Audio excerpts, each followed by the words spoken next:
Let's go, Brandon. To Eye of the Tiger. Did it just kind of happen? The mysteries. We'd have to really go We're back. going to start here in about 10 seconds. Hold on.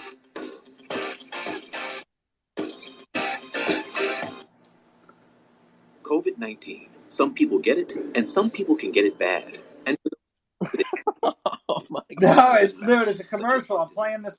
Come on. Oh, it sounds like important information. No. Yeah. All right, let's try this. Every 3 seconds, we all clap. 1, 2, 3. 1, 2, 3. Not doing it. 2, 3. Here we go. 1, 2, 3. 1, 2, 3. This is Mark's song, everyone. 1, 2, 3. 1, 2, 3. Come on. I'll take the Nick, let's go. 1, 2, 3. 1, 2. Yeah. This is Mark's jam. No. So, Mark, I heard. So I'm watching the bartender who is very athletic and dancing very well, and also probably gay, which is absolutely fine in 2022. Got a lot of gay friends, got a lot of black friends, so that means I'm all inclusive, right? I heard you tried out for the bartender spot. You gotta be kidding me. No, seriously. Dude, he's doing some serious dances. Can you jump up and touch both toes? Probably not. If you did that, would there be a good chance that you may tear your ball sack? I'll tear something, right?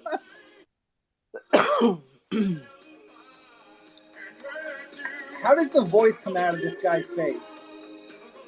I read a whole article where they thought that there was like a black guy or someone else that was singing it, and he was the front man. Which, to be quite honest, I could probably pick a better front man than a white dude with red hair. But listen, I'm not in the biz, right? I'm not in the biz. All right, so where we're at tonight is we're gonna get the people's opinions, right? We're gonna hear from anyone who wants to talk. So let me bring. We're not gonna start talking yet, but I'm bringing Darth up. I'm bringing Whiskey up, and Jules, Mark, how do you want to do this? Do you want to find the tweets and kind of go one at a time, and we'll give our thoughts about them, and then. Well, there's over 50 at this point, and I'm trying to pull them up on my computer. Who's doing them? Taibbi again. I'm sorry. How do you say his name? I don't know. Taibbi, I believe Matt Taibbi is how you do it. Matt Taibbi, right? All right, Matt. So Matt Tibby. We can call him Matt Titty. Matt Titty. That's easy enough, right?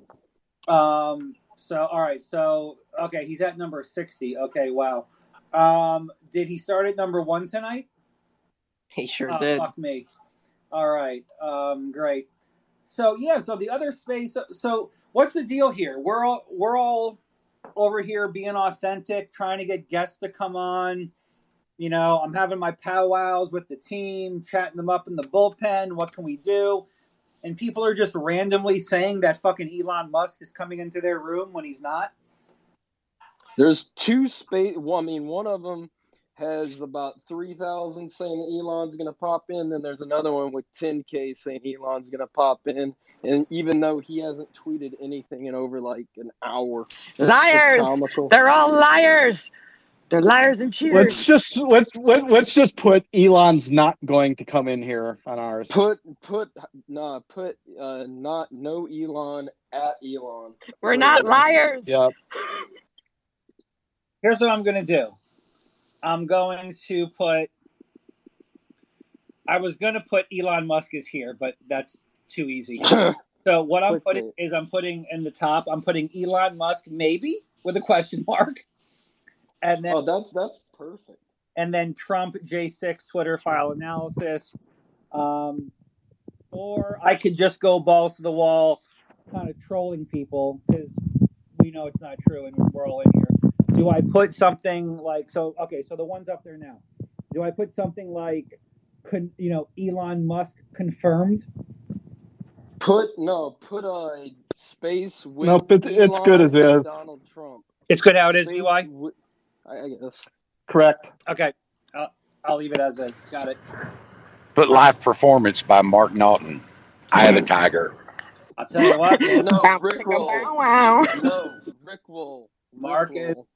Mark is serious. All right.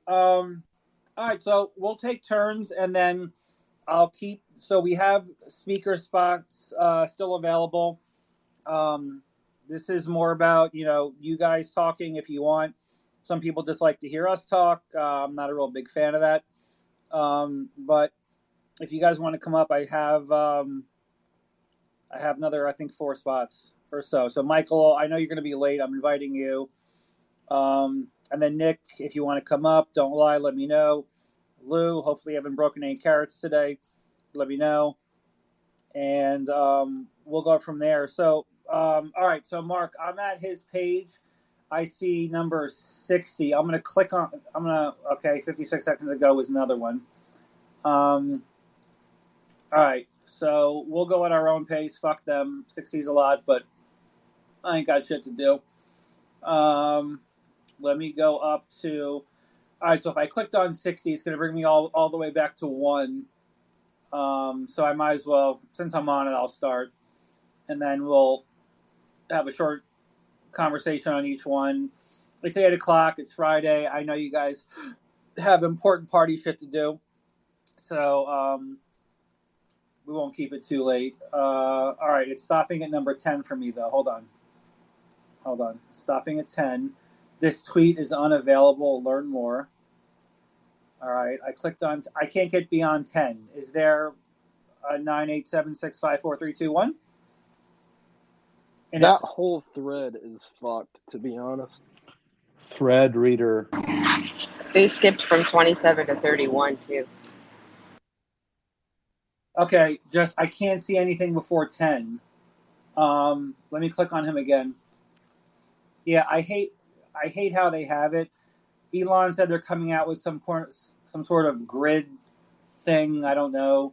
To be quite honest, I may have to pull, like, I mean, I really didn't want to use my card on this, but my friend who worked at DOJ with me left, and now he's got a business going, and he's doing really well, and he's doing a lot of artificial intelligence AI, and Elon Musk is one of his investors. So he's got his number, but I mean, I really didn't want to burn my fucking card with him of, hey, can you come to my Twitter space? So let me keep going down. All right. Okay. So what I have here, you guys let me know. Today's the 9th. It says it's the first one I see is number 8. Hold on. 1. Yeah. What the fuck? I can see 61 if you want to go from there. Yeah. Okay. I got it right here. I just sent you the thread in the bullpen. Thanks, Julia. I appreciate No it. problem. Can we also unravel it with the app thread? Yeah, that's what I did. I sent you the link for that. Thanks. Thank you. Let me go into I have it here, but let me just go to the bullpen. Hold on, guys. This will be easier this way. There it is, the thread. Perfect. All right. So number 1 thread, the Twitter files, the removal of Donald Trump. Old Donnie Jr. is going to be truthing up tonight. All right. So we're going to start with that'll check number 1. And again, guys, this is more for people to come up and chat.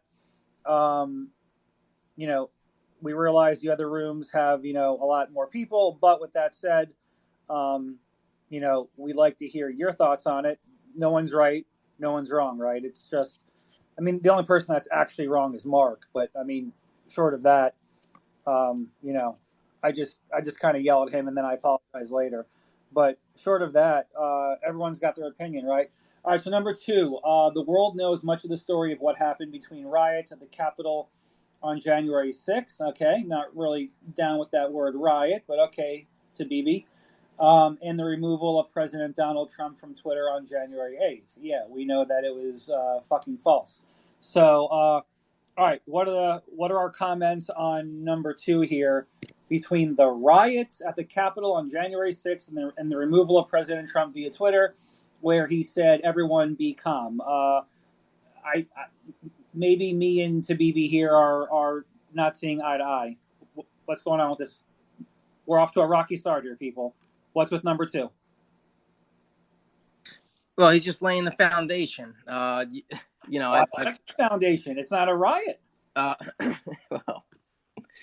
Well, some people would call it an insurrection, right? So either I don't like seditious conspiracy. I like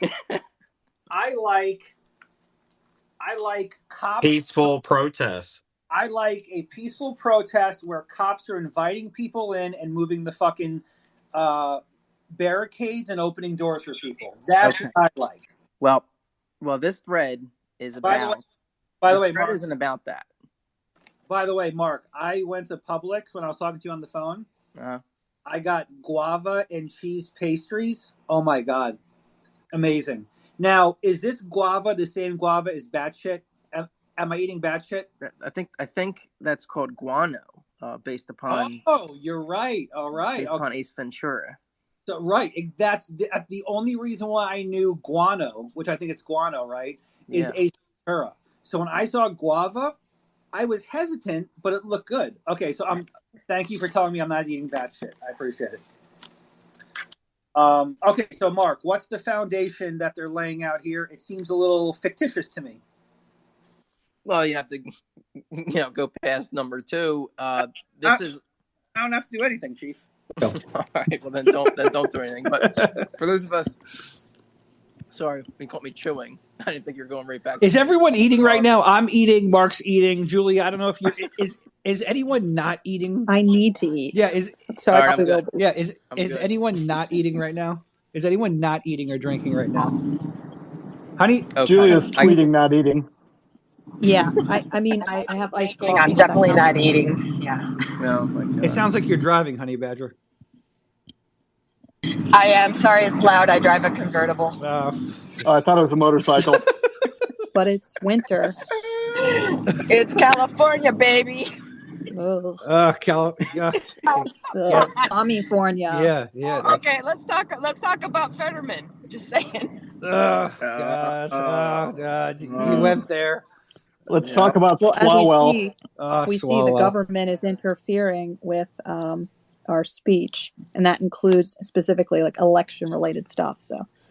Twitter files unveiled that. This thread, Crypto, is about. I apologize to everyone who's going to hear me eating that shit right now. But go ahead, Mark. Publix hoagie. This thread today. That's still. I don't know if it just ended or about to. I'm really not sure, but. I read up to about 50 something, and Crypto, you should be a little excited. It's moving much, much, much closer to the proofs that you keep demanding, which is you want to see the state, working in concert with this organization, and this organization becoming a state actor. It's almost all there. Today was a big one. They talk about the meetings with the DHS, the meetings with the FBI. They talk about their calendar titles, which, where they're very jokingly saying, we're having a meeting that's definitely not a meeting with the FBI. It's not smoke. It's not the smoking gun yet, but it's the smell of gunpowder in the air. So, it's getting much closer. This one will excite you more, but it's not going to be everything. All right, so short of any comments for number 2, which is kind of benign but wrong, we'll go to number 3. We'll show you what hasn't been revealed, the erosion of standards within the company in months before J6, decisions by high-ranking executives to violate their own policies, and more against the backdrop of ongoing documented interaction with federal agencies. All right, that would have been a good time for an email, but all right, so there we go. Let's get into some more of the meaty stuff. Number 4, the first installment covers the period before the election through J6. Tomorrow, Schellenberger, MD. A fellow Jew. You got to love the Jews.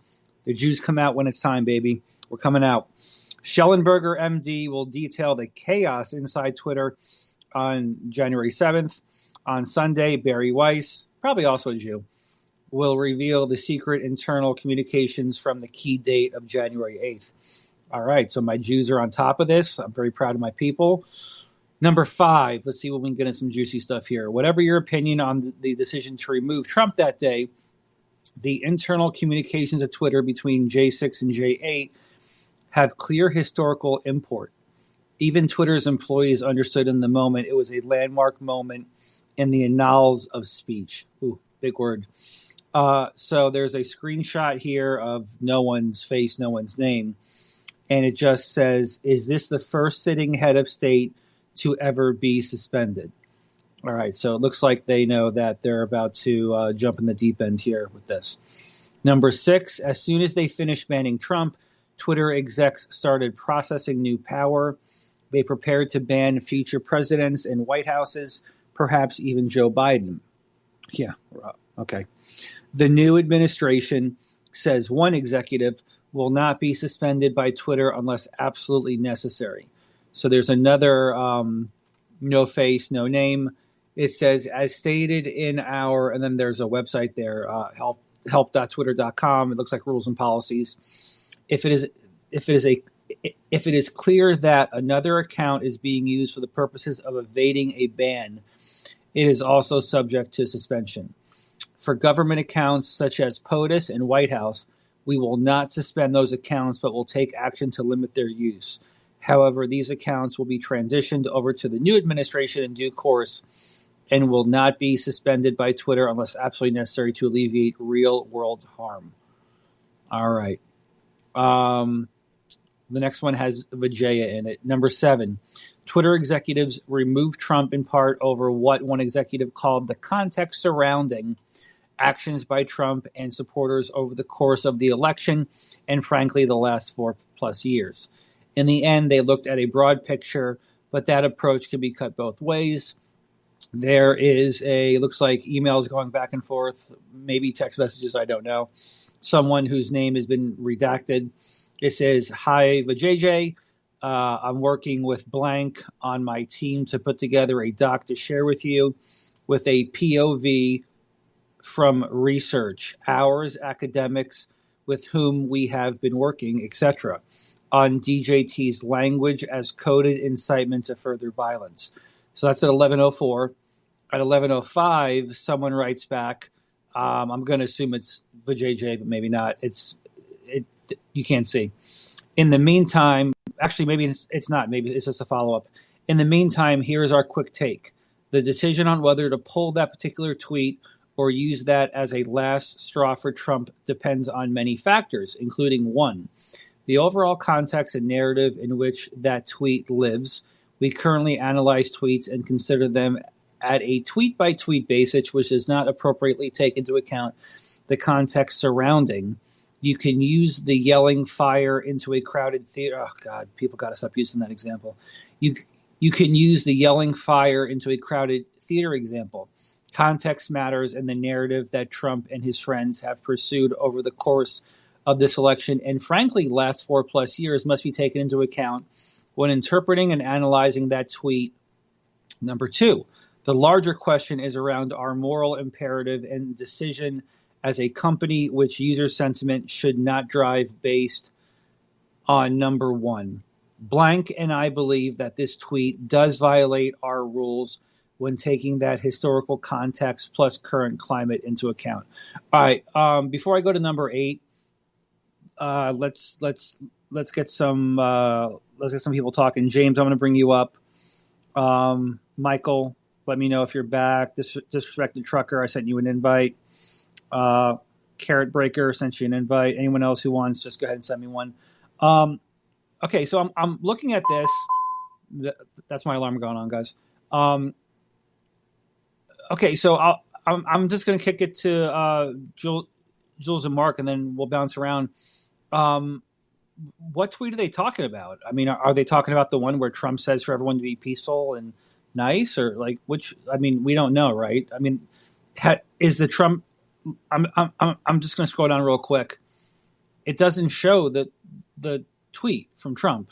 I don't see. I mean, I see one in number 16 where it says breaking news: 50,000 Ohio voters getting wrong absentee ballots, out of control, a rigged election. But okay, but that's another tweet they're dealing with later on. So we don't know what tweet they're talking about right now. But I guess my question is to everyone. I'll start with Jules and with Mark. Why are they talking about the last 4 years? I mean, they obviously don't want this guy on the platform. I think, right? I mean, am I wrong there? That's exactly it. That's literally the point of this disclosure, is showing that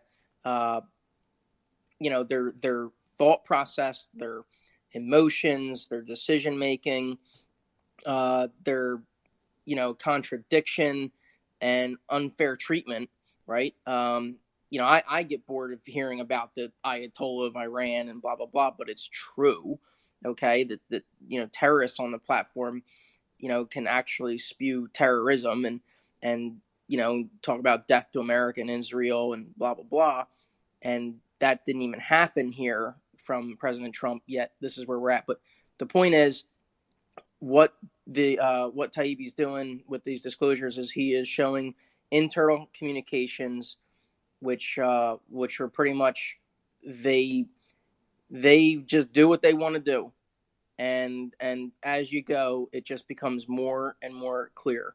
The one guy, what's his name, Julia? Starts with a Y. Yoel. This guy Yoel is total clown job. Yoel Roth. The amount of decision making and the impact based upon his own personal views,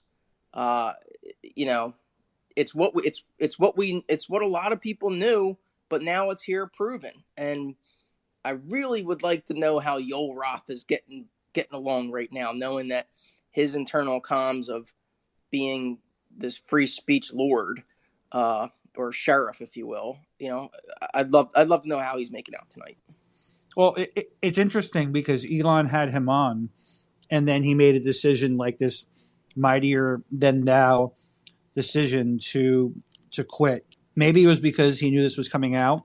I don't know. But Jules, what are your thoughts so far on talking about this context of, like, we have to look at this in its context, and quite frankly, the last 4+ years. I mean, what are we doing here? I think it's with regards to like this specific Twitter file, which is about Trump and his removal. So, but what they really mean is that it wasn't just J6. It wasn't just that time period when he was removed that mattered.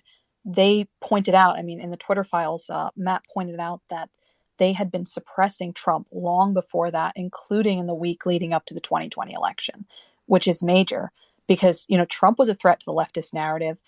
They very clearly wanted him gone. He was incredibly effective, had a large following. He's got major influence, and some of that comes from, or a good amount of it came from Twitter. But of course, he had influence everywhere else. But what was really incredible to me was you could really see how badly they wanted him to be gone and how badly they wanted him portrayed as a monster. I think they worked hard to kind of cultivate that, not just Twitter, but I'm talking like mainstream media, leftists, deep state. So, and it seemed like many of the Twitter employees actually believed him to be that monster, which is just, I mean, you've got hive mind going on, groupthink, just really kind of scary stuff. But they tell us that Yoel Roth met weekly with the FBI, the DHS, and the Office of the Director of National Intelligence. You've got all of these different federal agencies in what appears to be colluding with Twitter. And I don't know how anyone can look at this latest update and not say that our government colluded with Twitter. And then even the mainstream media at times, they did point out that there was connection there. So they were moderating content like election-related posts.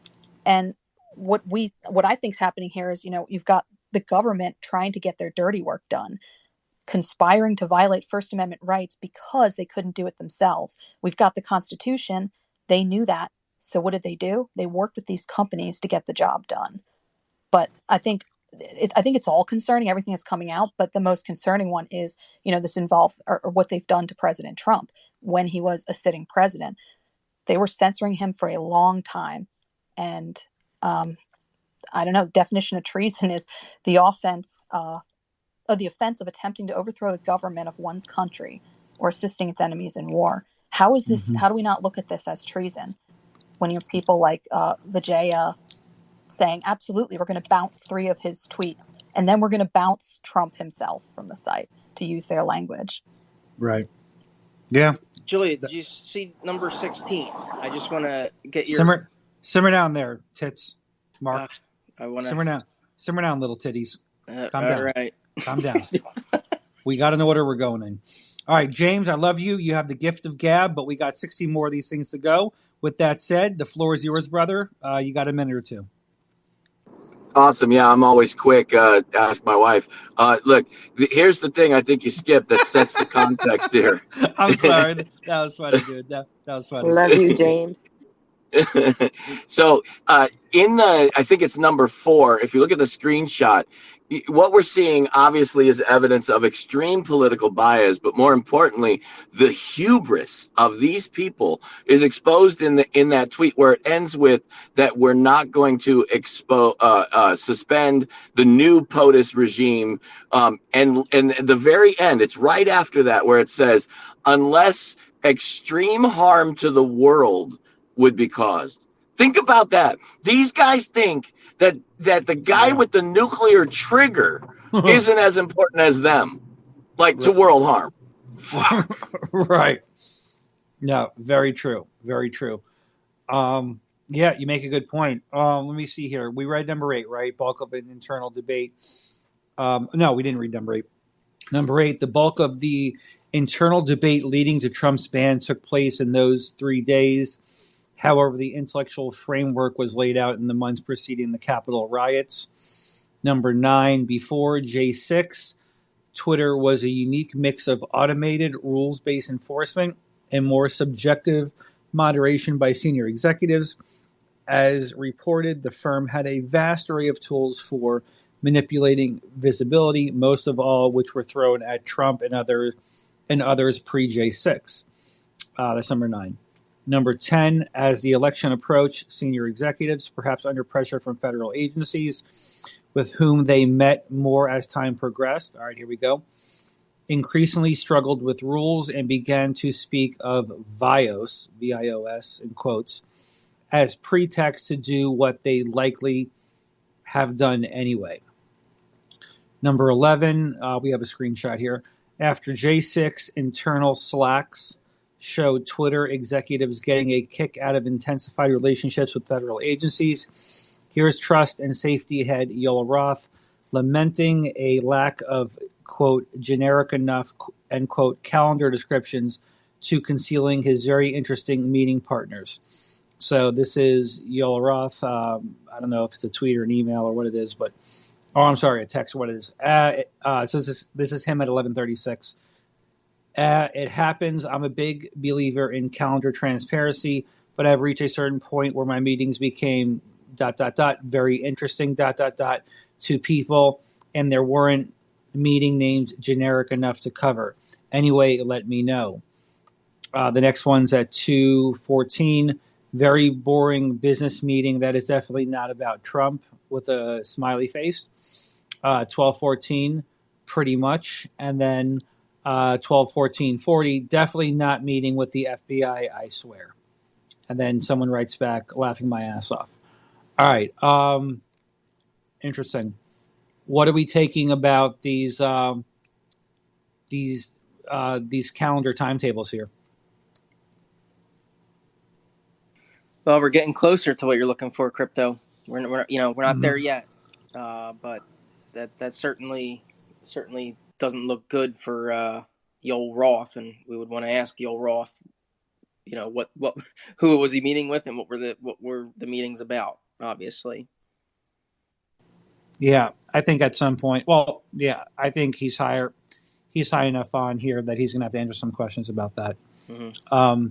Jules, what's your take on these weird calendar names here. I think they were absolutely meeting with the alphabet agencies. I think they were meeting with them to collude, and I think it was to influence the election. It was clear to me. It's clear election interference, and they tried to use the kind of this code word. To me, it's hilarious that they thought that this was kind of, at the end of the day, they come off, I think, as the conspiracy theorists when you read some of the things they've said in here, and just how out of touch they are with the public.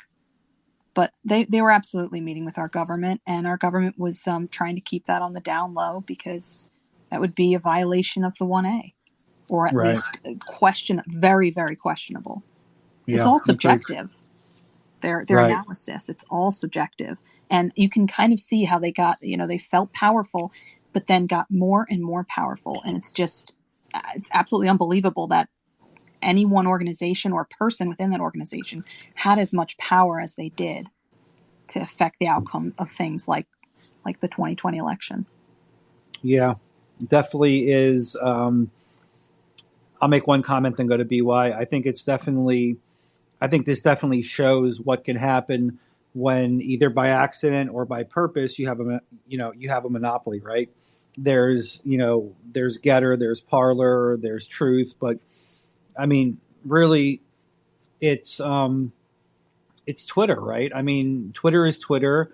I don't know how you get around it. It's got a unique platform where, people can fight over, like a picture of ducks all day, right? So, I don't think there's an alternative to it. Kind of like Google. I mean, I go to Google, they give me better results. They're probably tracking what I'm typing. And then there's Yahoo, which is not that good. There's DuckDuckGo, which I liked until they decided to start, arbitrarily fucking pushing stuff down they didn't like. So that took away the whole purpose of DuckDuckGo. So I don't even know if they're out of business by now. But I'll go to BY, and then BY, your thoughts also. What about just the lack of an alternative, right? I mean, there's really nowhere to go. I mean, they could really do whatever they want, and we're kind of stuck with it. Yeah, that's to do your last point first. It is kind of one of those things where the old Ayn Rand quote, it's not, who's going to let me do it. It's who's going to stop me. And that's definitely the way the government and Twitter and all these emboldened ass wipes felt. So just to emphasize what Julia said, you don't have weekly meetings between multiple spy agencies of our Trump-era government and social media censors without the First Amendment being violated. Oh, sure. Were they like hinting at what they wanted blocked? Did they outright say you block it or else we will, start an antitrust investigation? No, but I think it's so strong that it's going to be proven.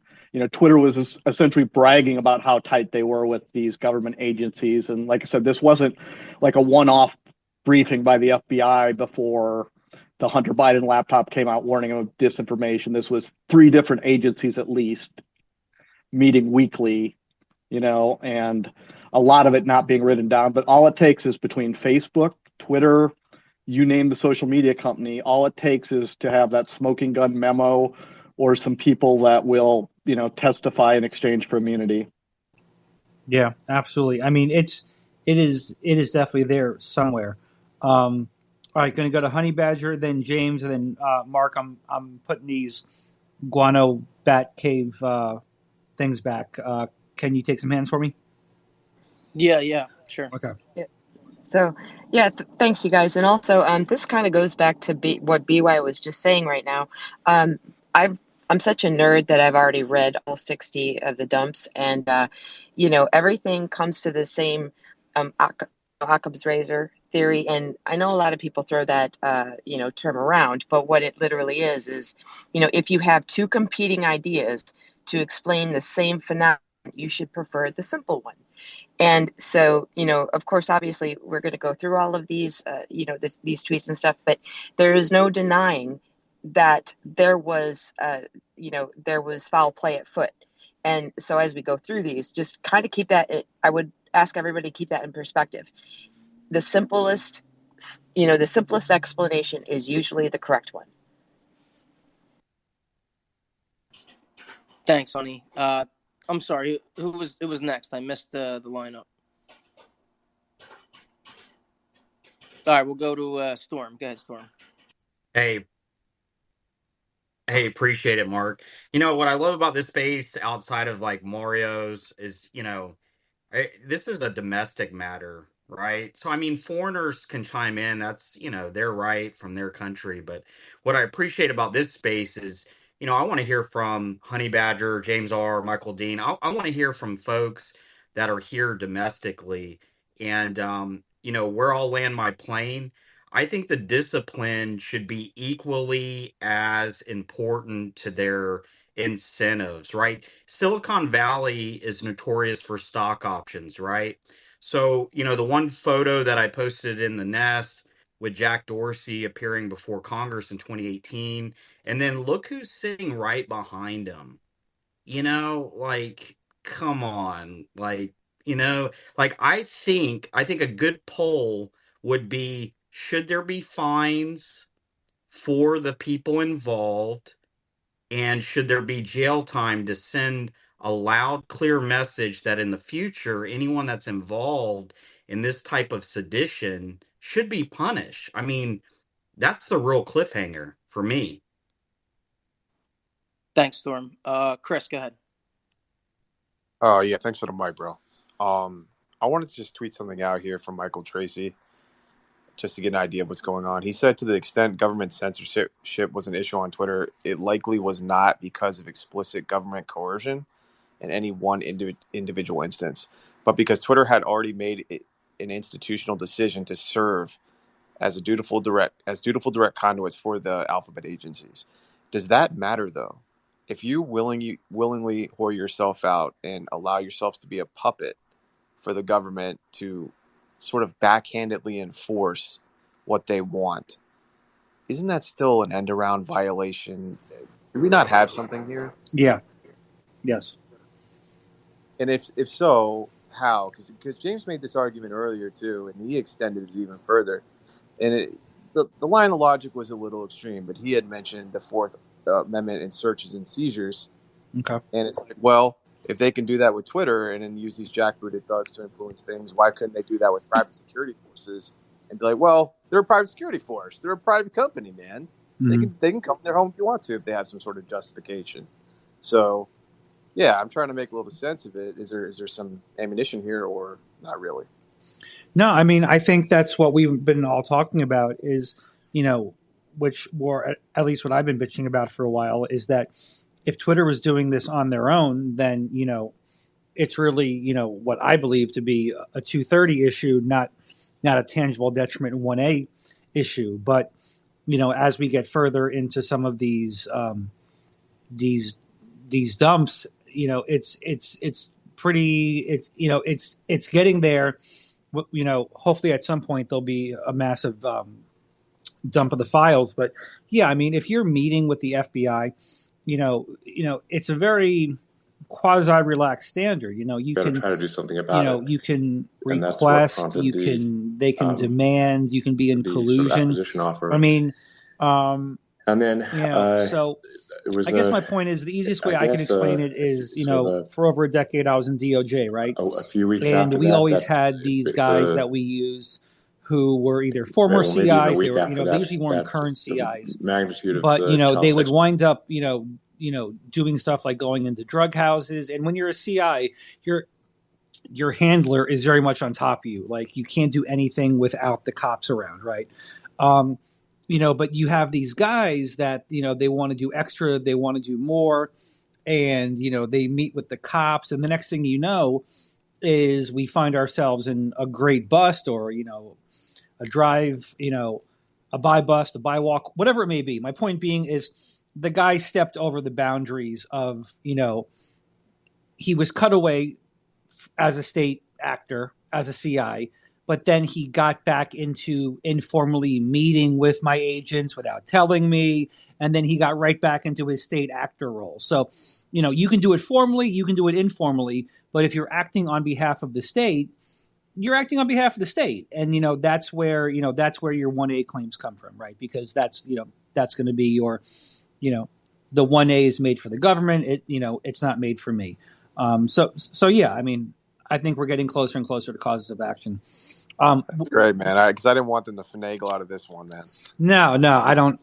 I don't see it happening. And we'll see what we'll see what the GOP does. With a lot of House committee hearings and all that stuff, and we'll see how that plays out. But that's another night for another story of whether Kevin McCarthy was going to be the speaker. So, all right. So, Mark, we'll keep hitting the hands. I think though.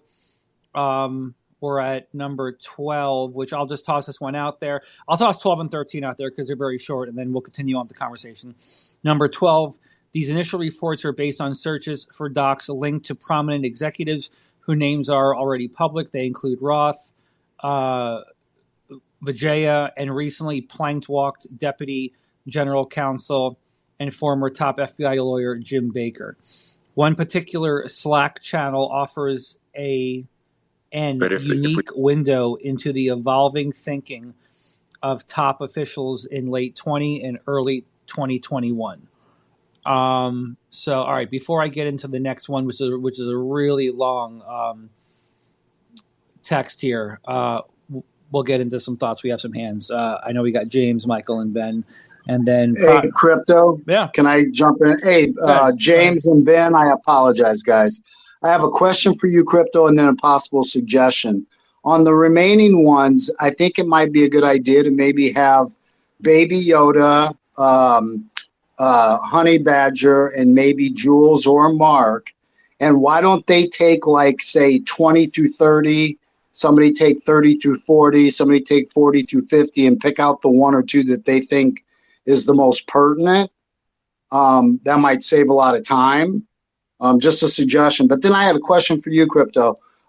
So if, let's say, the FBI or DOJ, whoever goes to Twitter and they suggest what we believe is censorship and or suppressing election, whatever, do they have a responsibility to turn around and go to some other government agency and say that we're being manipulated and or illegally made to do this? You're asking if Twitter has the obligation? Yeah, sorry, this motorcycle go by. Yeah, I mean, if FBI, DOJ, whoever goes to a company and says, hey, we want you to do this, and they know that it's basically suppression of free speech, whatever, et cetera, do they have an obligation to go to some other government agency and say, hey, the FBI is telling us to do something illegal?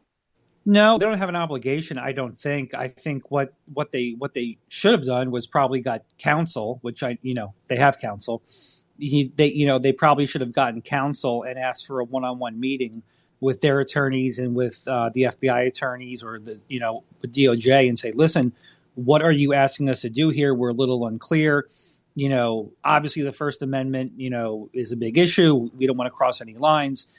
And yes, the First Amendment is going to fall on you guys, but we don't want to be part of this, right?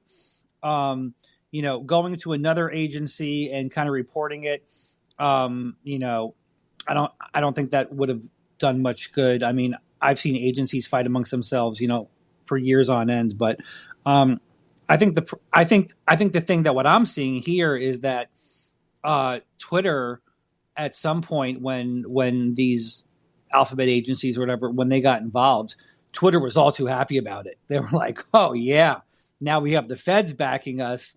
We were doing our own stuff prior, now we have ultimate power, ultimate immunity, which, they're going to find out they don't. But does that answer your question, Michael?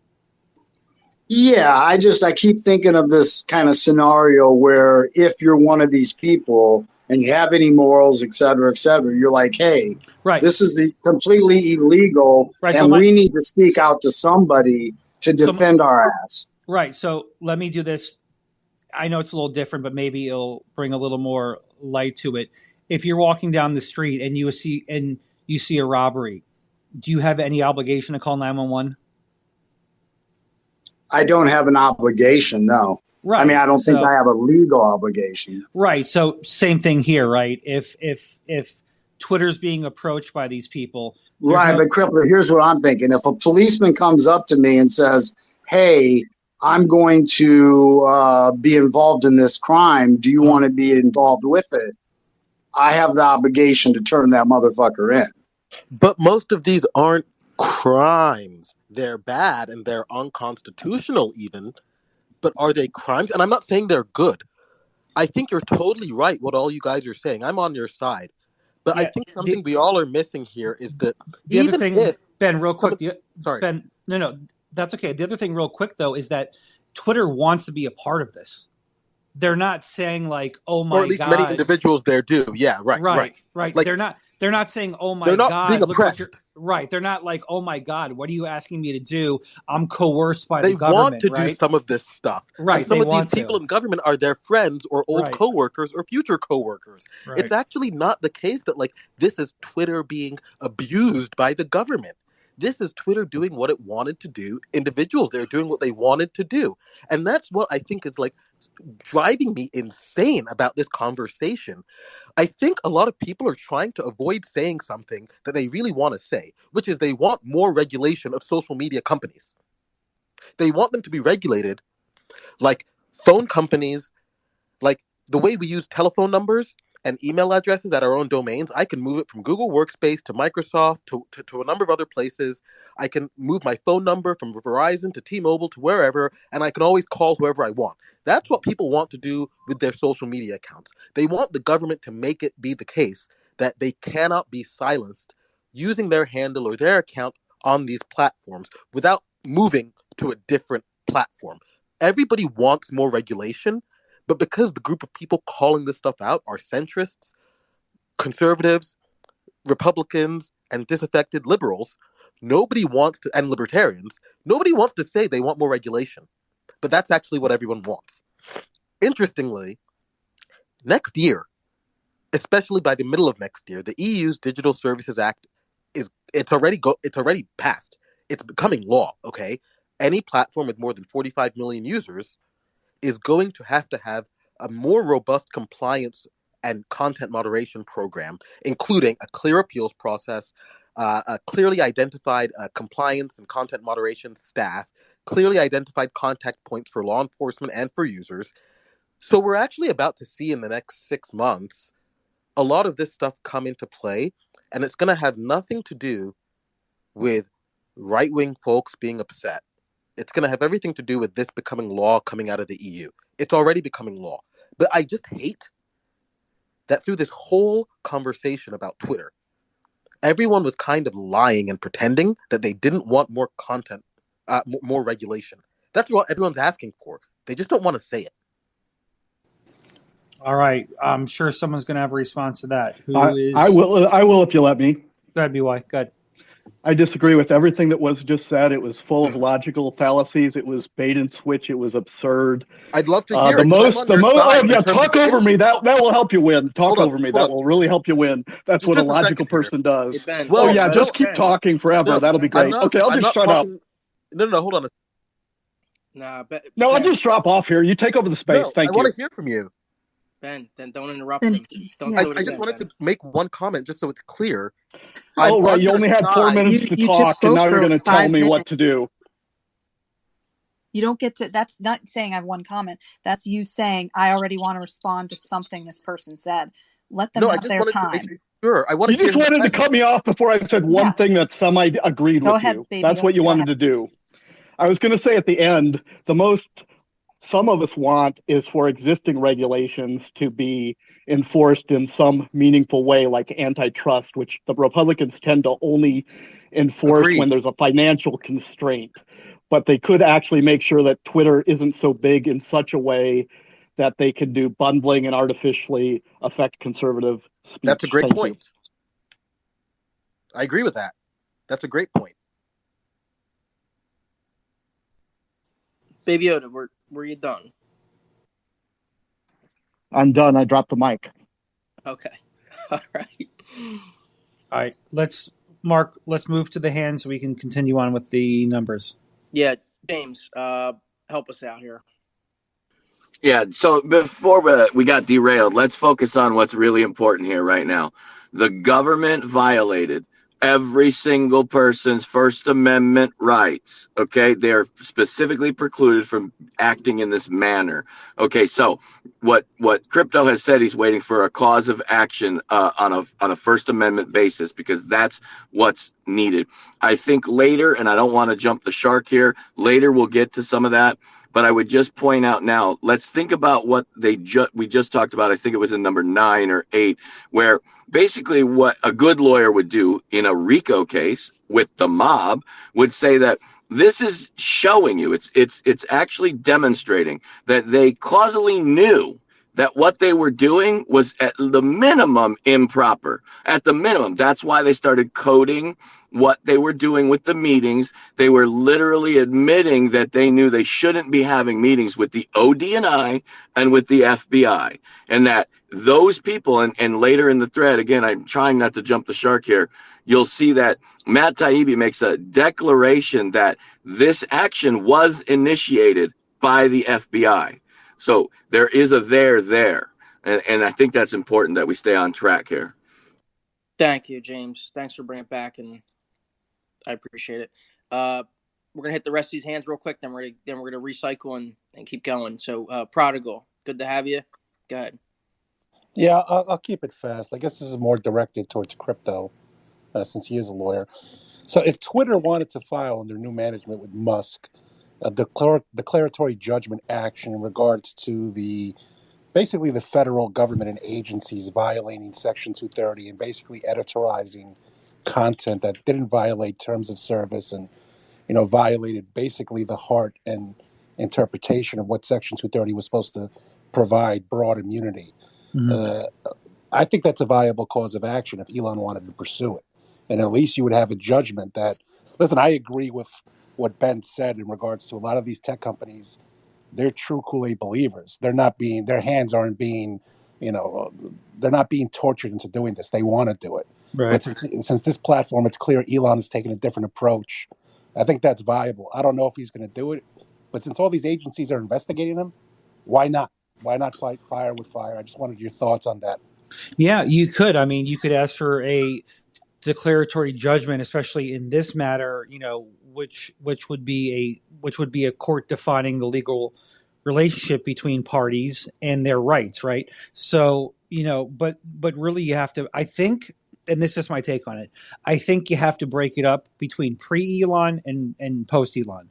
So post-Elon, he can file it, but I think it's going to go back in time to what they did prior, right? And I have a feeling if you do a declaratory judgment action, the court's probably, again, I don't know. I mean, we're going to get to the rest of the stuff here.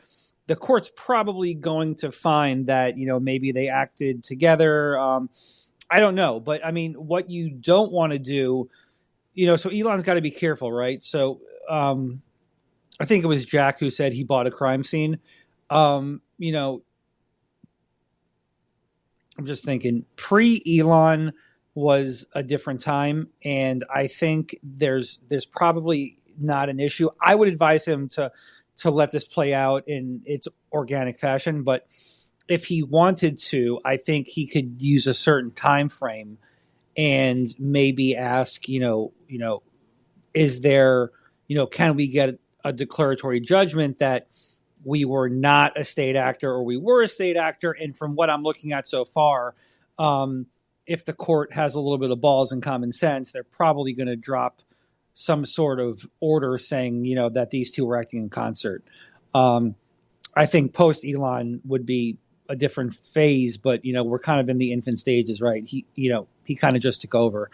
But yeah, you can always ask for a declaratory judgment, to ask what the relationship between parties are and what the rights are. So that's something he could do. I'm not sure if I would ask him to do that. I mean, the only thing I'd add to that is, I'm not worried about his liability, right? I mean, if you're arguing about the cause of action, any takeover, you're assuming the liabilities of the prior corporation. Elections are coming up again. If he wants to clearly, define. Well, but you're not liable for intentional torts. Yeah, correct. But Right, most right. of these insurance policies, if they have E&O, excess, etc., even if they may in the future disclaim for intentional or criminal acts, they're going to offer a defense and they're going to settle, Right. right? And here they've, they're pretending that they're putting in jargon and other stuff to justify their decisions, and it'll probably hold weight, and the policies will stay. But Right. I think, even if this was before him taking over the company, it's clear that he would want a scope in regards to the federal government's ability to editorialize content on the platform if it's clearly not in violation of term and services, if it's not threats, if it's not crimes. And I think this is the quickest way you could get, guidelines and parameters for what the federal government and other state government actors are allowed to do and control content. Listen, are other tech companies going to follow it? Probably not, because they don't care. They go along with it. Right. But at least it would give him cover if this is what he's planning on doing and having, a free speech platform. Right. No, good point, Prodigal. Let me jump to a couple here, and then we'll go to some hands and we can hit some points. I'm not going to read this long ass text here, but it says on October 18th, 2020, executives opened a channel called US 2020 _XFN _enforcement. Through J6, this would be home for discussions about election-related removals, especially ones that involved high-profile accounts, often called VITs or very important tweeters. All right, so that's funny. So there's a screenshot there. We're going to go to 15. There was at least some tension between safety operations, a larger department whose staffers used a more rules-based process for addressing issues like porn, which is still all over the place, scams, which is still all over the place, and threats, and a smaller, more powerful cadre of senior policy execs like Roth and Vijay. Number 16, the latter group were a high-speed Supreme Court of moderation, issuing content rulings on the fly, often in minutes, and based on guesses, gut calls, even Google searches, even in cases involving the president. So the one here they have is there's a tweet or whatever this is here, a text. It says, "Hi, everyone. Received this escalation just now." It's from Donald Trump. It's the tweet where Donald Trump says, "Breaking news, 50,000 Ohio voters getting wrong absentee ballots, out of control, a rigged election." I don't know. They blocked out the first one, but the first person says a rigged election would be enough to be in violation, right? Then Yoel Roth responds, if the claim of fact were inaccurate, yes. And then Yoel Roth, then it says, but it looks like that's true. And he then quotes to an article from NPR saying 50,000 Ohio voters to receive new absentee ballots. So, as we know, truth is a defense, right? So it looks like they didn't suppress that one. I'm going to go to 17, 18, and a couple more, and then we'll talk. During this time, executives were also clearly liaisoning with federal enforcement and intelligence agencies about moderation of election-related content. While we're still at the start of reviewing the Twitter files, we're finding out more about these interactions every day. God help me. It would be great if you posted some of that stuff to back it up. Policy Director Nick Pickles. I was going to say Nick Fuentes. Policy Director Nick Pickles. Nick Pickles? His parents must have had a sense of humor.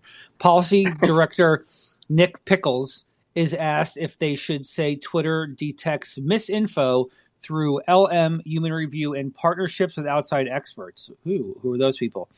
The employee asks, I know that's been a slippery process. Not sure if you want our public explanation to hang on that.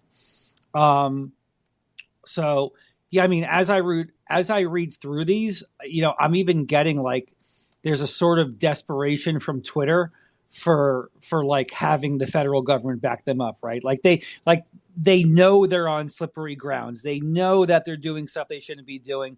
They know they're doing things that are quasi questionable at best. But it's like, do we want these outside experts? Should we partner with them? It's like, hey, if we have the FBI behind us, right, how can we lose? Number 19, Pickles quickly asks if they could just say partnerships. After a pause, he says, e.g., not sure we describe the FBI, DHS as experts. Well, I in content moderation, the FBI and DHS are probably not experts, and again, this is the biggest, to me right now, this is the biggest smoking gun that I have. I have Nick Pickles, an employee, saying that their partnerships are with the FBI and DHS. The word partnership is there. Quoted. Yeah, I mean, what else? I mean, again, I'd like to see the email. There's this, there's this thing here. So let me go on to number 20. If it's not too long, give me 1 second to read it out. Okay, so number 20 is the Hunter Biden laptop. So we're going to stop there for right now. Okay, so 18, 19, 20. My quick take is they're asking for help on this. They want to do this stuff. They're looking for backup. And lo and behold, the FBI, DHS is already meeting with them, right? They have the backup there.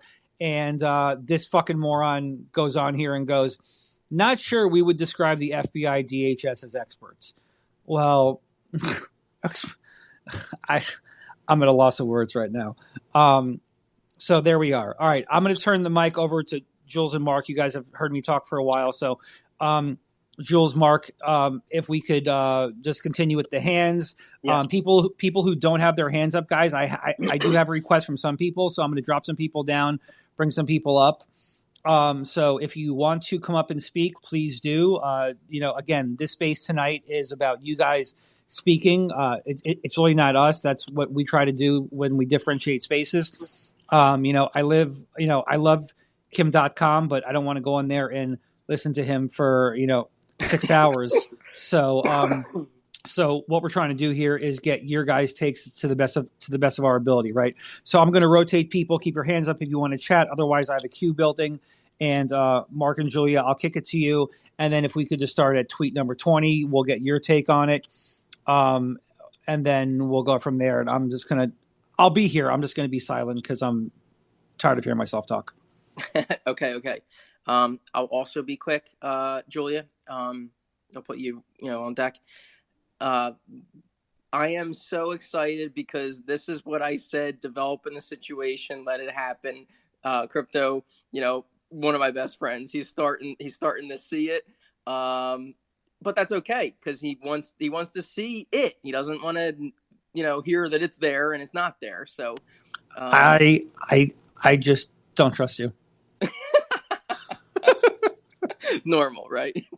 not a bad position to take. So it's starting to develop here, guys. This is just totally incredible that we're starting to see it framed out. And Crypto and I joke all the time about when we were suppressed, when we got a boost, when the algorithm, we talked about we haven't seen anything yet about association. I wouldn't be surprised if that's down the road. We learn about association, like who is talking to who and what triggers what algorithm and whatever. But my point is this: up to number 20, you're starting to build the case for the state's involvement in the First Amendment, and it's getting harder and harder to deny. So that's my observation, Julia.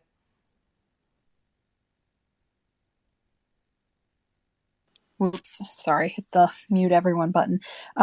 Yeah, I absolutely agree with that. And I think what we're really seeing when you have that Nick Pickles asking questions about like how to refer to this, should I just call it a partnership? It's very clearly this guy basically saying, how do we kind of avoid letting people know that we work with the government to moderate content? What do you think the relationship right now or the atmosphere is between Nick Pickles and Yoel, whatever his name is? What do you think, Julia? Are they texting each other right now, or are they and probably using code, but like maybe a different kind of code?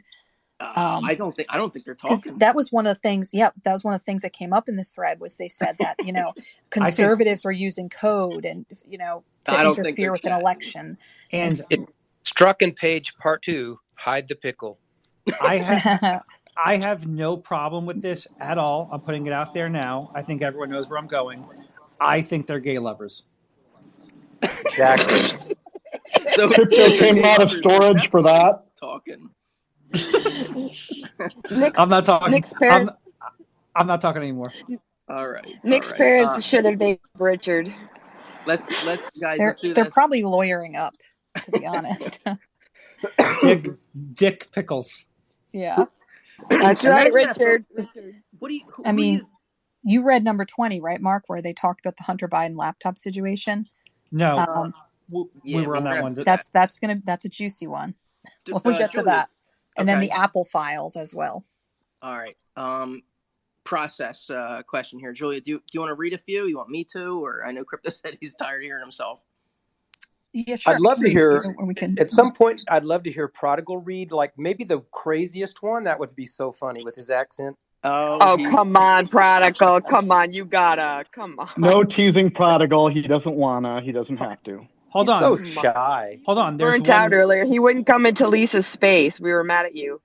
Hold on. There's one worse than Dick Pickles.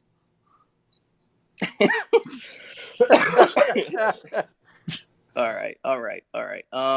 Prodigal's got to read. We demand it. Come on.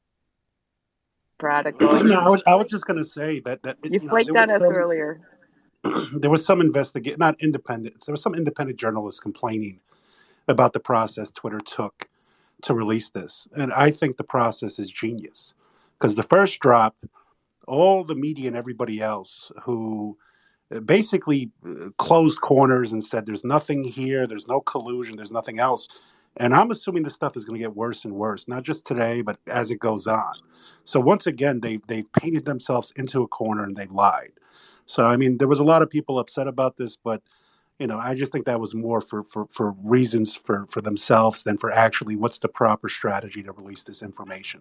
Prodigal. I completely. God, I hate saying this. I completely agree. Right, but super good take on it because I am very excited that they have 2-3 of these journalists really unrolling it, framing it. Yes, they have I'm going to call it notes and quotes, right? So they got their notes and then the quotes. And I'm a big believer in notes and quotes. It's a few threads that I did. It's just my little angle. But besides that, I'm watching in real time Crypto, okay, which is wonderful. I'm watching him slowly realize and see, these calls of actions. He's starting to see these nexus with the government. He asked and begged and pleaded for the last 2 times for First Amendment. It's starting to appear. He's getting upset. It's okay. Starting to Shots appear. fired. No, it's okay. They're friendly shots. I agree with Prodigal. It's starting to come to light. It's starting to expose, and also I think it's ingenious. I like that there's even additional journalists that are coming on board. Let them lay it all out there, and then the lawyers will come in and mop it all up, and and also Congress, and it's going to be unavoidable. But I like it so far. Julia, anything before we blow through some hands and then get back and we knock out a few more of these? No, just that I absolutely agree with both of you, and I think this was really genius marketing. It keeps Elon kind of out of the picture. Like he has these journalists doing all of the analysis and doing all of these drops. People get excited waiting for the next one. We know that there's more to come. I mean, this is just the start of the thread on J6, but you've got other things like COVID that will have to be, or people want brought to light and maybe in the future. So, yeah, it's And the not child something. trafficking too, Yeah. Yeah, and how they kind of blocked, didn't care really to address child porn and child abuse on this platform in any major significant way. So Yeah, Julia, we haven't Julia, scratched that. I was today years old when I found out that Tony Podesta's niece was on the Truth and Security team at Twitter. Yeah, actually, same here. I saw somebody comment on that asking if she was related, and then someone said, yeah, she's apparently the niece. And then who was it? Was it Fauci? Also, Julia, his daughter, yeah. His daughter was working at Twitter back in 2015 Yep. or something. Yes. No big Also, deal. Julia, Nothing to see there, right? Yep. Sorry, go Did you ahead. notice, Julia, like number 23, Apple was brought up in it? So there's apparently probably the same government like briefings going to Apple and stuff. And you're like, Facebook, why would they get involved? We know about Facebook, of course. Yeah, we're about a third of the way through. So you're right. Thanks, Yoda. Julia, if you're all right with this, let's blow through these hands and recycle. We'll hit 5 to 10 more reads, and then we'll do it again. Does that make sense? Yeah, that sounds good. Okay, Ben. Hey, listen, we know your position. More regulation, more government. No, that's not my position. I'm joking, Ben. I'm joking. That's where I think okay. it's heading. That's not what I All want. right. I'm just Relax. joking. Not what I I'm want. joking. It's called a joke. It's just but Ben, go ahead. Just the Floor's yours. unfortunate. I think it's whether we like it or not. I think that's where it'll head. But so just a couple quick comments. One about Podesta's niece and Fauci's daughter. I mean, I think it's just important to remember, like, it was a company with 7,500 people before, a couple of minutes ago. But same with like Google and Facebook and Apple and all of these, like, they're pretty large companies, and they're all the companies that people try to, get into good schools so they can go work at these companies, right? So I think we should always just kind of assume that there are these like personal connections, right? It's just kind of how it is. It can be a bad thing, right? Often is, but I think it's kind of it probably even will be true, under new Twitter. Besides that, something that I'm thinking about is it's great that we're seeing this stuff. I hate the slow roll as a reader, but as somebody releasing information, I understand why they're doing it. They are tying the folks on the other side into knots. Do you think it's really that slow, Ben? It's just, I mean, I'd love to read it all at once, but I get why they're doing it. And listen, they're the ones in control. So like, who am I to say? What if it's something that goes on for weeks or months? Like what if it's a work in progress? Well, I think it's good that they're getting it out. I mean, listen, if they wanted to do one big dump, like, it would be easy to just like ignore it, right? Like with like some WikiLeaks dump, like no one reads that crap. No one reads the Panama Papers. Like it can be as horrible. It can be as awful as possible, but when it's all at once, no one reads. You kind of have to slow roll it to get people to give a shit, unfortunately. Ben, but this is not, around. I mean, Ben. It's not an audit dump for lawyers and accountants. Exactly. Think about it. What we've got here is, it's like the nightly news, the weekend updates, the Trump rallies, and every NFL, big game, everything packed into this huge weekend event. And it's bit by bit. And I go into different spaces, and people will be reading these things out live, and it's just amazing how engaged people are. It's very good marketing. Well, it's not just that, but people are enjoying getting together and talking looking at this and talking about what's right. And they have time. What's right and what's wrong, right. And sharing that as citizens and saying, this has been so terrible. We can't let this happen. So it's been a great and patriotic thing. And Elon, he's made it clear, right? He loves George Washington. He loves America. He loves the First Amendment. So it's a beautiful thing. The accident of them also finding this whole child trafficking thing and then saying, hey, you know what? Election stuff, everything else, let's focus on that first. That's just hand of God stuff. It's great. Right. I think also maybe sometimes if you're already like really in the weeds on it, then you just want to get like the juicy stuff right away. Ben, hang out, dude. We're only a third of the way through, but thank you. Bester, it's all right, Ben. Hang in there with us. Bester, father, husband, Marine Corps veteran, stocks. Hey, Bester, I'm down 62% this year. Is that bad? I'm just completely liquid, to be honest. I'm not even Go ahead, Bester. saying anything right now. 62% is not bad. All things considered. That is not bad whatsoever. Okay, all right. Even on a a bull market, but yeah.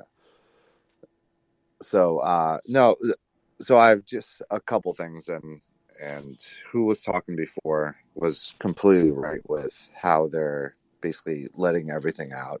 It's if you did a complete dump right away, it would just be lost in the sauce. This is like a series. It's like Breaking Bad. It's like you're waiting for the next one, and that's what they initially did too today. They were like, well, on Sunday this will happen, on Saturday this will happen.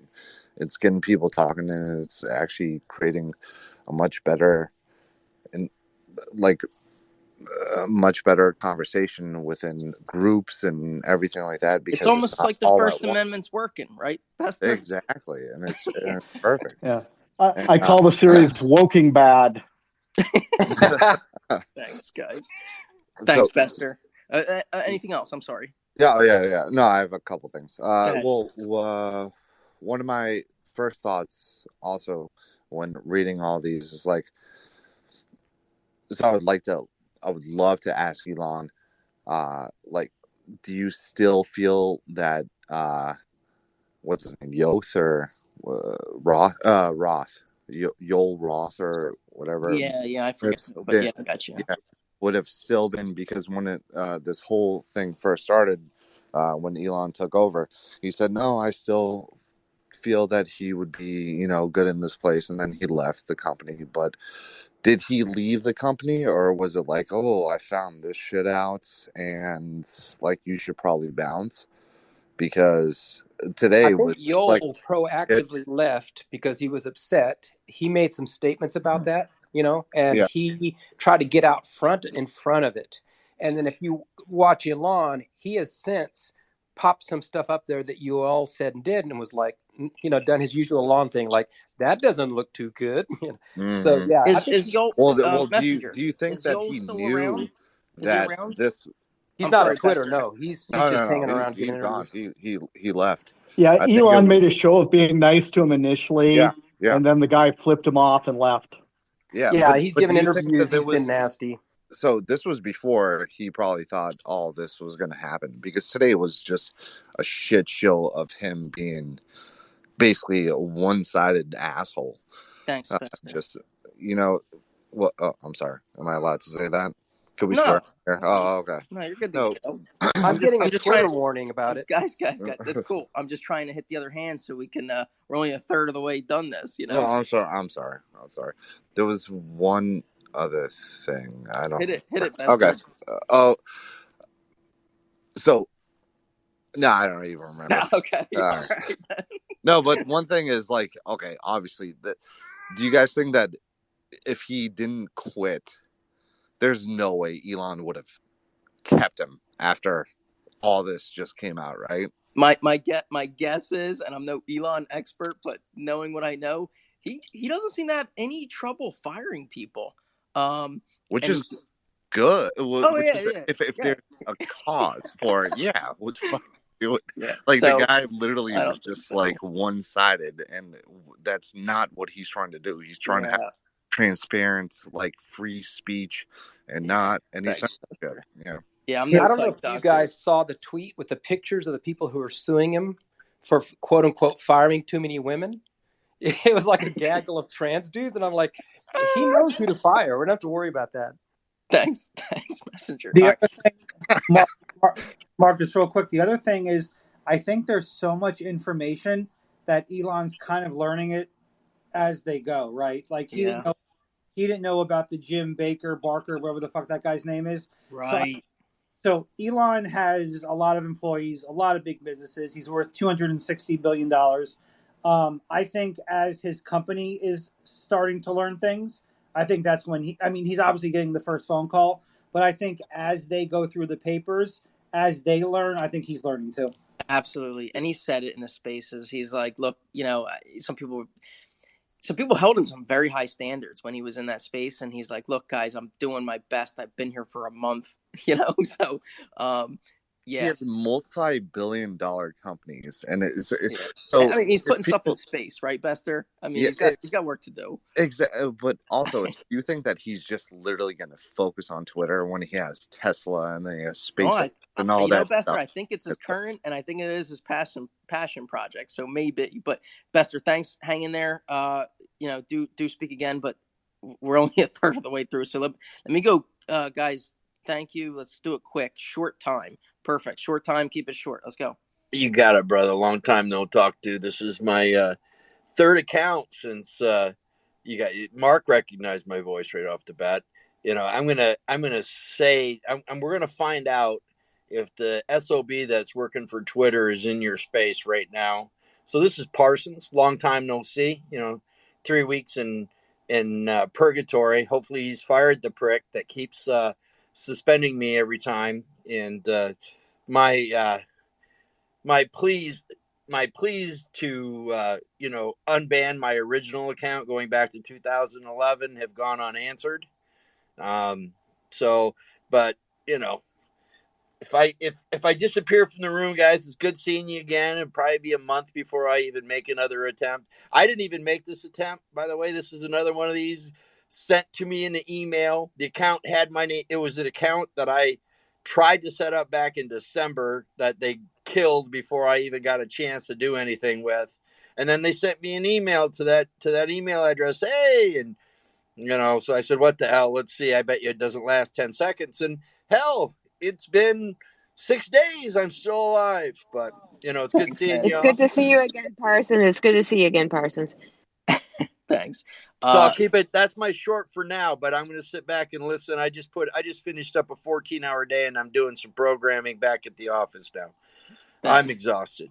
All right. Take care, Thanks. Parsons. Steve, listen, we're gonna hold you for the after the next reads. Okay, so hang in, Steve. Brick, I'm gonna give you the option. We'd like to read a few more of these. Which Julia, you have a nice womanly voice. You can read, or you want my South Jersey accent. Whatever you decide. But Brick, do you want to go now? Yeah, I got a real quick one. I just want to talk about, there were some comments about the structure in which these are coming out and that it's slow, it's drip, drip. And one thing I haven't heard anybody mention yet, and this should be obvious when you think about it, is it also forces the left into a trap. News comes out, drop one.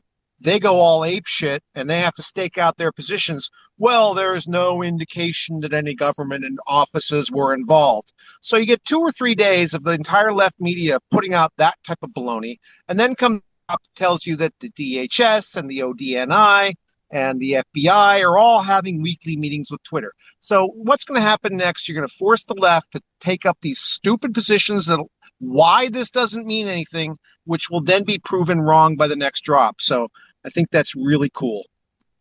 Thanks, Brick. Stick around. Julia, your call. Yeah, I can read a few. So no Jersey voice though, right? Yeah, thank you. She can do it. Trust me, if she wanted to. I'll spare everyone.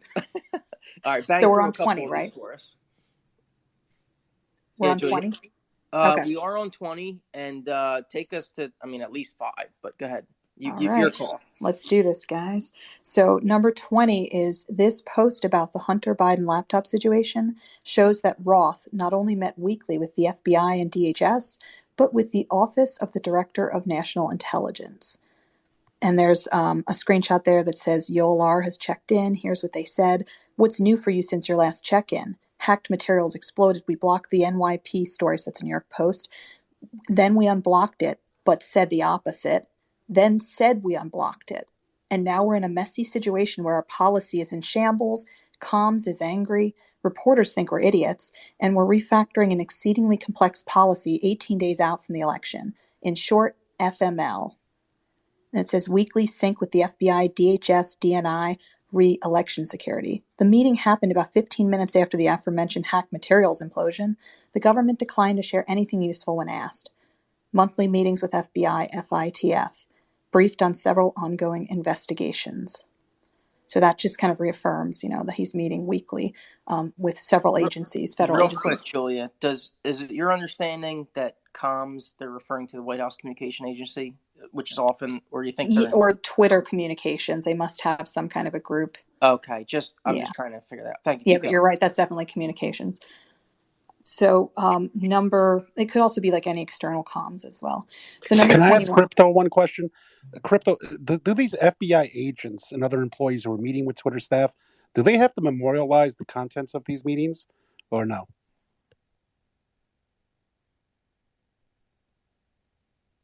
Okay, let's hold that thought since it doesn't seem like Crypto heard that. But that is a good question because you have to imagine what they said that wasn't like immortalized in text or elsewhere. So number 21, Roth's report to FBI, DHS, DNI is almost farcical in its self-flagellating tone. We blocked the NYP story, then unblocked it, but said the opposite. Comms is angry. Reporters think we're idiots. In short, FML. So I already read the actual text from that. So 23, some of Roth's later slacks indicate his weekly confabs with federal law enforcement involving separate meetings. Here, he ghosts the FBI and DHS, respectively, to go first to an, quote, Aspen Institute thing, end quote, then take a call with Apple, which is very interesting. So Yoel Roth says, hey there, I have to miss the FBI and DHS meetings today. Unfortunately, I saw you're on the invites for both as our site policy. Can you give me a quick readout if there's anything interesting that comes up? Patrick Conlon said, sure thing. I hope that everything's okay. Yoel responds, yeah, I just have conflicts at both times. An Aspen Institute thing this morning on vaccines that I have to present at, and then a call with Apple to avoid us getting kicked out of the App Store during the DHS one. And then Patrick says, those both seem very important. And Roth responds, indeed. So number 24, here the FBI sends reports about a pair of tweets, the second of which involves a former Tippecanoe County, Indiana, counselor and Republican named Josh Basham, claiming, quote, between 2% and 25% of ballots by mail are being rejected for errors. They've got another screenshot there, from internal communication saying, we just got a report from the FBI concerning 2 tweets related to the shredding of mail-in ballots. This is proven to be false via this. And they share a PolitiFact story link. Do we have a moment ready for this one? And then someone responds, I believe was deemed no vio on numerous occasions. So the vio is like violation. So number 25. Well, actually, it looks like there was a follow-up. He may not have numbered that. Just says the FBI's second report concerned this tweet by John Basham, same person as the previous one. There's a screenshot saying, editorial, this is the tweet, John Basham's tweet. The Democrats are in complete panic as their massive push for vote by mail is backfiring on them. 2 things are unfolding. An unexpected number of registered Republicans are returning ballots. And then the second, between 2 and 25% of ballots by mail are being rejected for errors. He's got some pictures there too. So number 25, the FBI flagged tweet then got circulated in the enforcement Slack. Twitter cited PolitiFact to say the first story was proven to be false, then noted the second was already deemed no vio on numerous occasions. So I already read that screenshot, but that's through 25. I'll just jump in to answer the crypto question real quick. He can always extend later if he wants to. They don't have to memorialize any conversation like a 302 of a criminal interview. However, anything the FBI or DHS, et cetera, did share is a federal record and needs to be retained according to those things. So even potential draft copies and things like that of it. So usually there's a 5-year retention requirement on that. So those things could be gotten through Freedom of Information or through subpoenas or congressional things. The trick there though is, if I were them, I would have talking points that make sense and wouldn't get me in trouble. But then I would whisper in their ear vocally any extra little thing about we're sure it's disinformation. BY, quickly, in your experience, would weekly meetings, would there be a paper trail? Would there be some manager? Would basically weekly meetings? Go ahead. I have weekly meetings in the government on cybersecurity and critical infrastructure protection, and there's always a slide deck of talking points. So there's something out there. If you have weekly meetings, it's not a one-off that got lost and deleted. Yeah, and normally they'd be careful, but imagine if you're doing this for a long time and you feel like everything's working out for the left, eventually you're just going to get this sense of invulnerability, right? Hunter was getting millions from China and Ukraine, nothing happened to him. You're just kind of feeling untouchable. Yeah, I mean that's logical. Thanks, BY. Julia. Okay, where are we at? Should we catch up or keep going? We've got 3 hands up actually. Why don't we go to those and then we can read onward? Okay, awesome. Let's go. James. I'm sorry, Steve. Steve's been waiting. I told him he was up. So Steve, then James. Go ahead, Steve. Hi, thanks. I appreciate it. Couple quick points. First, regarding the conversation about more regulations, is what people want. Yeah, sure. If it's regulations on government interfering with us, I'm good with that. But no, we don't want more regulations forced on, private or public held companies. That doesn't do any good for anybody. Second, regarding the way these are being parsed out or the structure of the release, I think what we're seeing today is laying the foundation of intent. You go from, showing that they're coding meeting times with different names, to, partnerships or partners, instead of FBI or DOJ. And I think you're seeing it's going to continue to evolve in that kind of manner where now we've laid intent. And then I think next we'll see, more concrete actions that they took based on the intent. Thanks, Steve. James, go ahead. Hey, thanks, brother. Yeah, I'm going to try to buy myself a little goodwill from Mark before he interrogates me on this point. Right here, we actually see evidence that this is a cause 1A detriment, because we now have the FBI initiating contact. We have the FBI flagging tweets. And we have a named detrimented person, which is Mr. Tippy Canoe over there. So although we don't see the actual evidence, as crypto wants, right? He wants to see the email with the header and all of that, to the last person and to what I previously commented. If we're laying the groundwork, I think that if crypto was the lawyer of Mr. Tippy Canoe, he'd be salivating right now, knowing, okay, I've got witnesses to subpoena, I've got documents to subpoena, I want to see this now. So we're really close. Like we are definitely there, in my opinion, just based on the assertions of the journalist, even though I personally haven't seen the evidence yet. Yes, James, I agree. And I hate just saying it that simply. Marauder Magazine, go ahead. Hello, can you hear me? We can. Go ahead. Awesome. Hey, thanks everybody. I just want to say, as they release the Twitter files, one sort of group at a time, I'm just thinking that, they're really giving Chicago a run for their money in terms of how corrupt and how messed up and awful this is. And it's really just kind of indicative of a really toxic workplace, because I'm going to give Jack Dorsey the benefit of the doubt and say that, yeah, maybe he's not lying about him not knowing about all of this stuff. Let's just assume that that's even true. If he doesn't know about that stuff and employees are doing this behind the CEO's back, it's really, really bad for a company. So is it possible that Jack didn't know that there is that there's this guy and this guy's team? Julia, I'm bad with names. Help me out. Yellen, what's his name? What's this guy's name? Yoel Roth. Yeah, thank you. Yoel Roth.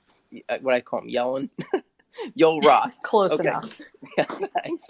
Marauder, are you telling me that it's plausible that Jack didn't know that Yoel Roth was the sort of shadow ban, deletion, suspension, spin doctor of Twitter for all people high profile? So Jack says he doesn't know. I think he knows, right? Because what CEO doesn't? But I just want to entertain the notion of Jack claiming that he had no clue and this horrible thing was happening behind his back. So you want to hear him step on his own dick? Essentially, yeah. So I give him enough rope to hang himself with, essentially. Okay. All right, thanks. Anything else before we move on? You guys are awesome. Yeah. Thanks for hosting this. But Murad, to your point, and it's an interesting caveat there, because you do realize that Jack Dorsey has also invested $1 billion still into Twitter. So this is going to be very interesting moving forward to the question of, which did he know? What is he disavowing? But now he is still invested in Elon's Twitter. So AJ, BJ, before Jack and after Jack, that this is going to become more interesting than I think anybody realizes. Absolutely. Yeah, no, you have a really good point. He is personally invested in Twitter still, even though he's not CEO and technically not an employee. But I think he's just doing this to cover his own ass, because now the wedding cake is starting to topple. And this could potentially be lawsuits later, like down the road, and he doesn't want people later on to say, well, you were the CEO of this company and you let this happen. So I think he's just trying to cover his tracks at this point. That's what I think any CEO would do. Thanks, Marauder. Do hang of course. in there. Julia, let's bang out some more, and I'm going to bring up some people and rotate some people. So, guys, if you're in the speaker box, you want to stay there. It looks like just stay there. Put your hand back up. Otherwise, I'll just rotate you out. No problems, and I'll just bring up some new people. Julia, let's if you can keep reading. You sound good. Yeah. I was just going to add to the previous point that we have to remember that he testified before Congress. So he testified there was no shadow banning. Why would he do that without knowing? So I just thought that was interesting. Which one are we at? Are we on 26, Mark? Oh, that's a good question. Let me Yes. see. Okay. All right. Yes, sounds pretty confident. Let's go with it. 26. All right, 26. So we've got the group then decides to apply a learn how voting is safe and secure label because one commenter says it's totally normal to have a 2% error rate. Roth then gives the final go-ahead to the process initiated by the FBI. So he says, they got a screenshot here and it says, I think we can use the mail-in voting label for this one as it is. Now, number 27, examining the entire election enforcement Slack, we didn't see one reference to moderation requests from the Trump campaign, the Trump White House, or Republicans generally. We looked. They may exist. We were told they do. However, they were absent here. Now that, just to bring up a point, I believe Elon had initially said, when he said he would do this whole, or allow for the Twitter files to happen, that elections, I think he said the elections were influenced from both, or rather there were moderation requests, content moderation requests from both Republicans and Democrats. So I guess what they're saying here is they still haven't found that, which is very interesting. Then it jumps to 31. In one case, former Arizona Governor Mike Huckabee joke tweets about mailing in ballots for his, quote, deceased parents and grandparents, end quote. So he posted, stood in the rain for an hour to early vote today. When I got home, I filled in my stack of mail-in ballots and then voted the ballots of my deceased parents and grandparents. They vote just like me, hashtag Trump 2020. And he's got a photo of his face saying, with a selfie, he's got a sticker on that says, I voted. So, 32. This inspires a long Slack that reads like a parody. Quote, I agree it's a joke, end quote, concedes a Twitter employee. Quote, but he's also literally admitting in a tweet a crime, end quote. So, the group declares Huck's an edge case, and though one notes, we don't make exceptions for jokes or satire. They ultimately decided to leave him be because, quote, we've poked enough bears, end quote. Just thought that was interesting because, the left is notoriously funny. What? They don't make exceptions, but they made an exception? Yeah. And I guess Elon was right when he said he would allow jokes and humor back on Twitter. Number 33, could still mislead people.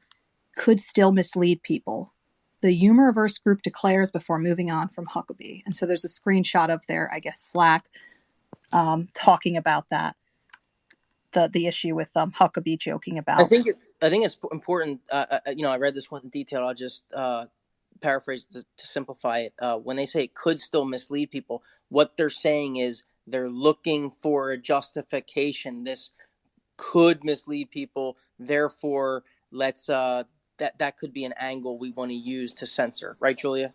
Yeah, and get away with it. Absolutely. Yep, and so 34 is very, very important to that point. Yes, it says, so 30, I see 2 33s on this thread roller, or this rather unrolled thread. It says, Roth suggests moderation even in this absurd case could depend on whether or not the joke results in, quote, confusion, end quote. This seemingly silly case actually foreshadows serious later issues. So I'm just going to read, there's a screenshot of Yoel Roth's comment in the Slack.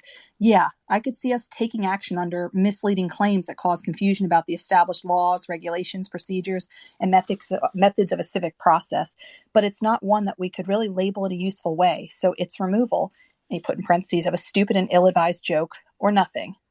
I'm maybe inclined to not remove it without a report from voting authorities, given it's been a while since he tweeted it, and virtually all the replies I'm seeing are critical/counter speech.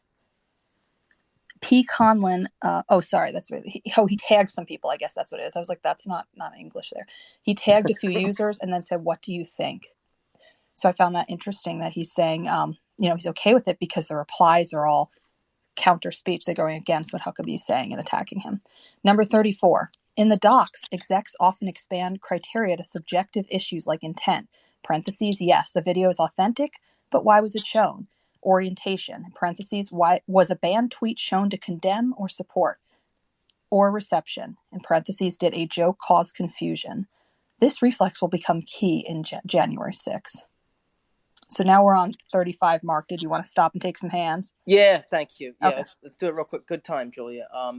And just one underlying thing, guys, if you can't pick this up, they haven't really hit J6 yet. They're alluding to J6. So that's what they call in the literary world foreshadowing. It's a little preview. Okay, so there's more to come without a doubt. But yes, guys, by the way, we have some really great listeners and people who are always in here. I did DM you and rotate some of these out. You can come right back. I just want to hit some people that are waiting. So Lou, and I'm going to put Brick on deck. Go ahead, Lou. Yeah, I just before you guys started reading again, I heard some. I think it was Crypto saying, Jim Baker. I mean, I'm sorry. I still think that he should have known who that was. I mean, come on. When you buy a company, you should know exactly who all of the heads of all the departments are. And so I just, I think that was definitely a 100% misstep. But I am excited to hear the rest of the drops, and I will drop down. Thank you. All right, Lou. I was going to say, the guy made it clear he's doing his best. He's been there for a month. I don't know how many employees he had, how many he had to vet. I would say that guy laid low. I'm going to give it to him. I think that the amount of transparency that's going on, I'm inclined to give it to Elon that he didn't know. But that's me, not you, Lou. Yeah, Lou, yeah. But Mark, if you ran a Macy's, you would know who the head of the shoe department was and menswear and this isn't the Macy's though. lingerie. We're talking But I'm about saying, if some you dark own a big things. business, you should know who the heads of each department are. Well, once he found out, he gave him the old boot, right? So that's exactly it. So I don't think he knew that the guy was doing things he wasn't supposed to be doing. That's the thing. And what? We have to remember, Elon came from the left. I mean, he is still technically, he's like a classical liberal, but the left shifted so far left, it put him into the right category and voting for Republicans. So he wouldn't necessarily, it's just my opinion, he might not necessarily look at this guy's background and assume he's up to no good. Lose and he the might, boss. just wasn't he wants accountability. priority number one. Exactly. And Lou, you're right. He's an FBI agent. Give me a break. So, Juliet, thank you so much for kind of clarifying. I guess I always think about it from another look. However, I did want to make sure, was your seat adjusted exactly how it was the last time that you left it?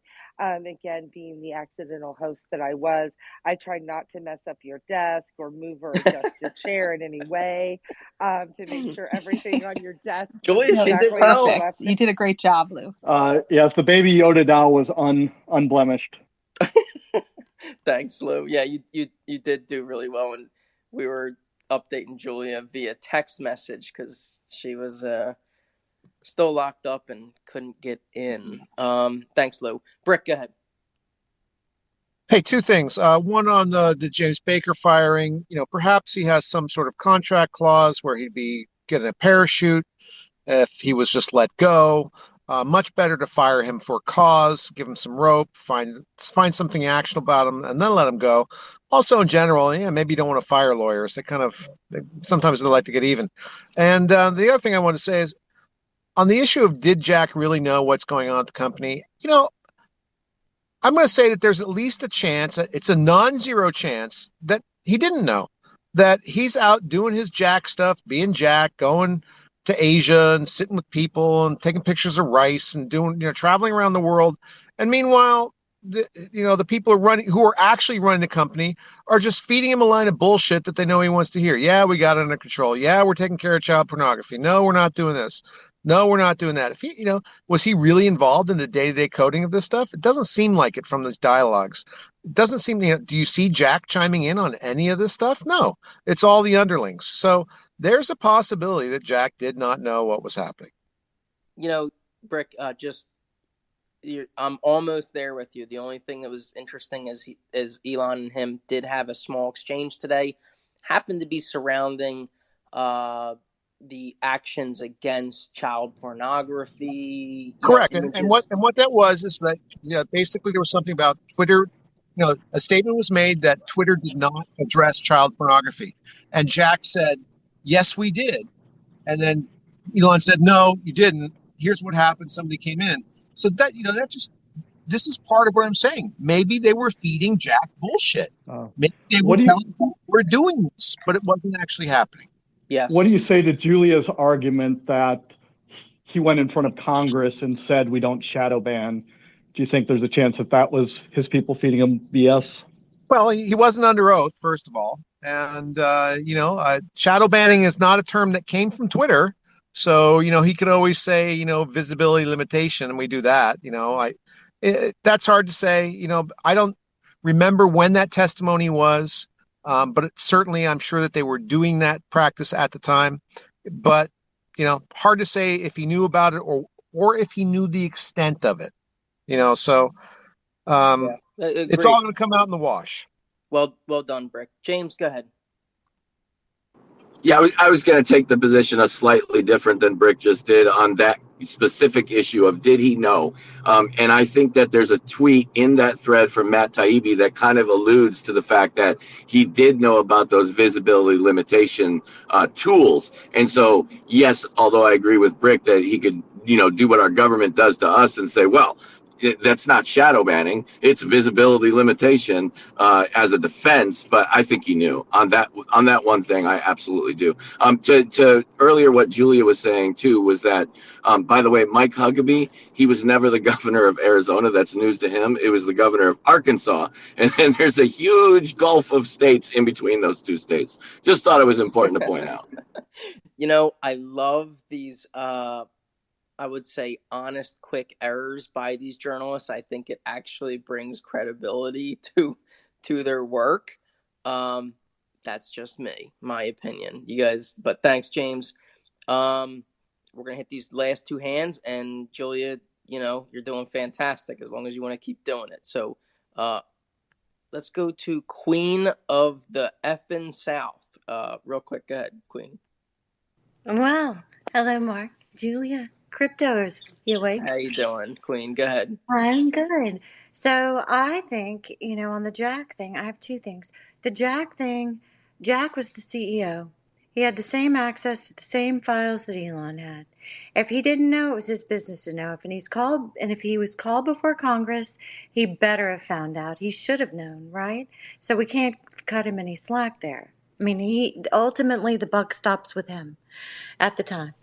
As far as the other, my question was, I read about, they said they didn't see anything so far with the Trump White House or the Trump campaign requesting anyone be censored, and the drop before kind of.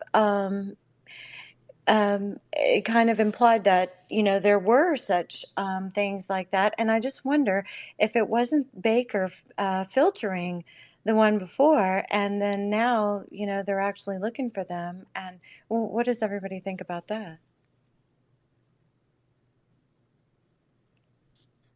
Julia, would you like to take that? Well, when I read about Baker's exit, Musk, I think, had questioned him like before he decided to fire him, and he wanted to know about like the events that were surrounding the laptop suppression.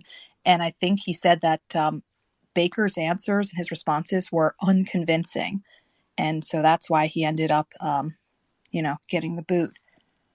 But I do think that he sanitized a lot of the files, but he can only do so much of that, and we're kind of seeing some things leak out. I'm sure there's a lot more.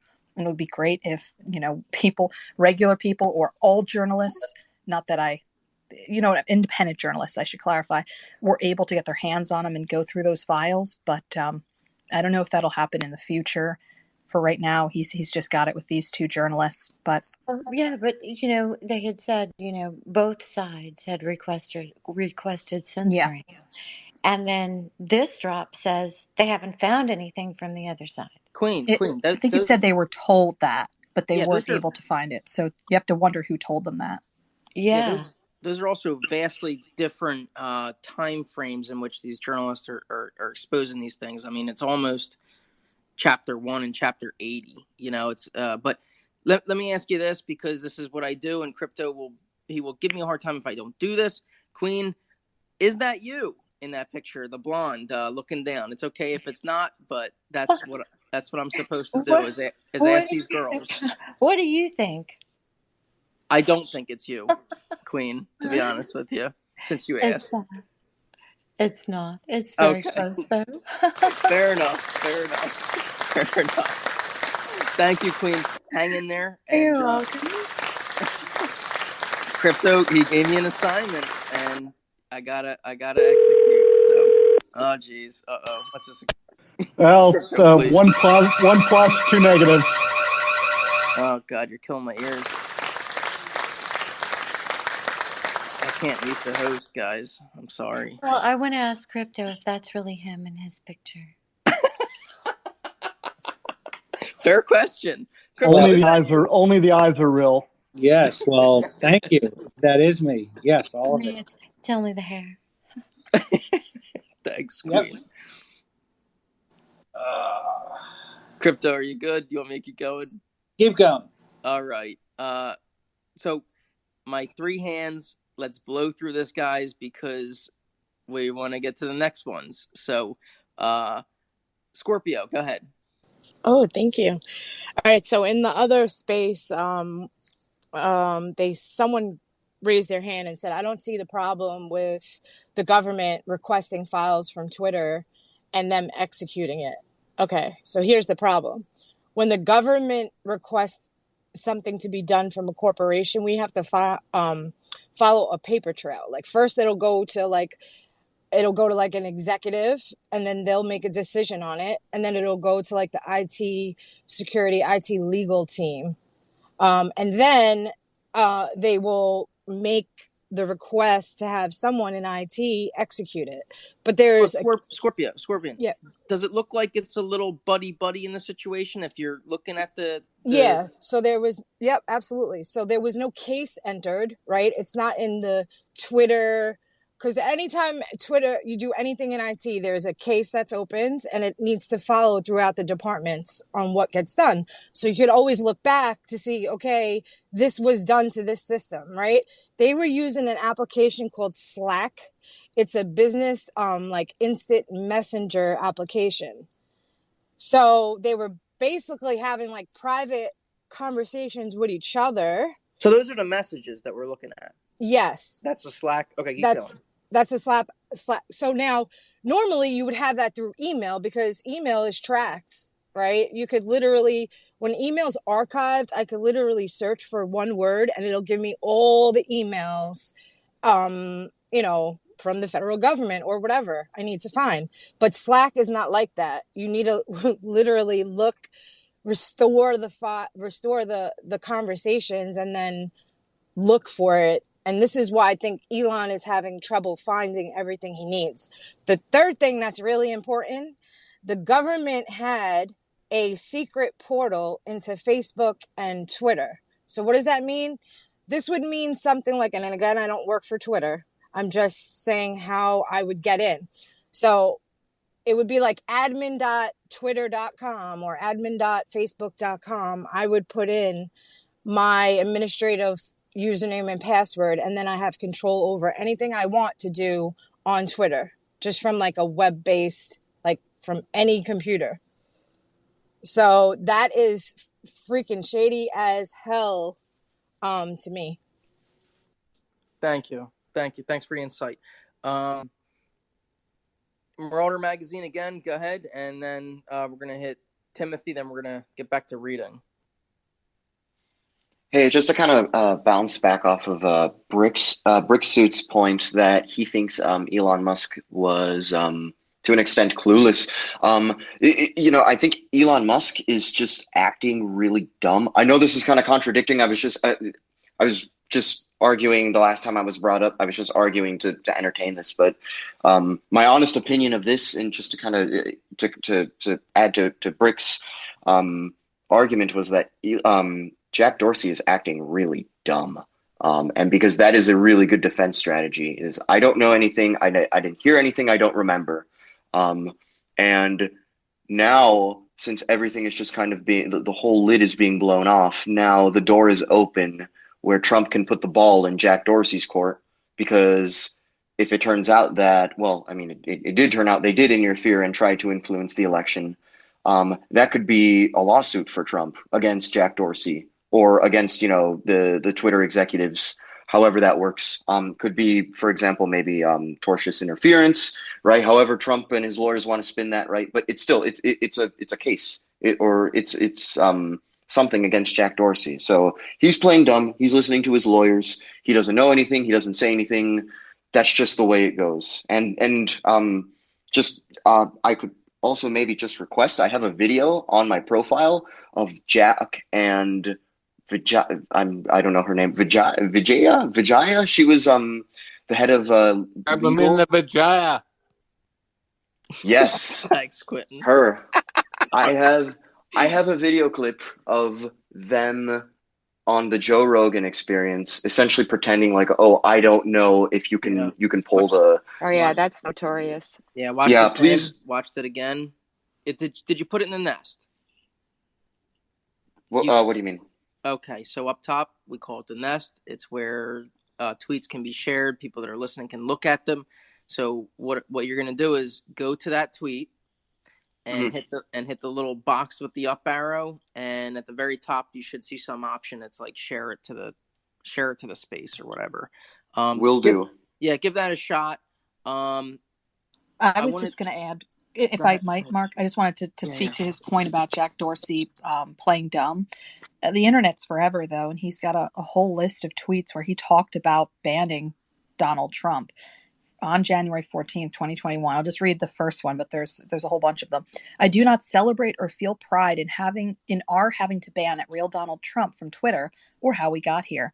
After a clear warning we take this action, we made a decision with the best information we had based on threats to physical safety both on and off Twitter. Was this correct? And then he goes on to say, I believe this is the right decision for Twitter. We face extraordinary circumstances, etc. So that indicates someone that's aware of those internal communications that we just heard from Yoel Roth, or I just read, rather. Yeah. Right. Let me. How can you stand behind a decision you weren't informed about? Yeah. Thanks. Exactly. That's a good point. Let me do this real quick, Julia. I want you to read again. You're doing fantastic. But I want to give the option over to our good friend Billboard Chris, who is he can jump in now, or he can wait till we read another 5 or 10 tweets. He can go ahead. He can go ahead. Okay. Yeah. I'll just wait a second, guys. I'm just walking back to my car, and then I'll be driving. But I'll ask a question. I have a question for crypto. And first of all, I want to say thank you for running a civilized group.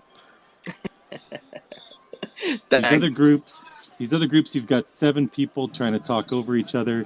They're all in a hurry to get the next word in, and it's super annoying. And you guys run the best groups. But my question is for this good-looking crypto guy. Who's getting sued? What's up? And what's the punishment going to be? Well, I haven't seen anything that I like so far as criminal-wise, but as far as civil, I think we have a lot of agencies that could be sued by third parties. I haven't gotten through all the tweet drops for tonight. I would anticipate that even though it's pre-Elon, I would anticipate Twitter is going to be sued for their censorship under 230. As things come out further, probably under 1A as well, as things keep going for 1A standards on the First Amendment. And I think Ron Coleman is probably going to be pretty busy. Yeah, it seems to me that the government is bypassing the First Amendment, they can't interfere directly, so they're doing this indirectly. They're not going straight to people and impinging on their rights, but they're all doing it indirectly through Twitter, so they need to be held accountable. But hey, you're the lawyer. Yeah, well, But this I am. this is a huge scandal. It's absolutely massive. This is way worse than Watergate, in my opinion. It is. And, when I don't know things, I say I don't know them. So one of the things you have to take account for, which, would be a question I would ask Ron Coleman, is oftentimes the federal government in certain branches, they have immunity, right? Not for now, the immunity, the qualified immunity will go away if you have an intentional tort. But as far as interfering with 1A, I've never been a part of a case where the government has been sued on that. So I don't know how it would work because there's a lot of times where the government can mess up, but your causes of action are very limited because of their either sovereign immunity or just immunity that they hold. So I have never sued the federal government under 1A, but it's definitely something I'd like to pick Ron Coleman's brain about. Thank you, guys. Great space. Hey, Chris, real quick, can I? It's okay if we want to keep it quiet, but January, I'm gonna run into you up in that. Here he goes, making his plans. No, it's already done deal. January 6th plans. No, not January. Quit. Guys, can I talk to Chris, please, for the love of God? Chris, I don't know if you've disclosed or not yet. God, Jesus. All right, let me talk to him. Chris, I don't know if you said it yet. Never mind, Chris. I'll see you in January. Oh, no. Mark, go ahead. I'm done. I'm sorry. I'm a kid. Pussy. Mark, I'll answer your question. So thanks. January 9th and 10th, I'm in D.C. Then I'm in Maryland on the 11th. And on the 13th, I'm going to be in Boston again, outside Boston Children's Hospital, having fun with 200 of my favorite Antifa numbskulls. And Chris, myself and Nick are going to be there too. So we're going to be there to capture you and all your First Amendment. So we're excited to see you again. Fantastic. I'm so excited now. That's awesome. Thanks, Crypto. Thanks for making that hard. No, dude, I legitimately gave you a clap. That was a good time. Yeah. I mean, before the clap, but thanks.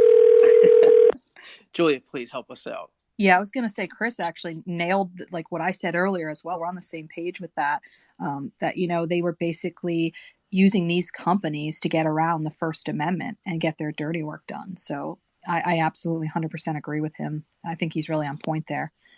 Do we want to move on? Read some more? Yes. All right. Crypto has a better idea. Yes. Hopefully he doesn't clap after each one. Number 35. In another example, Twitter employees prepare to slap a, quote, mail-in voting is safe, end quote, warning label on a Trump tweet about a postal screw-up in Ohio before realizing, quote, the events took place, end quote, which meant the tweet was factually accurate. And they're showing some screenshots of Trump's tweet saying, no, a rigged election. And he shared an ABC 13 story. And then we've got the Slack chat where they're talking. Somebody asked slap chat, like the slap chop. Slack chat. Hang in there, Quentin. Quentin, hang in there. Slap chop. Quentin, don't make me boot you, brother. Hang in there. Yeah, so someone questions it. Another person says, until Yoel wakes up, basically wait for him. Someone else says, I've been on paid time off, so not 100% up to speed. My understanding in both cases is that the events took place and that the commentary by POTUS is his opinion related to these real events so that there wouldn't be any labeling action/violation on our side. And Yoel says, yeah, ... Those are factually accurate, ... And the person said, thanks for clarifying. It's just interesting they wanted to jump on that like so quickly without even verifying that information. They just assumed he was tweeting, something that wasn't true. So 36, very well done on speed. Quote, Trump was being visibly filtered, that's also in quotations, as late as a week before the election. They're talking about 2020 here. Here, senior execs didn't appear to have a particular violation, but still worked fast to make sure a fairly admin Trump tweet couldn't be replied to, shared, or liked. So they shared another tweet of Trump's. Here's a screenshot. Big problems and discrepancies with mail-in ballots all over the USA. Must have final total on November 3rd. And then we see the Slack chat again. Y'all's asking, what's the team's recommendation? And then there's a link to a Google Doc. Then he says, thank you, agree with the recommendation, flagging right now with leadership given its POTUS. So that's an interesting question with leadership. I'll just toss this in there. I assume Jack Dorsey would be on that team. So then someone says, we'll set up a call. And then you'll ask, can we use a new doc per PII review? Basically, okay, we'll also include that in our playbook after. And in parentheses, an exclamation point. Then another Google Doc. And then it says EDI approved. Yoel Roth wrote that. So I don't know what that means, but maybe something with executive or something like that. Could have been that he took it to that leadership committee. So very well done on speed. The group is pleased the Trump tweet is dealt with quickly. Yoel says, let's inform stakeholders and move forward.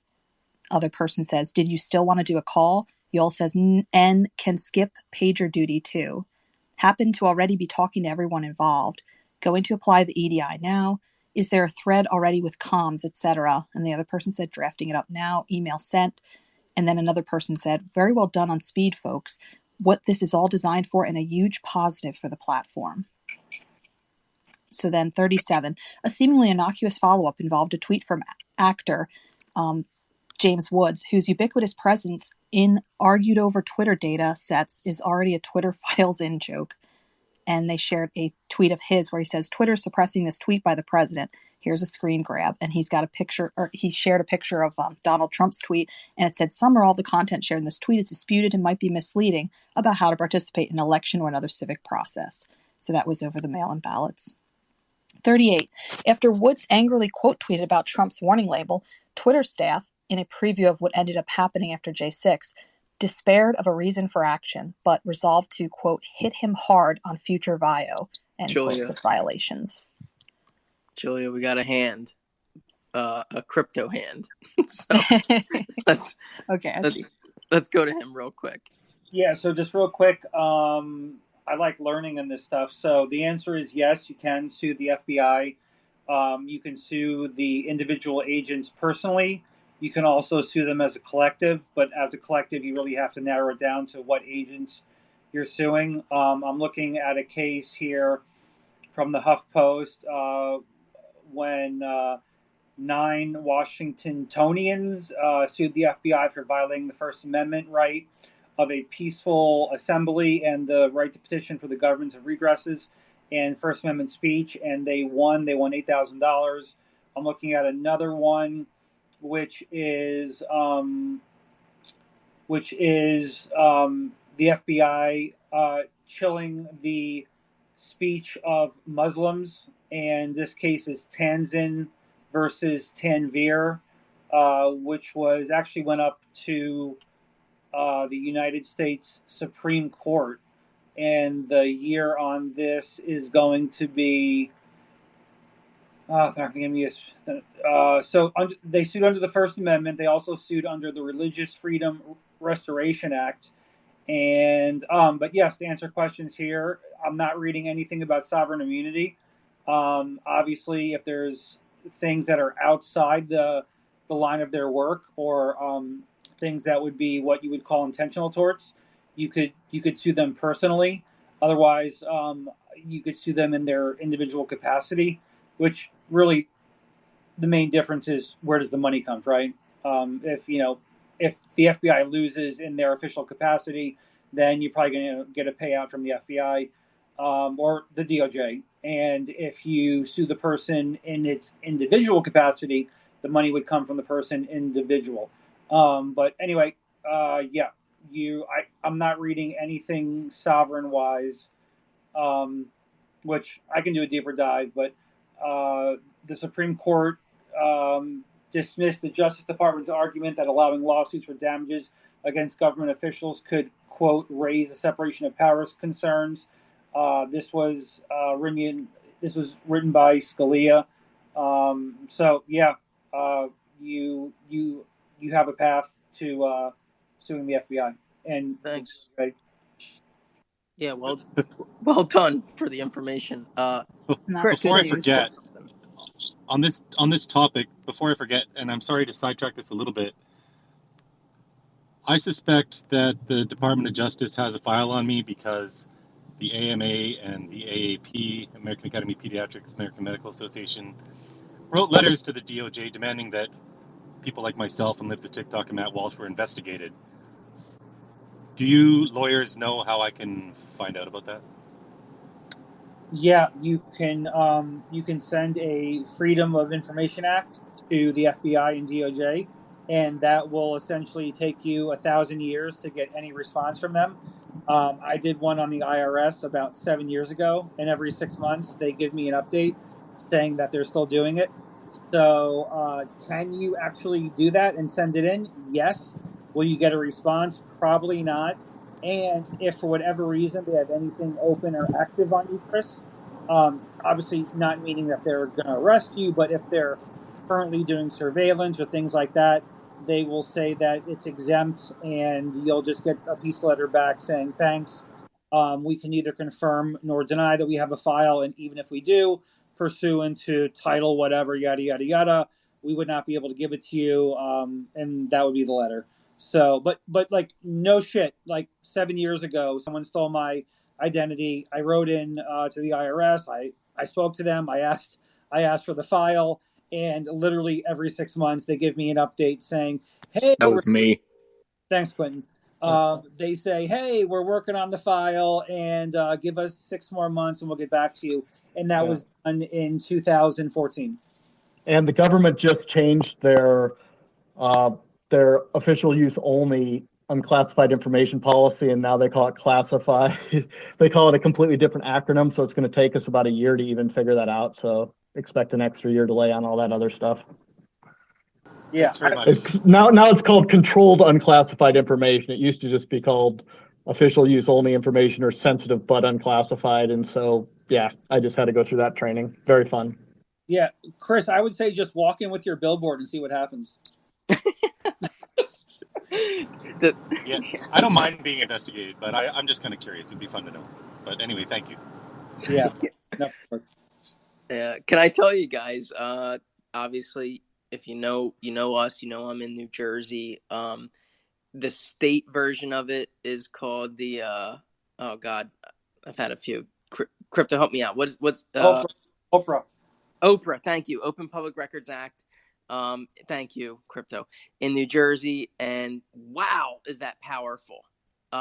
It's super easy. It's super simple. FOIA is like 10.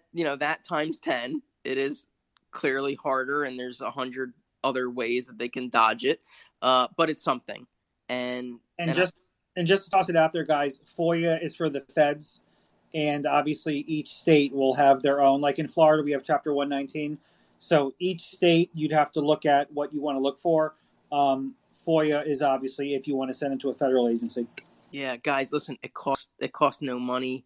If you want to know something, take your shots, shoot your shots. It's funny. Let it get rejected and then try again.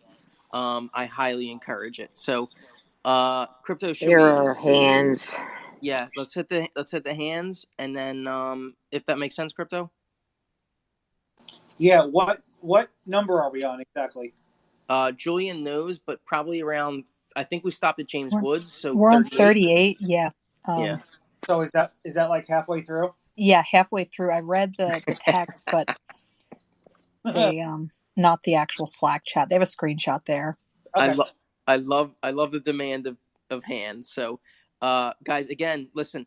If I drop yous and I bring someone else up, take no offense. It's a positive thing. We want to hear from everyone. So we're gonna go through these hands quickly. And by the way, I haven't used them in a while, but I have the turkeys ready. So, the disrespected trucker, go ahead.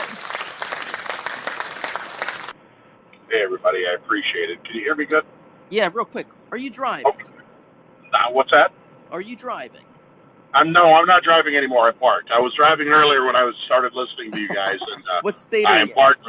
What I'm state in. are you? I'm just north of Omaha, Nebraska, right now. Oh, God bless you. There's nothing out there, is there?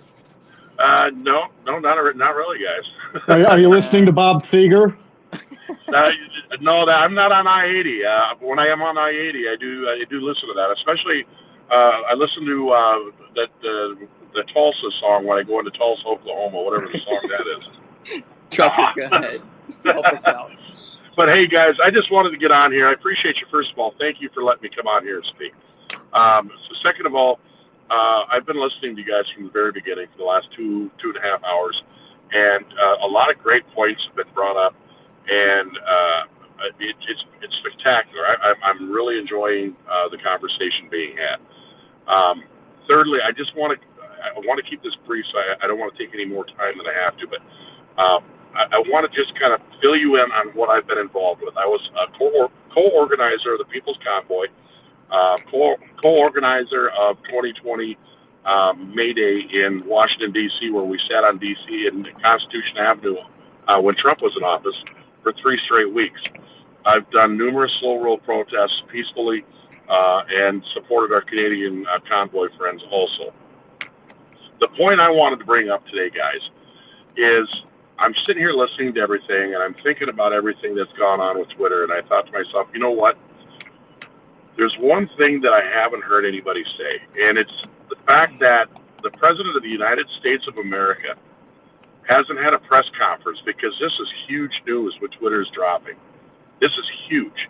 But the President of the United States hasn't come out and had a press conference that said, we are going to do an internal investigation on our federal agencies and work side by side with Twitter to find out what information they have, to find out if we can validate everything that they're saying. And if there is people in our federal agencies, because these are very serious accusations. And when I think it was Julia earlier in the show said, why aren't we talking about treason? I completely agree with that, because what the federal agencies have done is they basically have trampled on our First Amendment rights. And not only ours, but a sitting United States president. And the fact that the current administration isn't even commenting on it tells me that they are all in on it. And it's one of the observations that I came up with listening to all of you, Dog. And lastly, and I'll do this real quick, January 6th, just like Maxine Waters up in Minneapolis after the George Floyd incident, and after that the other police officer accidentally shot that other black man, she incited violence. She incited a riot. January 6th, in my opinion, is exactly that. It was incited by federal agents. And the reason I think that, and that's my opinion, is because Nancy Pelosi said that 14,000 hours of surveillance video is non-admissible because they what was the word she used, federal sovereignty or something like that, because it happened in D.C., because D.C. is technically not a state, or whatever you want to call it. So all of the stuff that you guys have been talking about and everything that's been going on with Twitter, it's a constant bombshell. Every single day I'm looking at Twitter like, oh, what's going to happen now? What's going to happen now? What's going to happen now? There's definitely some collusion going on in the White House involving this administration, in my opinion, for the simple fact that they are not commenting, they're not having a press conference, and they're not demanding an investigation, an internal investigation on their own agencies. Because if I was president, I'm going to tell you the first thing I would do, I want an investigation on my own federal agencies to make sure that they were not involved. And that's all I have to say, ladies and gentlemen, and thank you so much for letting me speak, and I will continue to listen. Mic drop, Trucker. Thank you. Thank you. And Nancy Pelosi declared sovereign immunity for J6. Can we all just talk about that later? Thank you, Trucker. Except the White House did respond 4 days ago, and they said that they saw it as an interesting or coincidence, if I may, that he would so haphazardly push this distraction that is so full of old news if you think about it, and at the same time, Twitter's facing very real and very serious questions about the rising volume of anger, hate, and anti-Semitism on their platform and how they're letting it happen. That was the press secretary. And she said, as you know, the president said last week, more leaders need to speak out and reject this. And it's very alarming and very dangerous. So they've got the spin going for sure. What an interesting statement from the U.S. government. Thanks. Old news. Very interesting posture. Trucker, thank you. Go to sleep or stay awake, whatever you want to do, whatever's safest. But we appreciate your straightforwardness.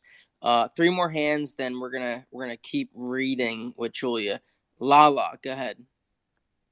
Hey guys, yeah, just unbelievable that coming out of the White House, the response is that we are unhealthy. I mean, it blows my mind. Yeah, a lot happened today. I think what I want to comment on is more coming from a political theory perspective. I mean, my jaw is on the floor. When the files were being released, I got stuck on number 7. And I actually was rugging on and off of Mario's stage the whole time. So half the time I was hearing what they were saying, half the time I wasn't. So this is what I was going to comment, but eventually I gave up because I just was having so many technical difficulties when I was up there. But what I wanted to comment from this theory perspective is the fact that legal precedent is really needing to change to support what's coming out of Twitter files. And I'll break this down as quickly as I can. But basically, right now, we have all of this outrage over freedom of speech being violated, yada, yada. Unfortunately, we really don't have any basis for that claim, given the current legal precedent. Twitter is a private company. Twitter is a 230 section protected social platform.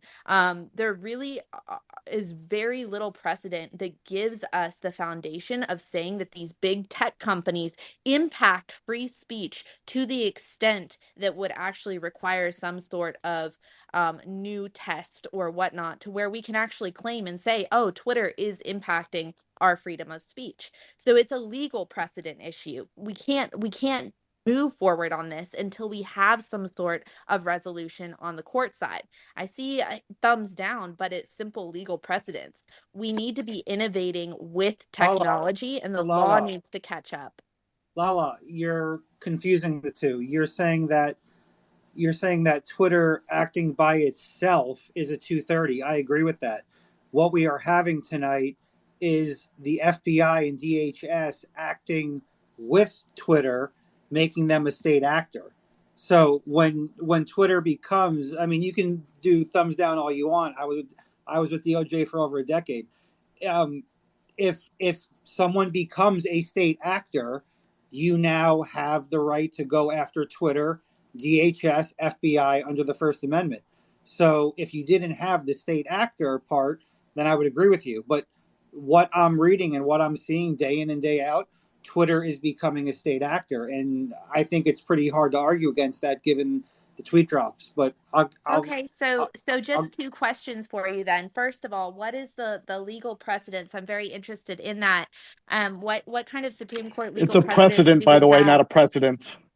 What kind of precedents do we have to be able to actually make that judgment? And then second of all, I think that there is a very glaring and obvious lack of rulings when it comes to big tech and their impact on free speech. I mean, we saw this during the 2020 election cycle, right? When things were just getting censored left and right. It's what we're all upset about. But there was nothing to say that we...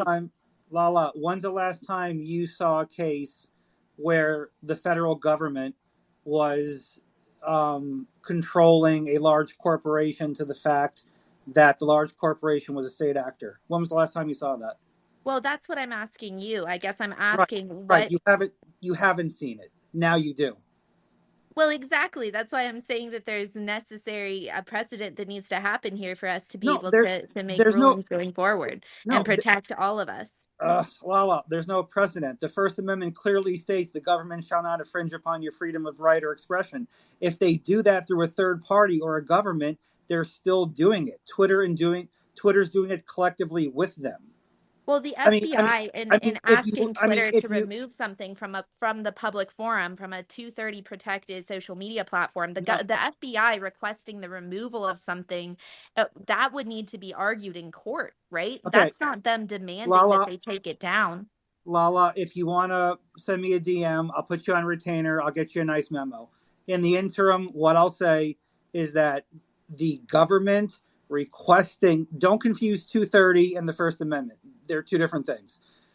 No, If, I'm aware of that, and I think you're right, misunderstanding what I'm saying, because what I'm saying is that the FBI requesting that something be removed from a private company's that's a, website that's a is violation. different than, No, it's say, not different. Twitter's becoming a state actor. It's like the FBI is doing it themselves. Twitter is becoming a state actor. Again, you can believe me, you cannot believe me. You can put me on retainer. I'll give you a no, no, 5-page no. memo with I'm case law. asking what kind of legal Right, reasoning do we have for that? That I'm right, very interested, because I'm right, saying that there needs to be some sort of consideration by the court to develop a test for this, and you're right. saying that And, that's not needed. and I guarantee you, this is not a case of first impression. I don't know the case law off the top of my head. If you'd like to have a memo, I'd be glad to write one for you. Hey, Lala, I'm just curious. You know my deal. I did it to the last girl. No, Mark, no. Don't. I'm very curious. Mark, don't make me do it. All right, yes, sir. I'm just curious. Thanks, Lala. Quentin, help us out. Quentin, it's your turn. Oh, thank you. Even though I'm a Fed, allegedly. That was a good time on Thanksgiving, you guys.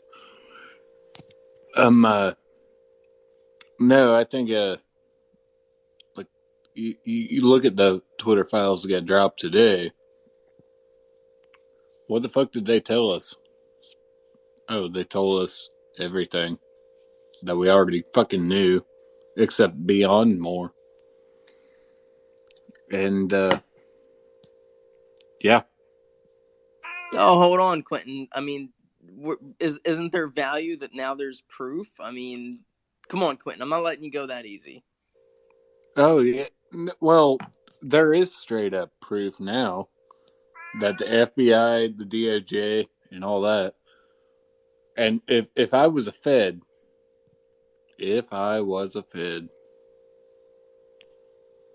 crypto, why are you being so quiet? He's waiting for you to make your point, Quentin. Come on, Quentin. I don't know. I'll repeat. Quentin did make a point. He said that these confirmed what we already knew, and they even told us a little bit more. Yeah. Oh, So there is that. Yeah. Yes, and Now, every now, time, now everyone thinks I'm a Fed. well, Now every time, the whole group thinks I'm Fed. Quinn, every time you talk more, I think you are a Fed now.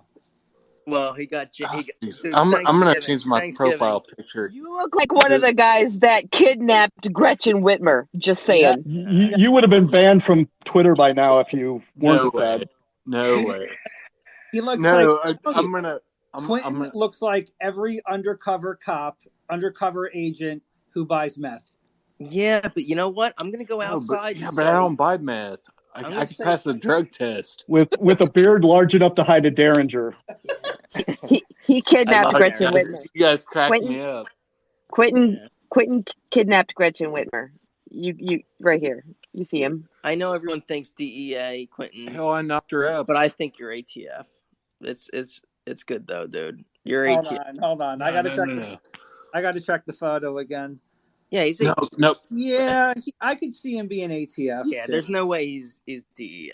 DEA is too easy. At the very least, he's had alcohol, tobacco, and firearms tonight. You're all gonna get me arrested for impersonating a police officer. No, Fed boy. All right. Crypto. Should we hit any more, or do we go back to Julia and plow through? No, I just want to figure out why you guys think I'm a Fed. No. Marcus trying to plow through.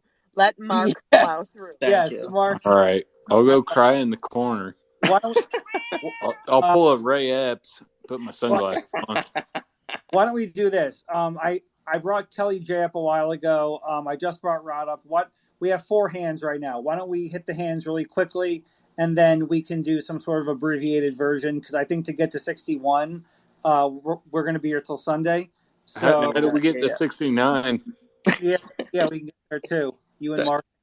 All right. But Yes.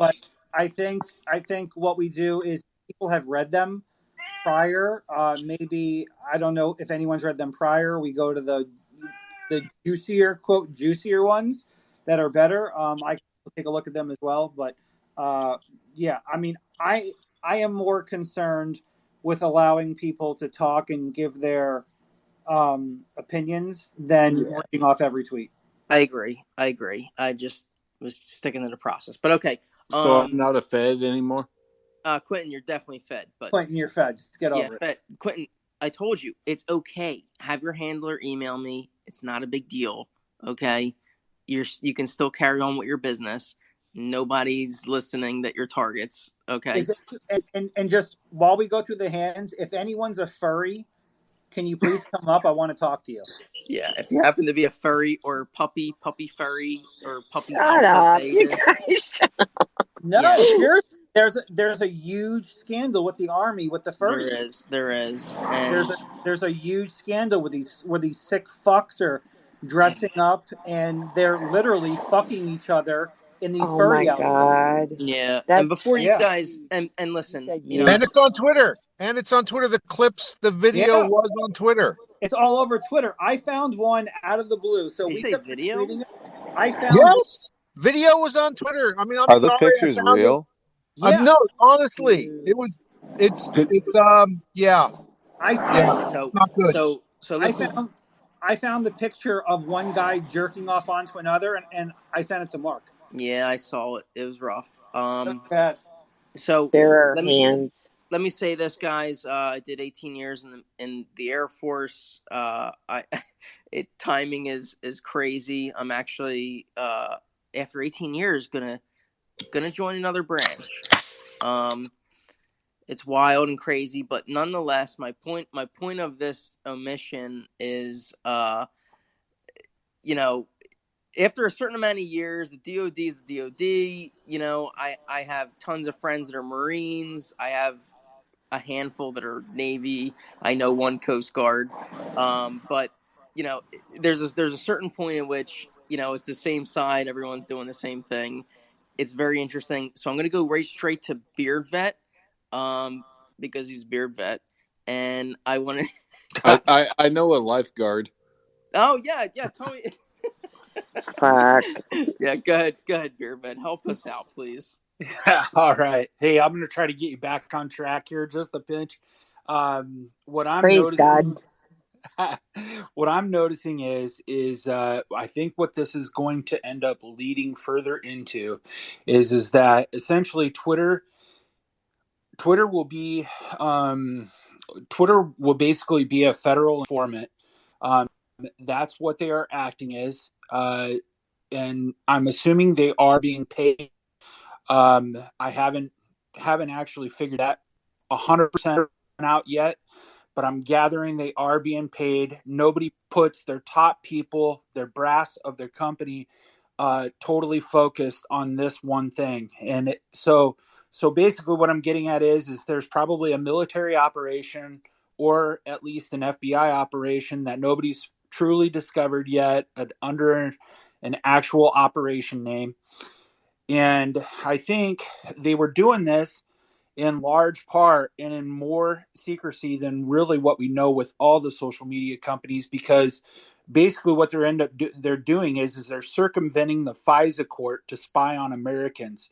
So they're going through the business, getting the back end, collecting your DMs, collecting your private messages, especially between some of these more I would just say more important folks at the time of the election and things. I would gather they're spying 100% in DMs. So, you know, I would, and then to furthermore, I gave this to crypto's attention the other day. I'm sure some of you now are familiar with it, but the Branson versus Alma case, Branson v. Alma versus Adams case. It is going to be in the Supreme Court. They have not decided if they would hear it yet, but it did bypass the 10th Circuit, and it's a big, huge case. I don't want to get into it here. Listen, it's easily accessible on the interwebs. You can go out there and you can find it. Branson v. Alma versus Adams. It's going to be heard at the Supreme Court. It is on a constitutional basis of the election was a fraud. And I'm telling you, all of this Twitter information is going to be used for Bronson in this case. They're a set of brothers, and it's gonna. I mean, if the Supreme Court does, I wouldn't hang a ton of hope on this, but if it does get heard, this is a whole nother ball of wax, because there's already names listed in this thing, 388 people, all tied with Congress and the Biden regime administration is all in this. So look it up. Listen, it's worth about a 15-minute read. If you're a fast reader, probably 10 minutes. You could read the whole thing. But again, it was skipped the 10th Circuit on the basis of national security. Okay, and that never happens. There's maybe like 3 or 4 cases in the last 10 years that circumvented the 10th or 9th Circuit to go straight to the Supreme Court on basis of national security. So it's got legs. And again, I hope I informed some of you about this. If not, then you're on the right. If all of you know about this, it's a great place to hang your hat for a little while and keep an eye on it. All right. Hey, thanks, gents. Again, thanks, Mark. Thanks, Crypto, and everybody else in here. Yeah, very much appreciated. Got any questions for me? I'm here too. Thanks. Thanks, Beer Vet. And thanks, Julia. Thanks, Crypto. Thanks, Julia. Thanks, Lady. Honey Badger. Yes, we remember you're a host, Julia, and one with a mellifluous voice. Mm-hmm. Yes, thanks, Julia. Oh my God. Thanks, Spirited Vet. I was waiting for that one to blow up. We knew she was suspended for a week, but come on, man. Oh my God. All right. Kelly J has been waiting. Go ahead, Kelly. Help us out. Well, not a furry, so I can't help you. Are you a puppy? Are you a puppy? No, I have 4 cats, but that's as close as I come to anything animal. Not exciting. Oh, Mark, there you go. I have one cat, but okay. I just wanted to point out, I pinned an article into the Nest and I put it into the tweets that came out from the Gateway Pundit about the elections. I think everybody should read it.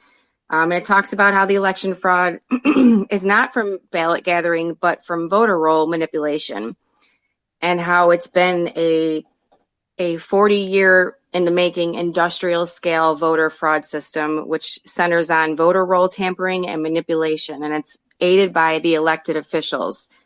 So it gives numbers. They've actually got a group on the ground talking about how 42,000 changes to the election rolls were made within weeks of the election. Most were illegal. 21,000 new voters added to the election rolls within 29 days of the election. Almost everyone is illegal. 8,000 voters appear to live in a business, each one which would be illegal.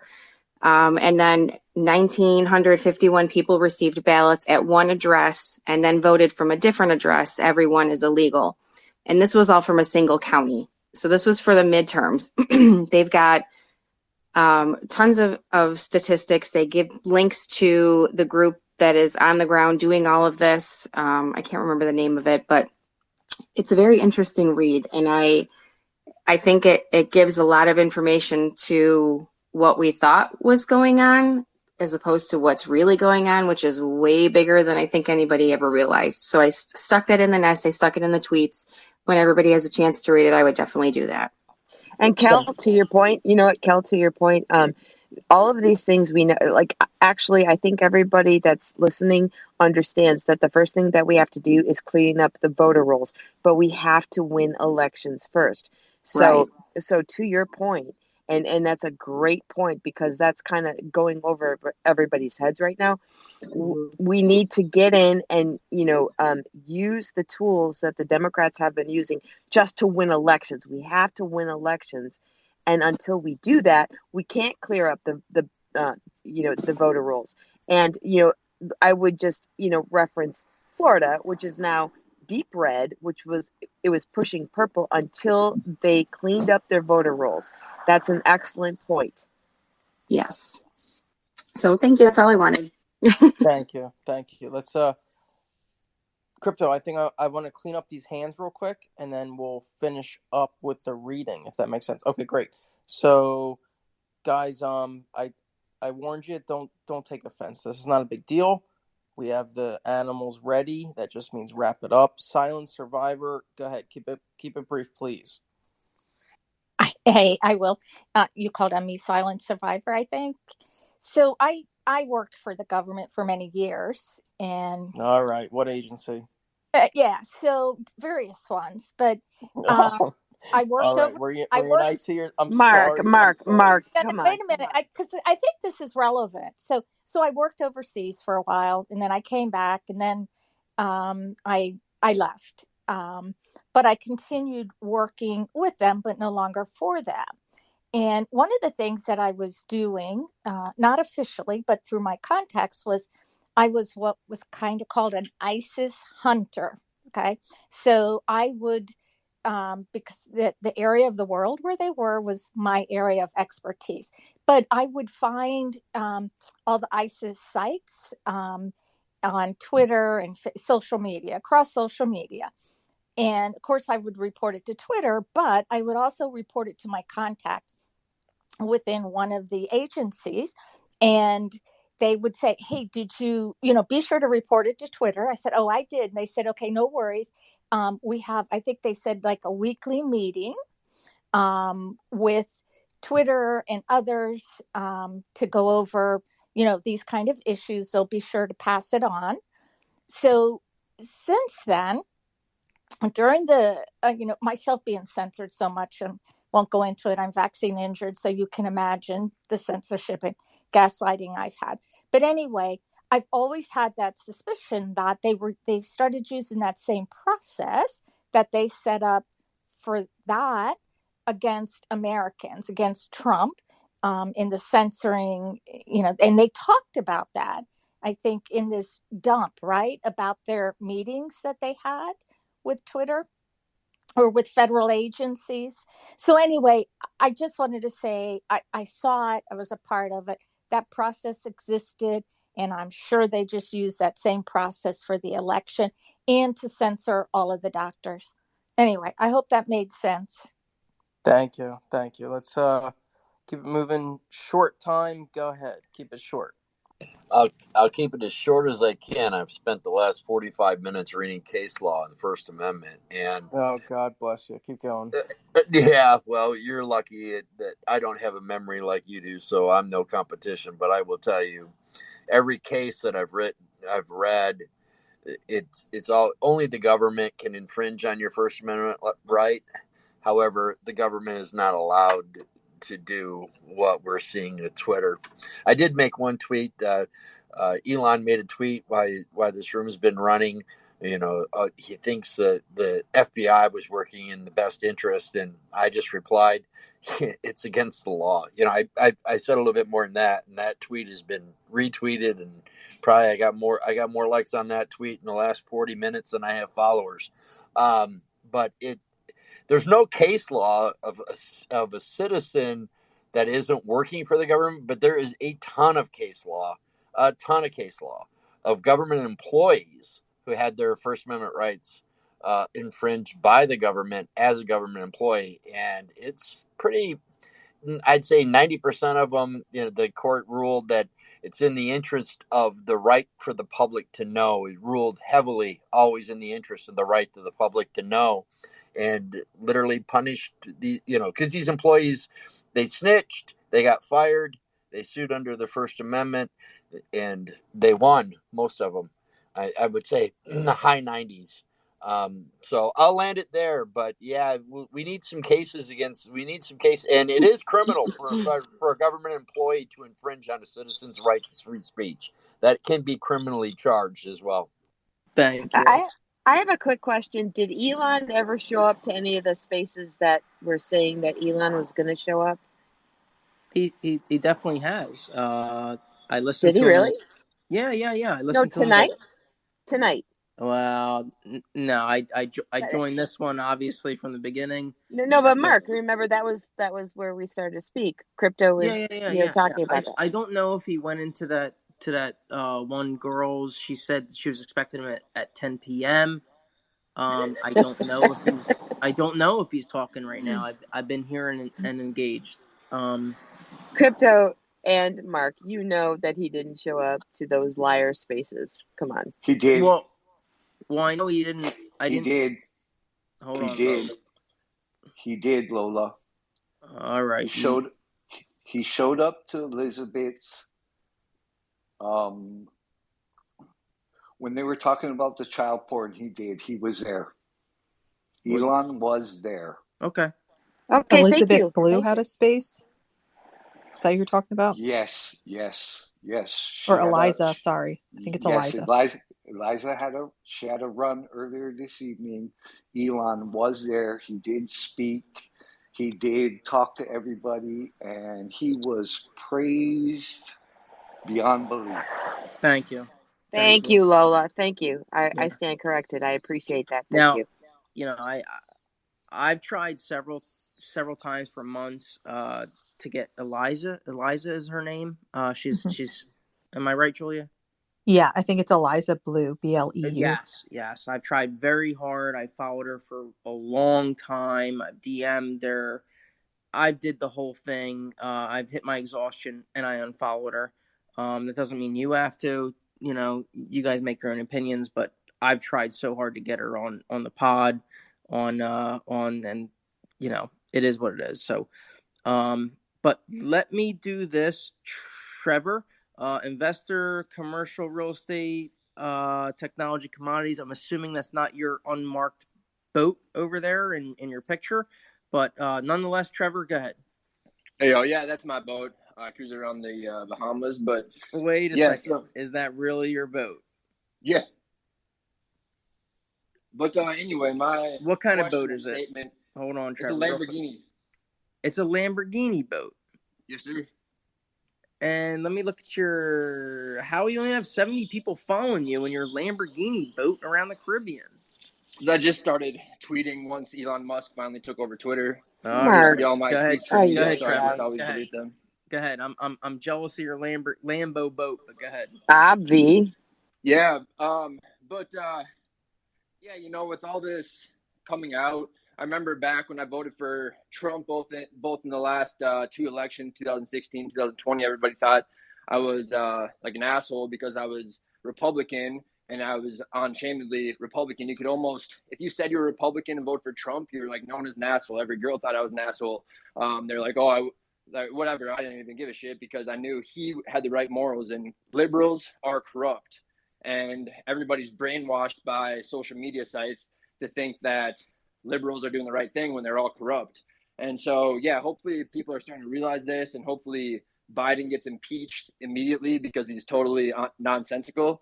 And yeah, I hope Trump gets in office, or like DeSantis or anything. But I'm just listening into your guys' talk. It's beneficial so far.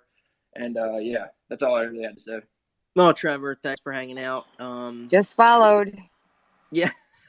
Trevor, I'll let you know it. when I'm in the Keys, which is my favorite place. I don't know, maybe you bring the Lambo around, and maybe I'm more jealous of that Great Wall of China photo. Where you at, Trevor? Trevor, where are you in the Lambo? Hey, Mark. Undisclosed location. Oh, thanks, Trevor. All right, Mark. Well, me too.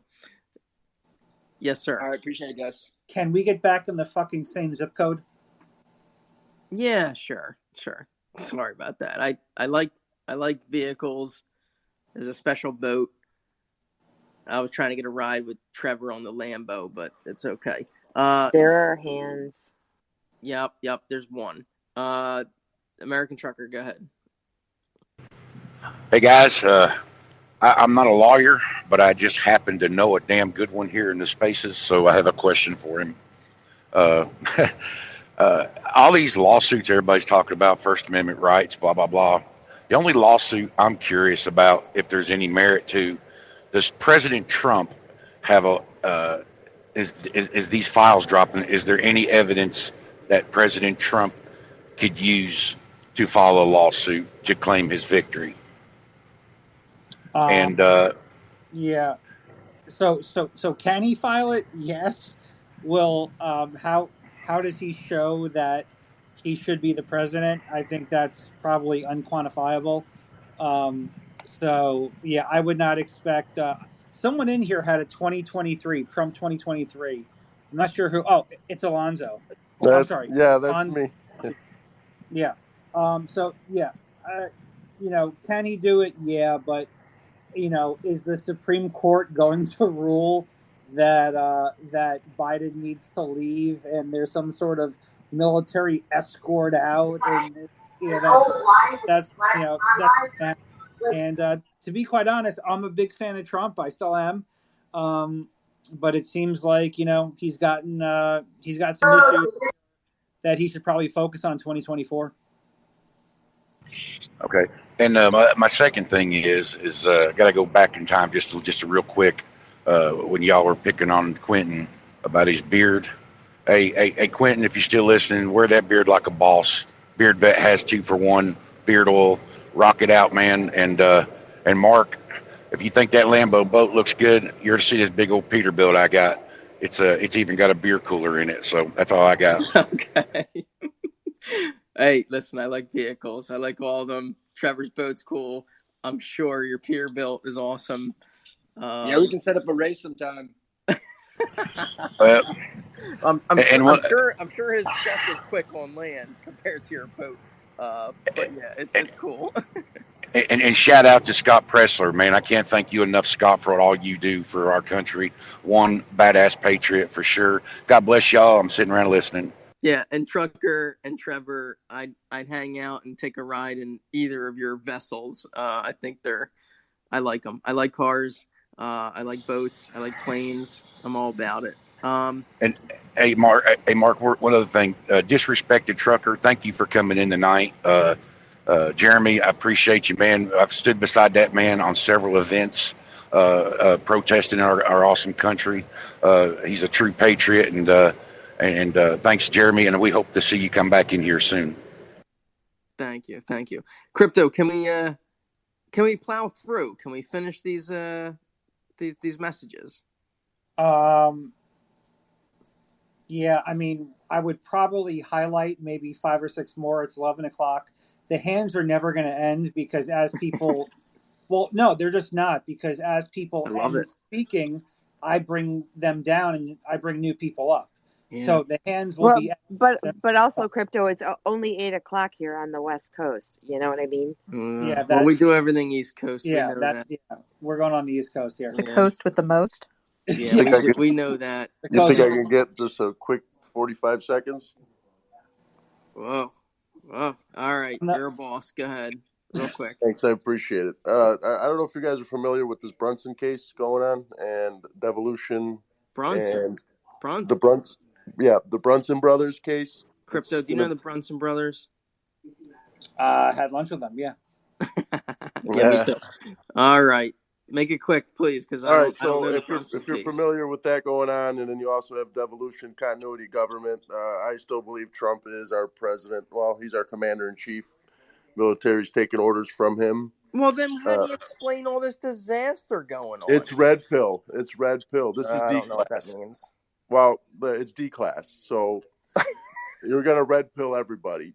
This is all for normies. The guys, I've been doing this for 4 years. I've been following Trump since he came down the escalator. I wasn't a big fan prior, but there's a lot going on, and unfortunately, I am more pissed off than anybody because I knew what to expect. The Twitter drops are pissing me off, so just so you know. All right. I don't know why you're pissed off at this that the Twitter drops. They're essentially it's business declass on what we all known. It should be exciting. It shouldn't piss you off. It should be like, wow, validation. And maybe you say, what can we do about it?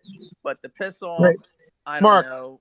Go ahead. Mark, can I Go just ahead, ask a 32. question real quick? I just to make sure I heard it correctly. Yeah. Trump is still president and the military is in control. Is that what I heard? Yes, sir. So Trump is giving our money to Ukraine? No, I'm not saying that. And all this, even though the Supreme Court hasn't decided the case. Well, they're deciding on it. It's the January 6th. Well, they'll release the decision somewhere in June. Nope, they're deciding on January 6th. No, let me put the. Thanks. How can he be running again if he's still the president? I mean, did I fly to Mar-a-Lago for nothing? Yeah. Brick, we hung out. Yeah. And by the way, yeah, but Brick, you met us, man. We I hung met out. him in person. The guy Well, is that's just true. as cool in person as he is on here. He better declassify those documents real quickly, Brick. All right. Julia, can we? Do you have any big ones? I'll scroll through, look for a few. I think Crypto doesn't want to read 25 of these, so. Well, do you have? Yeah, I just don't know what the good ones are. If anyone's read them, maybe we can do 5 of them. Maybe 5 that are. I can't believe how you didn't read these, but it's okay. Yeah. Yeah, like Julia gave us the thread, right? I mean, I was reading them before, and I'm reading them again as Julia, shared them. So I'm not understanding how anybody hasn't read this thread yet. Well, it's okay. Yeah, but there's a difference between reading them and running an entire room. The copacetic nature of the derivative. I can speak lawyer. No, I mean we have that's math, but we have 500 people in here and endless hands coming in and out, so I can't read tweets while I'm doing that. We can skip over the actual screenshots, assuming he's done a pretty good job of summarizing what's happening in those. I wanted to go to 40 just really quickly because of what they said. Twitter teams went easy on, this was a congressperson, Jody Heiss, with one of her tweets, only applying what they call soft intervention, with Roth worrying about a, quote, wah censorship and, quote, optics backlash. So that tells you what they thought of censorship, what they were doing. Meanwhile, there are multiple instances involving pro-Biden tweets warning Trump may try to steal the election. That's a quote that got surfaced only to be approved by senior executives. This one, they decide, just, quote, expresses concern that mailed ballots might not make it in time. And that was an ABC News tweet. So I'm skipping over reading the screenshots, but you can kind of see that this censorship went primarily one way, as Elon has told us. 42, that's understandable. Even the hashtag Steal Our Votes, referencing a theory that a combo of Amy Coney Barrett and Trump will steal the election, is approved by Twitter brass because it's understandable and a reference to a U.S. Supreme Court decision. So they're finding ways to allow the left to get away with breaking the policies.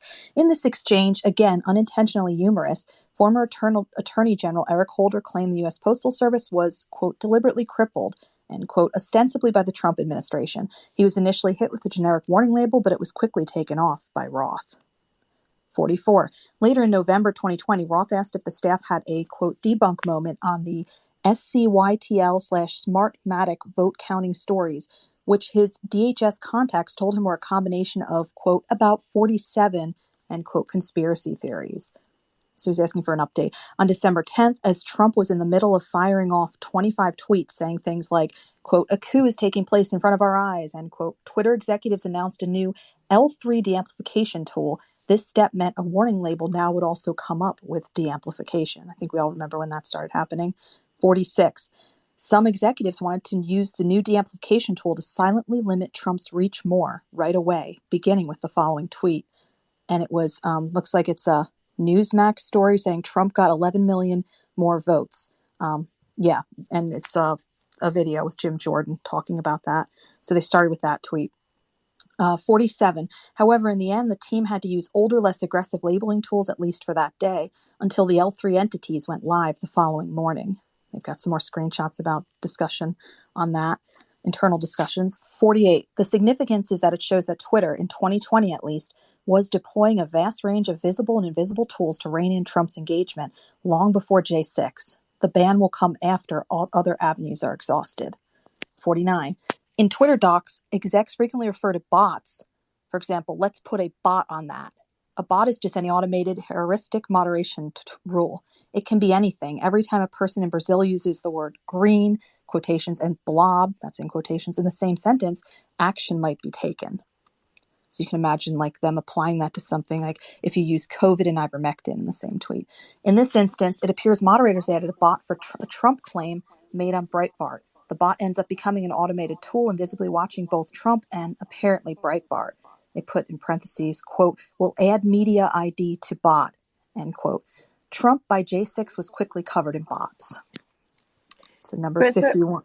But so Jules, if we can go back, because that's like 41 was very, very significant. And I was in a room earlier where everything was just unwinding and I was listening it to real time. So it's great to hear it unpacked again.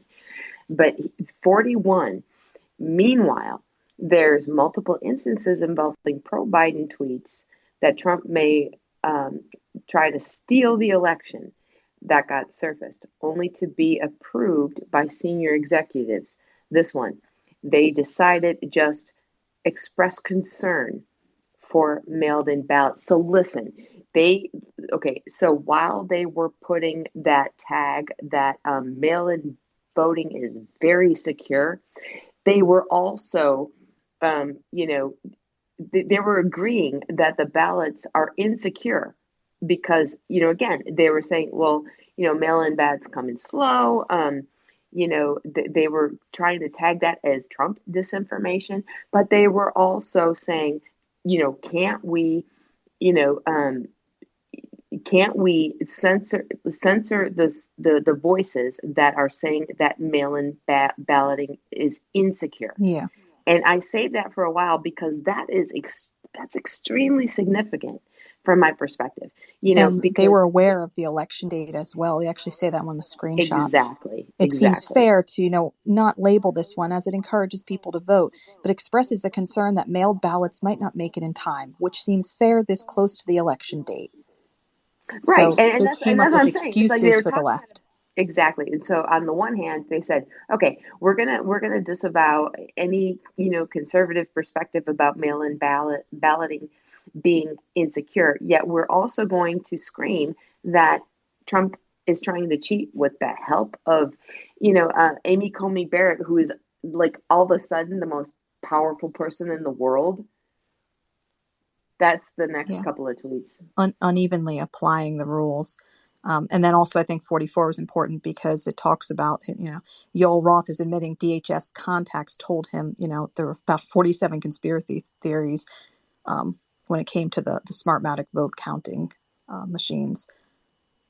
So he was just casually, working with the DHS. But going to 51 now, there is no way to follow the frenzied exchanges among Twitter personnel from between January 6th and 8th without knowing the basics of the company's vast lexicon of acronyms and Orwellian unwords. 52, to bounce an account is to put it in a timeout, usually for a 12-hour review / cool off. Interstitial, this is number 53, one of the many nouns used as a verb in Twitter speak. In parentheses, denialist is another, end parentheses, means placing a physical label atop a tweet so it can't be seen. 54, personally identifiable information has multiple meanings, PII has multiple meanings, one being public interest interstitial, i.e. a covering label applied for public interest reasons. The post below also references, quote, proactive V, end quote, for example, proactive visibility filtering. 55, this is all necessary background at J6. Before the riots, the company was engaged in an inherently insane / impossible project, trying to create an ever-expanding, ostensibly rational set of rules to regulate every conceivable speech situation that might arise between humans. They love their power. This project was preposterous, yet leaders were unable to see this, having become infected with groupthink, coming to believe sincerely that it was Twitter's responsibility to control as much as possible what people could talk about, how often, and with whom. 56. When the panic first breaks out on J6, there's a fair share of WTF-type posts mixed in with frantic calls for Twitter to start deploying its full arsenal of moderation tools.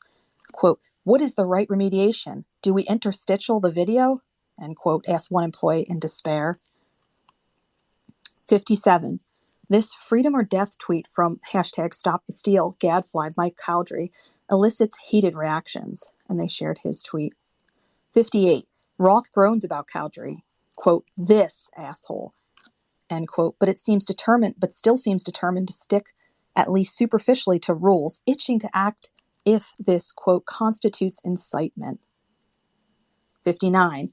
2:39 p.m. Pacific Standard Time, a comms official asked Roth to confirm or deny a story that they'd restricted Trump's ability to tweet. Roth says, quote, "We have not."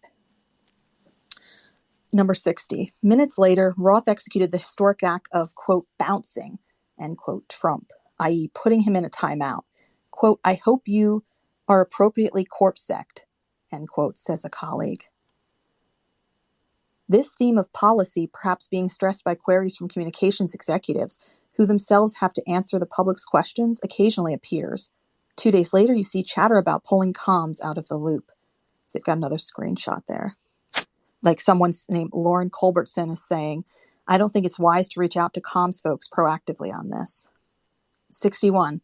The first company-wide email from Gade on January 6th announced that 3 Trump tweets had been bounced, but more importantly, signaled determination to use legit, quote, "violations," end quote, as a guide for any possible permanent suspension.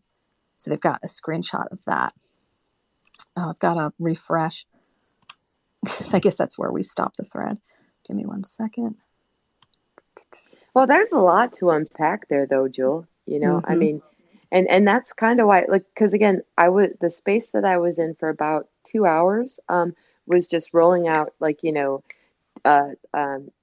tweet after tweet after tweet. And by the way, does this guy feel like God right now? I mean, he's controlling Twitter, but like, I've had the opportunity to go through all of these tweets, and again, like most of them, I went up to 50, but again, there's so much information to unpack, and so,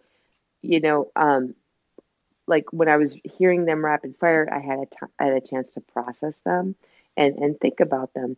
Now, I don't mean to interrupt. If we can move forward, but I'm saying, like, it's an incredible, like, there's so much information. It's impossible to, like, process it and digest it, all in one fell swoop. And you're doing a great job, obviously, but I kind of feel like we should open up, like, almost several spaces to unpack each point. Yeah, and luckily we are nearing the end because it looks like there might be about like 68 of these. 62 is what the actual fuck, that's in quotations. Safe to say Trump's, quote, "go home with love and peace" tweet mid-riot didn't go over well at Twitter headquarters. So they've got his tweet there, which I think we all remember. And they've got the Slack chat. So it was almost like they were disappointed, it seems, that, Trump actually was saying something like that and going against their narrative of him being a monster. They wanted to ban him. 63. A few last notes about January 6th. Roth at one point looked and found Trump had a slew of duplicate bot applications. Then 64. By the end of the first day, the top execs are still trying to apply rules. By the next day, they will contemplate a major change in approach. Watch at Schellenberger MD this weekend for the play-by-play of how that all went down. 65. By January 8th, which Barry Weiss will describe Sunday, Twitter will be receiving plaudits from, quote, "our partners," unquote, in Washington, and the sitting U.S. president will no longer be heard on the platform. 66. Lastly, people on the left, right, and in between want to know what else is in the Twitter files, from suppression/shadow banning of leftists to lab leak theorists, or amplification of military propaganda or conservative accounts. We know everyone has questions. And 67, and while we've stumbled on tidbits here and there about topics ranging from COVID to foreign policy, The reality is the data sets are enormous and we're still working through them. More is coming. Good night, all. That's what Matt says. So a couple of those had like little threads as well. Looks like he may have done a follow-up response, but that's hard to read because it's not unrolling properly for me. So yeah, more coming on Sunday. Yeah. Very, very interesting stuff, guys. Let's do the hands that we see, and then we're gonna go to. Hold on, let me see. Let me see if I can bring Cookie up because I see he's requested as speaker. Okay, Cookie, put your There's hand more up. Saturday and Sunday. I just wanted to say that. Yeah, thank you. We got that. Okay, so we're gonna do the hands and then go to the bullpen. So, Baby Yoda, do you want to say that?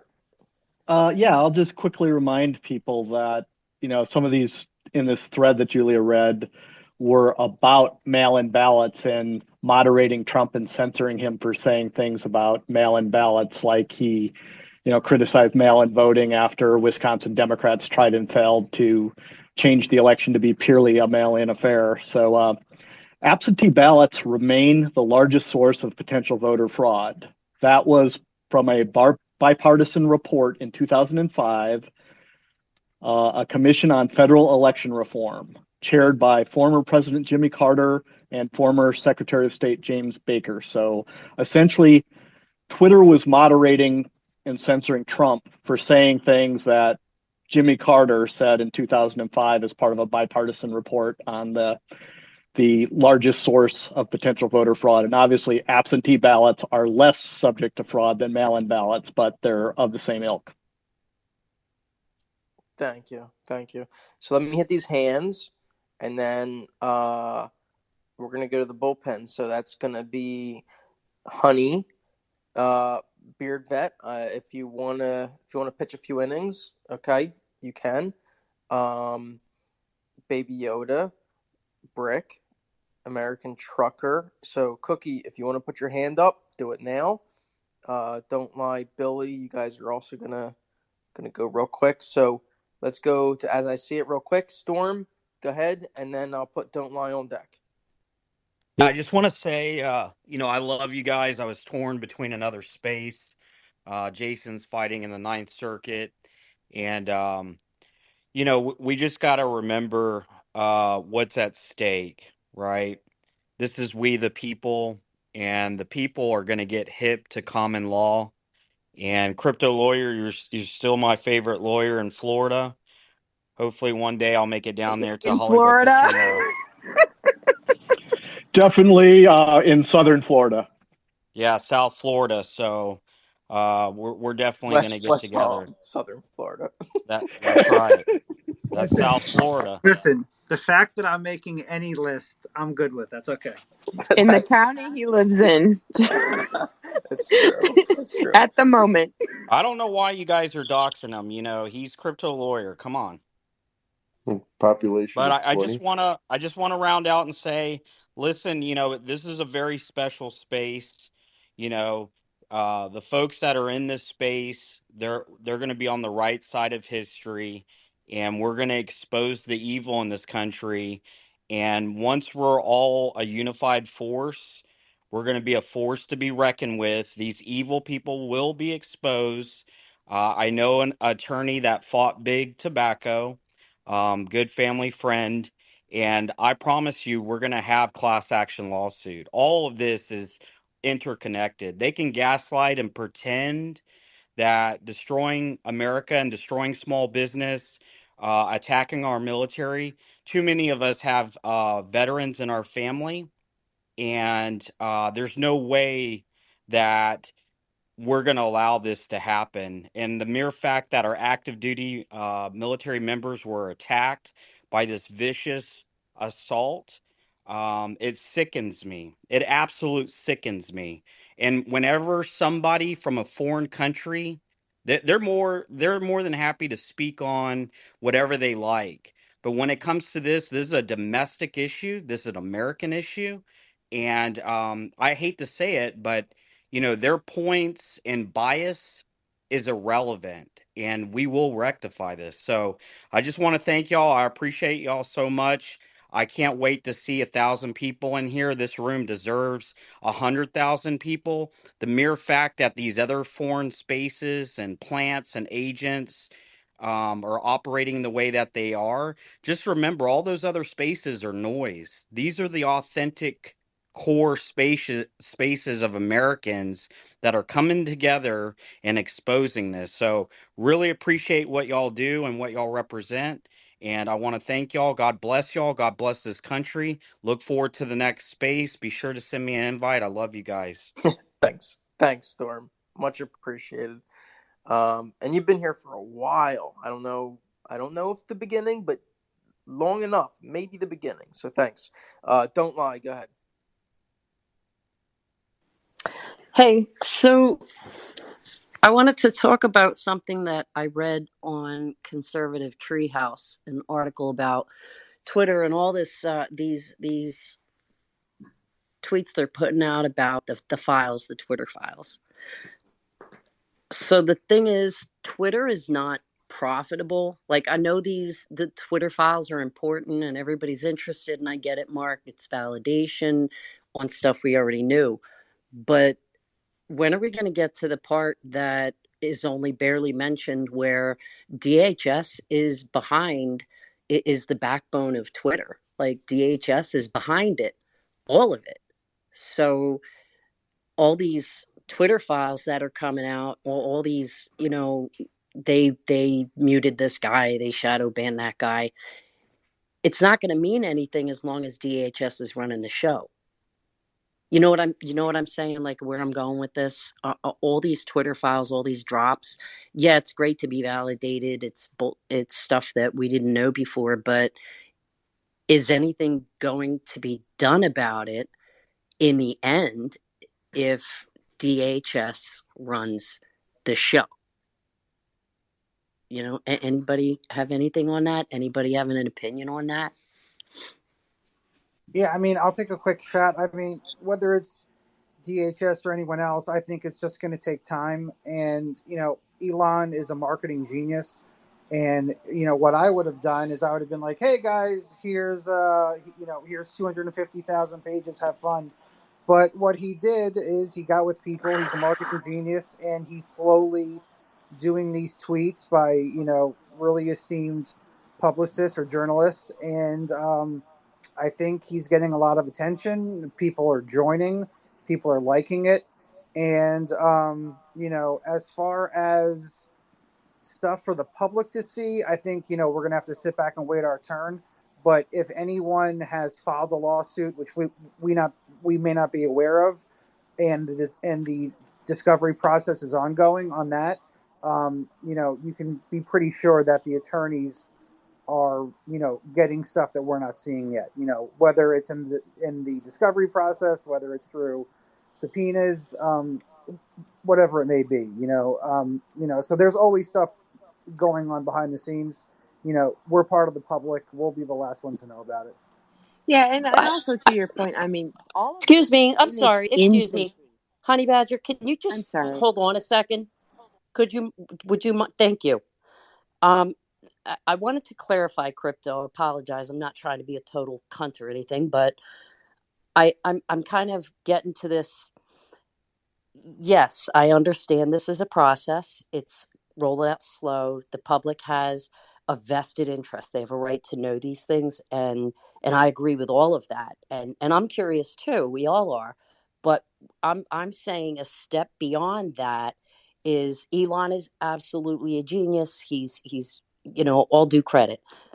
But would he ever have the ability, and I'm going to things like servers, the whole functionality of Twitter. The only way Twitter can happen is if they use government technology. Like, and I get it. He sent rockets to wherever he sent fucking rockets. Ultimately, we're still using the government system. So that's my, and Mark, you can laugh. Maybe it's because you don't understand what I'm saying. I'm not a No, conspiracy no. person. I I'm like not the a rockets cure. thing. No, I like we Yeah, can send I'm rockets. sorry. Nobody sends I'm rockets. having a little bit of a time trying to get to the exactly what I'm trying to. Ultimately, if Twitter keeps running on DHS's equipment or however you want to phrase it, what's to stop this from just, these back doors? Other people have mentioned back doors into the system. So I just see it as kind of a round robin. You think? I just I'm wonder sorry. where it's going to end. Can I ask a question? Are you saying that Twitter runs on computers that are operated by the DHS? No, I'm having it difficult because I'm not the technical I'll person here. I'll So help you out. Don't lie. I think you're talking about the NSA and other people have like fiber connections into the inner feed of like AT&T and other internet service providers, so they can eavesdrop everything that goes through there. well, that is a part of it. Yes, that is a big part of it. But I'm talking about the servers and the amount of data that flows through Twitter is so incredibly massive that it can't be handled by anybody other than a Pentagon level or Oh no, yeah, a it totally DHS. is. No, it completely can be. They're not using government servers to do this. You know what? I'm gonna have to. I'll post the information that I read on this. That's kind of leading me with these questions. I'll post it, and then maybe if you guys want to go through it at some point, we could talk about it again. Thanks. Don't lie. The only thing that I was only laughing about rockets. Okay, I'm not Yeah. undermining your position. No, I'm serious. I'm serious. When we talk No, rockets no. and I believe you. I believe you. I'm yeah, just, yeah, for lack of other words, he sent rockets yeah. somewhere. Like I don't know. No. I mean, it's Yeah. wild. But We're talking I'm gonna about find the rockets, article and but I'll post it. true. Mark may I'll be joining post it. Space Force. Are you talking about the No. mechanics of controlling the platform information? Of processing all of the users of every tweet, every like, every retweet, every DM, every single thing that happens on Twitter takes an enormous amount of whatever the fucking word is. Yeah, but That's we'll definitely read it if you share it. Don't lie, because I know you're basing yes. it on It's easier something. if I But just do Brick that. is right about like the server power itself is very available, whether it's Microsoft Azure or Amazon Well, Web Services. There's all sorts of Flex server, but I yeah. understand that there's lots of places for the government to get involved nefariously. All right. Right. I'll Yeah, I post Thank it you. think I this way. see the Y'all article can. too. Thank you. Thank you. Thank If you. you already found it on Conservative Treehouse, then you'll know what I'm talking about, Julia. Thank you. Yeah, I understand. All right. Let's hit these hands real quick so I can go to my pitchers. Cookie, Bill, you're on deck. Yes, I mean, I'm not going to take y'all's time too much tonight because I've been trying to go back and forth watching recording on YouTube and trying to get guests at the house and everything else and listen to Elon and doing a lot of stuff. I just want to say thank you to Crypto, Julia, and Mark for hosting the space and keeping us informed. I know I've been in and out all the time. I really appreciate it. And Julia, welcome back to Twitter. And I just want to say thank you. Thanks to y'all three for giving us the facts, because the other spaces is not really giving us the facts, in my opinion. Y'all do your homework. I like this space the best of all the spaces I've been in, because y'all give people time to speak. And I know it's not always the case, but y'all just bring the facts, and I appreciate it 100%, all the hard work y'all do. And there's a lot I could say about everything that happened today, because there's a lot to drop today. And I think Trump kind of got a ride on that. And the problem is the mainstream media is not going to do anything about it. You might see it on Fox. That's it. But the bottom line is, thanks to Crypto, Julia, and Mark. I appreciate y'all. Thank you. Someone else's turn now. Thank you, Billy. I think I tried to go to Cookie, but I appreciate it, Billy. Cookie, did you have something? Well, not really, but I'll say it anyway. Okay. But I think tonight's drop was probably the best so far because it got into more details, more specifics, which is great.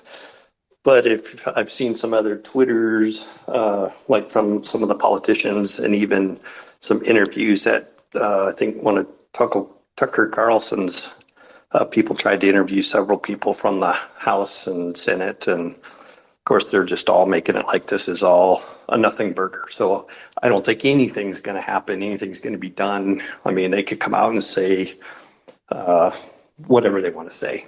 Nothing's going to be done. I think it's going to be more on the state level that things and actions are going to be taken. But that's just my kind of thought. Hopefully some more good stuff will drop. But Thanks, Cookie. Scorpio, go ahead. Hey, is that lady still in the room? I don't know which lady that is, but we got a lot of ladies here. The one that was just saying there's no way that Twitter can run Don't without the lie. government. Yeah, it's Oh, don't don't lie. lie. Yeah, yeah, Is she's still in the room? All right. yeah. So, She's still a speaker. oh, she is. All right, cool. Yeah. So don't lie. Of course, Twitter can run without the government involved. They have probably their own private cloud at the data Did you center. read the article she pointed you to? Well, she didn't post it yet. So I am interested in reading it when she posts it. Don't lie, if you can DM me or put it up in the nest. They're just servers, and yeah, there's a difference between the government having a back door to like a NIC card on a server of a public company, right? So Twitter was public, now it's private. So there are special rules that they have to follow for any company that's publicly traded. However, it has to go through the right channels, right? What the government did is not legal. You can even go to help.twitter and type in law enforcement, and it'll tell you what the process is to subpoena someone on Twitter for someone's private information. Now, the screenshots I saw gives them access to the secret portal, gives them access to your DMs, gives them access to your IP address. It gives them access that they don't have the right to access, period. And yeah, that's it. I mean, a private company pays for these servers, and it costs a lot of money. The government should not have any access to it, and Elon is definitely going to make sure they don't. Does that make sense? If you have any direct questions, you can ask. Thank you, Scorpio. Last hand before I go to Beer Vet is Alfonso. Keep it brief, please, and then we'll go to Beer Vet. All right, we're going back to me saying I'm pissed off about the post. The reason why I'm pissed is because I knew the government was involved in this. All right, yeah, it wasn't proven, but it was known. Um, as far as the servers go, I think I haven't looked at her post, but don't lie, it's probably she's talking about like what happened with Parler. They could pull these apps down, no problem. No questions asked. Nobody's willing to fight them. And I think you guys, I don't know, maybe I'm on a different level, but I think you guys are not looking at the big picture. There's so much more to all these drops that it's really shitty the way they're coming out. I hate to say that, but it's just kind of a mess, really, especially with Matt. All right, what does that mean? Because I think it's fantastic. Well, just the way they're coming out, it's a mess. There's really no organization to it, and then you have to They're keep logical. refreshing. Hold on, they're logical. They're numbered. They come out every couple days between different journalists. What's a mess? The way they're posting them, though. Yeah, they're All in right, last logical chance. order, but then there's a Specifically, thread. hold All right, on. so there's a thread, Bonzo. and then all right. Go ahead. What specifically is a mess? The way they're being posted. I know they're in logical order, but by the time he's done posting them, actually, the other woman did a better job, I would say. Just he adds a post and then he tries to back up the post with a thread, and then you're trying to figure out the thread. And then today was really fast, so it was really hard to keep up with it. Well, the complaint before was it took too long. So, I mean, part, Go. part of the agreement with Musk was that the information would be released on Twitter. Twitter does not yet have the ability to have long form tweets, so still constrained by the character limit. Musk has said that's part of the plan. Yeah, could it be smoother? But I think it goes as well as it can within the limits of the system when hundreds of thousands of people are refreshing trying to see that thing every time. So, yeah, I get what you're saying. It's not optimal. And do I think it's the best possible venue or way to do it? No, but it is part of the arrangement that these reporters have to cover the topic is that they would publish first on Twitter. So there isn't any other way. And of the ways you can post it on Twitter, this is probably a best way. If it were just one big image or page and it all dumped at once, everybody would be running through it. And then people would be trying to pick out different parts of it from the beginning or the middle or the end and posting it all at once. At least this way, the conversation comes out, everybody talks about it. A couple minutes later, the next piece comes out, people talk about it. You stay on topic while the whole thing unfolds. If you just dumped it all at once, like 40 pages out of a book, it'd be chaos. Yeah, and Brick's, he's probably being nice about it. I'll be a little mean, Alfonso. I think it's fantastic. I think it's perfect. I think that the slight errors that are happen or like imperfections in, let's say, an Oriental rug, this stuff is perfect. It's being rolled out in 2022, late 2022. I can't imagine a better way to do this than through Twitter in the thread by these journalists. My opinion. Alfonso, do you have anything else before I go to beer vet? Yeah, real quick. I agree with you guys. I understand it's not the best platform for it. I was just saying that it's kind of sloppy. And I like I said, I could care less because I already knew all this shit was going on. It's great to be proven. I just think you guys aren't thinking big enough. So what's the plan with how are we going to go about this? You honestly think if you guys are thinking that Congress is going to do something about this, you're just wasting your time. Okay, so what's the big plan we're missing? Tell us the big plan. But I'm not 100% sure. That's why I'm asking you guys. What do you guys think is the plan? Because if you think Congress or anybody else is going to do Actually, it, you don't Alfonso, think you Congress told is going to us. subpoena? You don't think Congress is going to subpoena documents from the FBI that are going to be embarrassing towards the FBI? I'll take a oh, stab. I'll take a I stab do, at it. but what are we going to do this for the next decade? I'll take a stab at it. The truth is, there is no big plan. There is no central course of action for this. This is data. This is information that's coming out, and people will act upon it on their own individual basis and decision-making process. There's no plan. It's not part of an organized structure of events. Elon Musk bought this company. He feels that in order for it to be successful, for Twitter to be redeemed, that it must lay bare the sins of its previous existence and come with full transparency so that it can be trusted into the future and he can build it into the platform that he wants. That's why we're seeing this information now. It's not as part of a plan to bring aspects of the government to under control. What people do with this information is up to those individual people. I don't believe that there is a structured plan for this. So looking for one and trying to tease one out of the details, I think is getting lost in the weeds a bit. I think it's just more important for people to understand it. And in the event that even nothing happened to any government official, public perception is going to change. And Twitter is changing the media's ability to control the entire narrative. And even if nobody goes to jail for what happened, the changes will be substantial. So the end result, the winning result, is not dependent upon people being hauled into court, found guilty, and put in a gulag.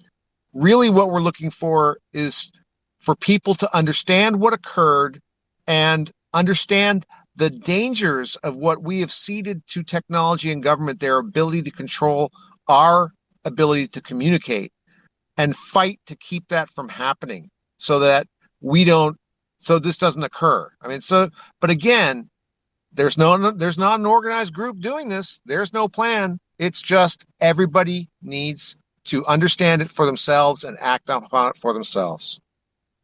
Prick. First Amendment scholar and social media reverse engineer. Thank you. You're Yeah, Brick. Every word you just said, you stole my closing. Yeah. Thanks, Brick. Yeah, well, he crushed it. Brick Thank you. House. Thank you. Beard Vet. Okay, before we go to the bullpen, you're up. Yeah, no, I think Brick nailed it there. I think addressing the way how it's being presented out to the public. Again, this is the public square. It's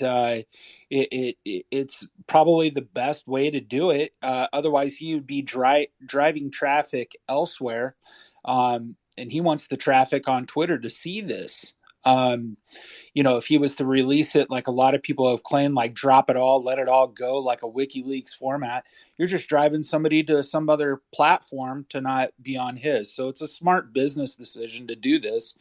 But on another topic, I wanted to ask the hosts, all you, what are your thoughts of the federal government interacting with Twitter, a private company now, but before was acting with Twitter, a publicly traded company, behind the scenes, going into other people's privacy, and not just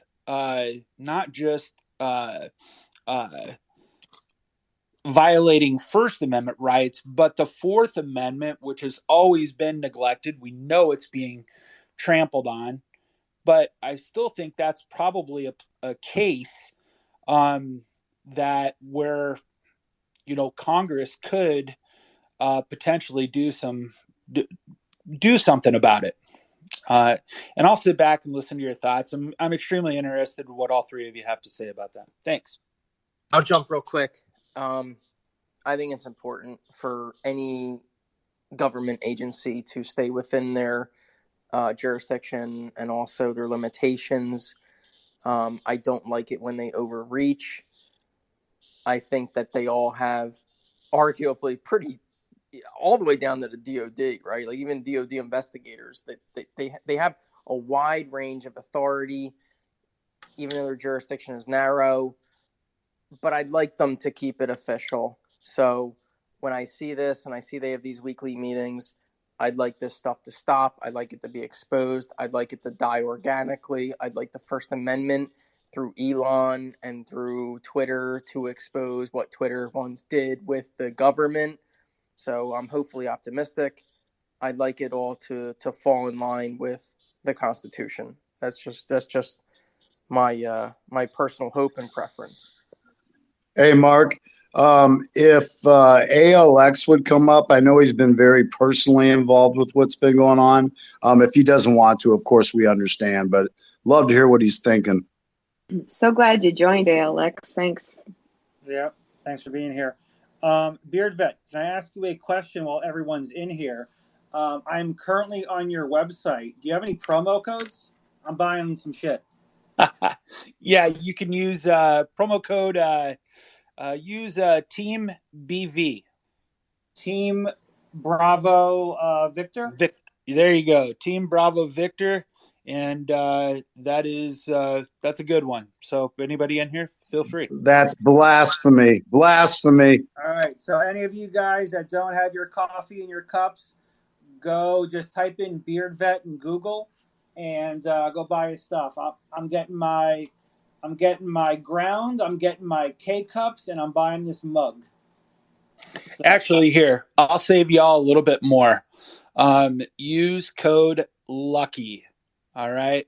That is my personal friends and family discount. Use code LUCKY. I'm going to have to change this probably after tomorrow. Yeah, you are. Let me bring. All right. Love y'all. No, Yeah, December's not going to be as we love, projected. we love you too. Let me bring Alex up. And while you're shopping for coffee, listen, coffee gets you motivated during the day. Good things are going. But listen, at night, you need to sleep a little bit, right? So I was going to say two feds. Listen, Keep trying. Listen, hey, hold on, Mark. Listen, you got to go to mypillow.com, right? Promo code 2FEDS, the number 2, FEDS, up to 90% off until mid-January. I can tell you my entire fucking family is getting a bunch of pillows and a bunch of sheets, and my cat's getting a new bed. I'm even gonna send a pillow to Mark. The pillows even make great silencers in a pinch. Exactly. So Crypto. I love the towels. Just saying, yeah, towels are good too. The slippers. Hello. You go Slippers, ahead and send sheets. them to me. So I work hard for you, sir. I just got the pajamas. They have little bears on them. Oh, really comfortable. Yeah, So, flannel pajamas.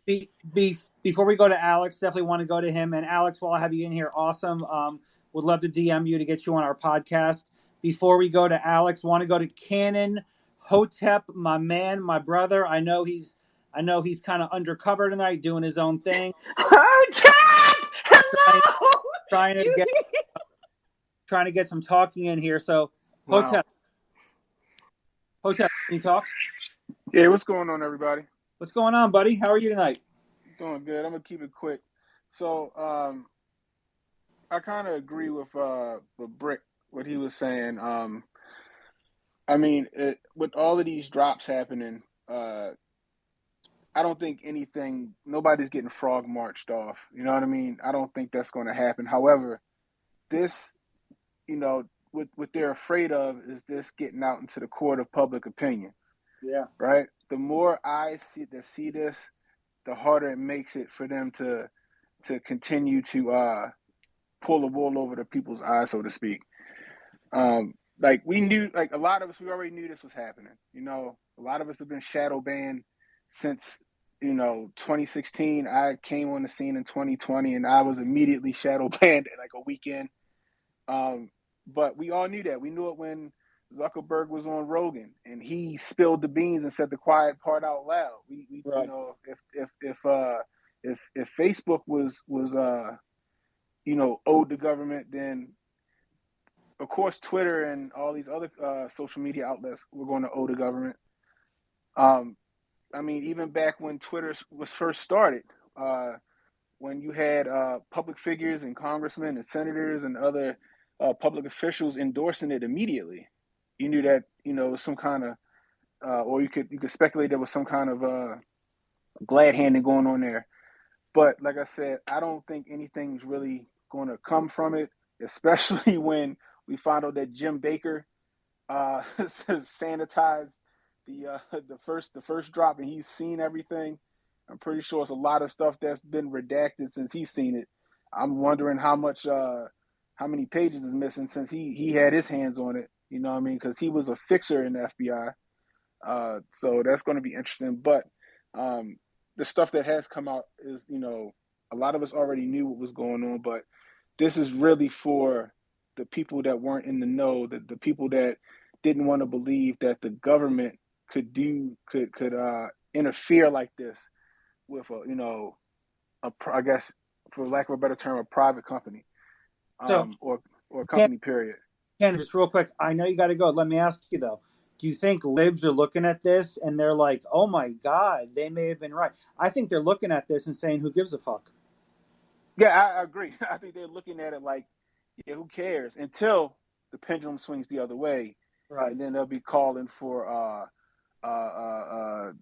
more censorship on Twitter and all this other stuff. They're gonna go for right now because their guys in office. They don't care until, like I said, the pendulum swings, and then they're going to be asking for it. That's how that always works. But you gotta remember, guys, you gotta. The court of public opinion is what they're afraid of. They're not afraid of going to jail because they know they're not going to go to jail. What they're afraid of is that enough people see this thing and then they start to get voted out of office. People start demanding change and stuff like that. That's what they're afraid of. They don't want the people to wake up. They want to continue to let the tail wag the dog. But that's all I got to say. Thanks, Cannon. Have a great night. All right, you do the same. Hey, Crypto, I just want to say real quick, everybody in here, there's like 300 some people. If you're not following Cannon, please follow him. He also has Absolutely. he also has an amazing YouTube page that Hotep Jesus pops in recently. And Cannon, the last week or two have just been fire, man. Great job. Yeah, absolutely.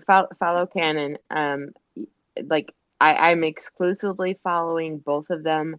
The more I listen to them, I mean, they're on point. What does exclusively following mean? Dude, I was about I to say mean, that. What does that mean? no. So listen, like I listen to all sorts of podcasts, but you hone in on one or two, right? I mean, when you want to hear good information or a good unpacking of information. So, like again, I listen to obviously Tim Castor, like um um several podcasters, but I've just honed in on to Hotep and Canon and all they it's a free market of thought, which you are not going to get in our little fiefdoms and our little like cloistered beliefs.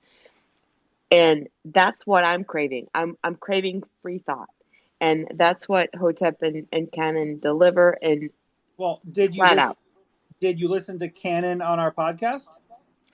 Yeah. Okay. Duh. Okay. Are you listening to Hotep Jesus coming on next week? On the 27th? Have Is you not seen our banter? Have you not seen Hotep it? and I No. chatting? I don't. Okay. I don't. Gotcha. Pay attention. Yeah, I try. There's too many people. Let me go to Alex. She's got Alex, dates, dude. She's got dates. I know. Let me go to Alex. Alex, thanks for stopping in. Great to see you. What's your take on today's part 3, brother? Yo, good to be here. Thanks for calling me up to the stage. I think so. To everyone's point about what is next, what is the point of all this, and I'll say so tonight. I don't necessarily think, or even the other drops, there's a point to say, oh, this is damning, as in like against the law or whatever. I forgot who else said this, but Elon is simply providing all of this transparency because he wants to build trust in the company. What other people might do with this information is up to them. Um, for example, like members of Congress, they're being provided with potential evidence for whatever they want to call these people before Congress to testify about. It's not Elon's job to say, here's what action should be taken. It's the people whose job it is, like say at the FEC, if they want to go after like potential violations of campaign law or something like that. He's just simply providing all of the evidence that he's seeing. So I think the most significant part of today is confirming the amount of information that they have from the Slack chats. Because, and I went on Timcast last week, and I was saying this because initially, when he teased this, people thought it was just going to be the Hunter Biden laptop stuff, and it was just going to be some very surface level emails. If you notice, when you communicate via email, it's more official, and it's very limited in communication, and it's like very top line. These Slack chats are real-time conversations about censorship that they were having at the company. And this was just today, we saw a little sample of just a few days. Now, picture this at different stages in the campaign, whether it be decisions to censor individuals or, just policy in general, like COVID policy. All of these things, they have all of the Slack chats. And to someone else's point about Jim Baker and like trying to delete things, I'm sure they have some sort of backup. I don't think like their lawyer will have complete deletion powers for like the very top line of what was going to be released in vetting. I would say that maybe he held some aside and said like do not release or whatever, but I don't think he would have the power to delete like something altogether. I just don't feel like that would be realistic. But and I've heard this theory floated a few times. I don't know how accurate it would be that he intentionally kept him there and intentionally had him vetting, so he could pull apart all of the things that he wouldn't want to be made public, and now they're all aside. and could be easily released and say, okay, here are the things that Jim Baker did not want the public to know in one drop. And he already put them aside for us. So those are just some very surface level thoughts I have on all of this. But I mean, again, like someone else already said in here, this isn't necessarily stuff that we didn't know, but now we have the evidence to back up the fact that it was going on. Right. Do you know, or have you heard? I just haven't looked. Do you know how many drops there are? Like, has Elon said that? No, because he is leaving it all in the hands of the journalists to release. And Okay. okay, so in the other day, like last Saturday, he was on the space, and I asked him about, releasing information for everything, like when the DNC or the Biden campaign requested that things be taken down. And his reply to that is that his intention is to release all of the Twitter files, like everything. My thought on why he's giving it to journalists and not releasing it in WikiLeaks style, which I think will happen eventually after like a lot of the top line stuff is out there, is because if he released it all at once, it would be so much to go through that it would be the news cycles would be lost upon each other, and he's giving it to a handful of journalists so that they can compile it and craft into, okay, here is the very important stuff that we all read through because we're reading through hundreds and hundreds of emails, Slack chats, communications. So they're packaging it into a thread, a comprehensive thread, and saying, here is all of the COVID disinformation stuff. Here is all of the January 6th Trump suppression stuff. And it's kind of, they're organizing the information that they're given, but I feel like it will be all released in a WikiLeaks style where, like, how they had like the Podesta emails or, the Hillary emails, and you can search through it, which I think will happen and I hope happens. But for now, it's effective in the fact that they're doing it in nightly drops in certain categories, because now people are paying attention to all of these, each individual drops, rather than all at once, and then people getting confused and not knowing what to take away from it. Right.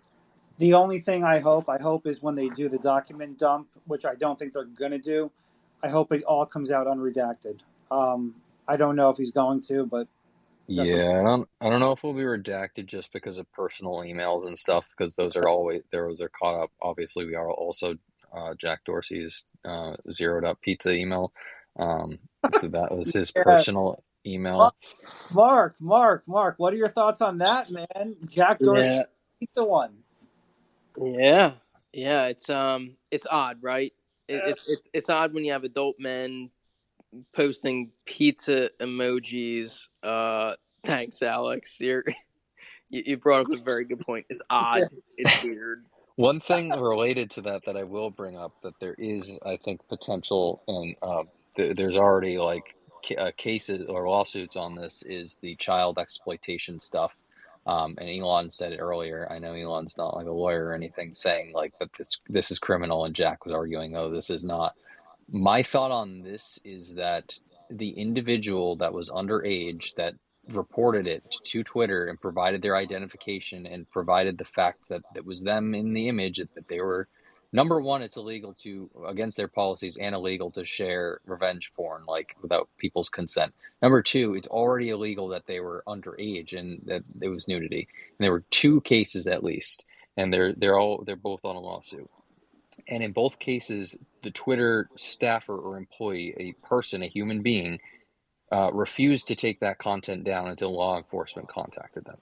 So to me, that seems like they're complicit in a crime, because they're like, it is literally their job to take action against this stuff, and they flat out refused. And they're letting this child exploitation content be shared on the platform, and they're not taking action against it. So those are two like specific things that I think have some potential. Alex, Yeah. you also find it interesting that Leslie Podesta, the niece of Tony Podesta, was on the security council of Twitter, and she just resigned today after the drop. Yeah, so I was trying to verify. It's so weird. So like she obviously tweeted that, oh, this is my uncle or whatever, but I was trying to verify it. I couldn't independently verify it, but so I'll say something that I'll notice is she's active on Twitter like right now. She's locked her replies and has not denied the fact that she is Yeah. the niece, So and she isn't correcting anything. So well, when I'm speaking to Ann Collier's tweet earlier, when she was announcing her resignation, and so it's Ann Collier, and it's Leslie Podesta, and some person named Irlai, whatever, were like basically loudly denouncing and leaving Twitter, disavowing, disavowing Twitter, quote, because Elon has made Twitter unsafe. I found that fascinating. yeah, me too. And it's like, so I'm not sure if you got this might have been buried by the other space today and the other drop, but Elon was actually in another space with Eliza Blue and a few other people. Their new head of trust and safety that's working on child exploitation content.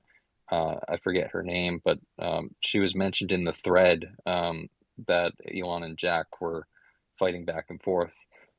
So they outlined all of the actions that they've been taking, and then there was a thread. I'll try and find it and put it up in the top here. That they found that, like, I think it was 10 million views on like content in the past week that they've taken down, and these accounts have been up like since like 2017. So that the fact that they just didn't have like the drive or resources to go through all this content, um, and like the person in charge was denied because they wanted like staff to like actually go through this stuff, and under Dorsey and Parag Agarwal they were denied having extra resources. So interesting. Can I say something real quick? I don't want to hog everybody's time, but I think it's important to realize that Harmeet, I think Harmeet tell everyone that Harmeet will, she'll uncover this bullshit, and she will, I think, we all love Elon for doing shit, but I think Harmeet will do even better and tell everyone, Phil, that's a great point. Go to Scott Pressler. Go to Scott Pressler's feed. He will tell you exactly who to speak to in terms of the RNC, in terms of who is your representative, and he will give you their handle. Just go to that, and then you'll get you'll get it out there. Thanks, guys. Thank you, honey, for directing Phil. Alex, I want to say, do hope you follow. You don't have to follow me. You can follow Crypto, Julia, whatever. But do hope you return as we break this down. I appreciate your input and your insight. It's legitimate, especially since you were deplatformed, since you made the miraculous comeback from the grave. So I do appreciate it. Now, guys, we've broken this down. And I want to go to the bullpen. Julia, did you have something before I do that? I wanted to ask Alex if he thinks we're going to see this happening, at other social media companies. Are we going to see the mainstream media, a more direct involvement from them? Because they kind of teased that a little bit in the most recent Twitter files. We obviously already know that the FBI was speaking with Facebook, at least. Do you think that we're going to see more of this coming out from other companies? And do you think it'll be a lot worse? Or even if we don't see it, do you think it's a lot worse at places like Google? I think it's going to, well, it would have to probably be through whistleblowers, but the thing is, this might cause security precautions at other companies. Like they're going to see this and start locking down their communications and like limiting what they're saying in writing because they're going to say, "Oh shoot, this could happen to us."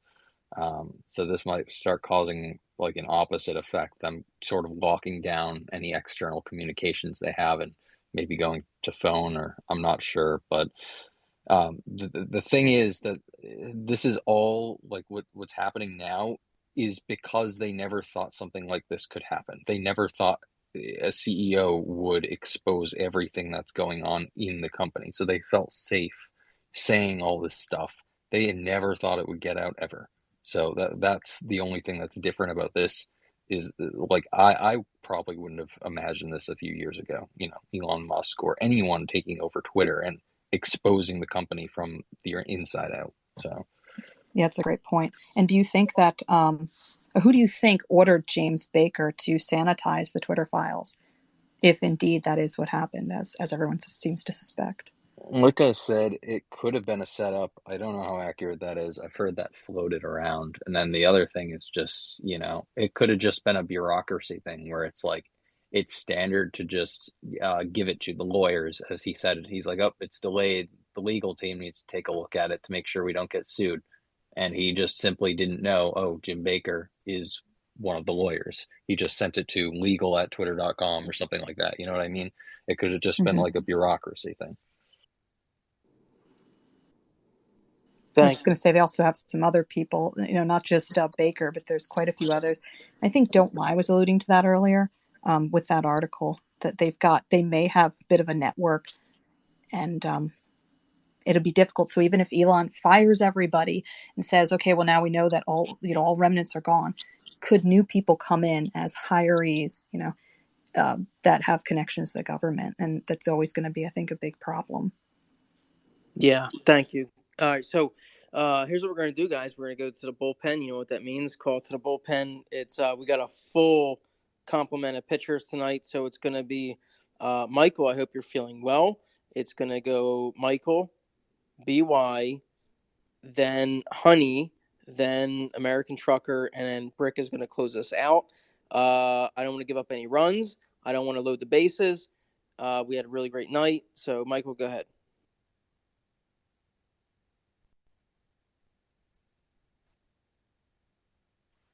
Sorry, guys, mic problem.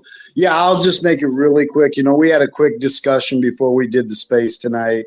And the main thing that we all talked about was that we wanted to let the people express their opinions, and the other space is huge. And with all due respect to them, there's about 10 very important people that get to, or that are sharing, and that's valid. They've got some inside information.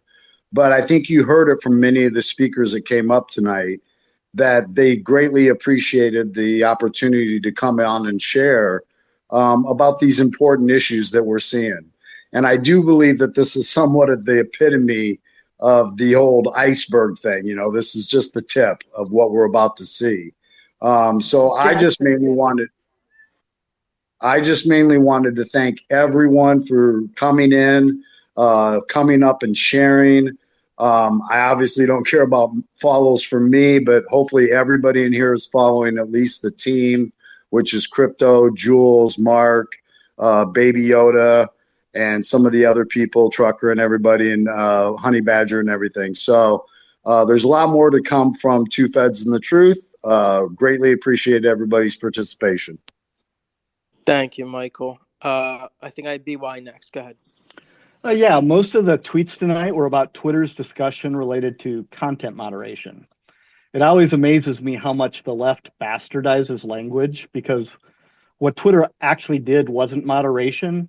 It was the amplification of leftist extremism and hate, pure and simple.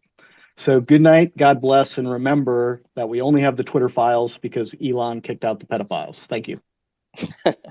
Thank you. Nice. Yeah.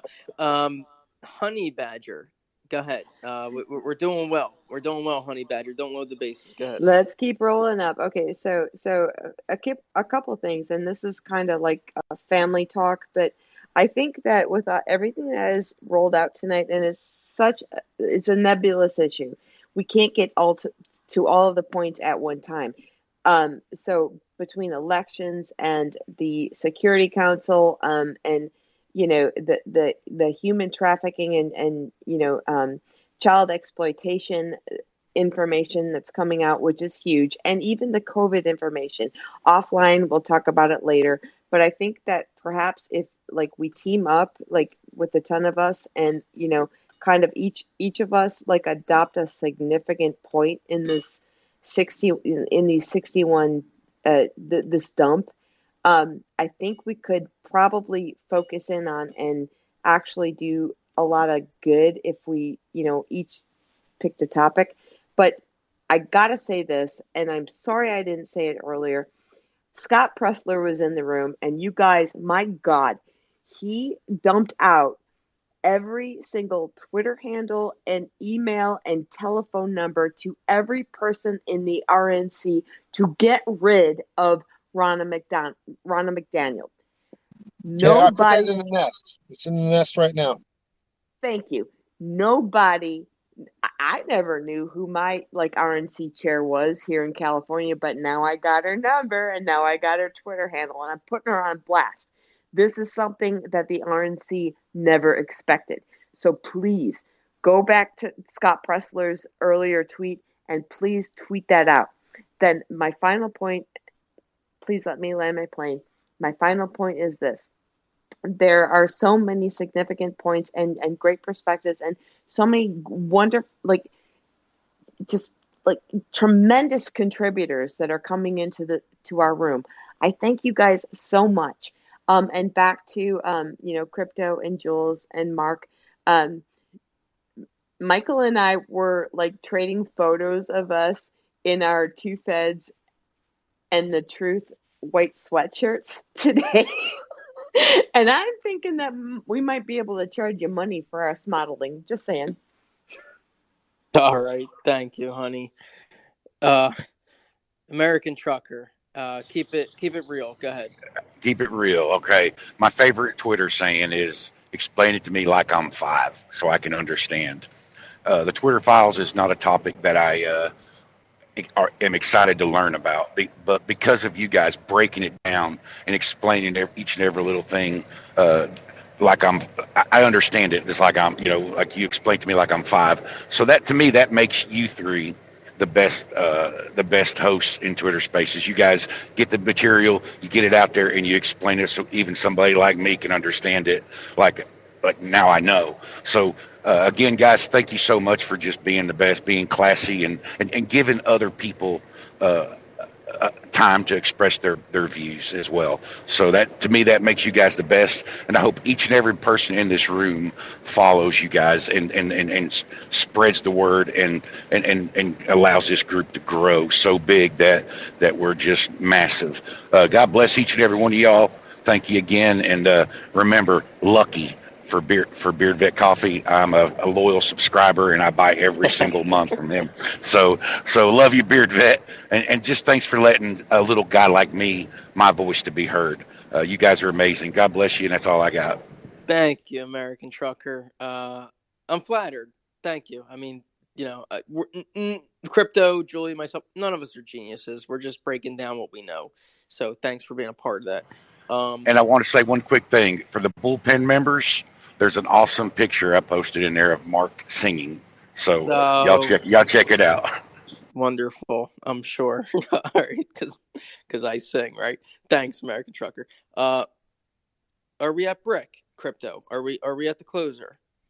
Yes. Okay, Brick, we're doing well. We only gave up a few runs. No big deal. We are still up. I have all the confidence in the world in you. Just pitch it down the middle.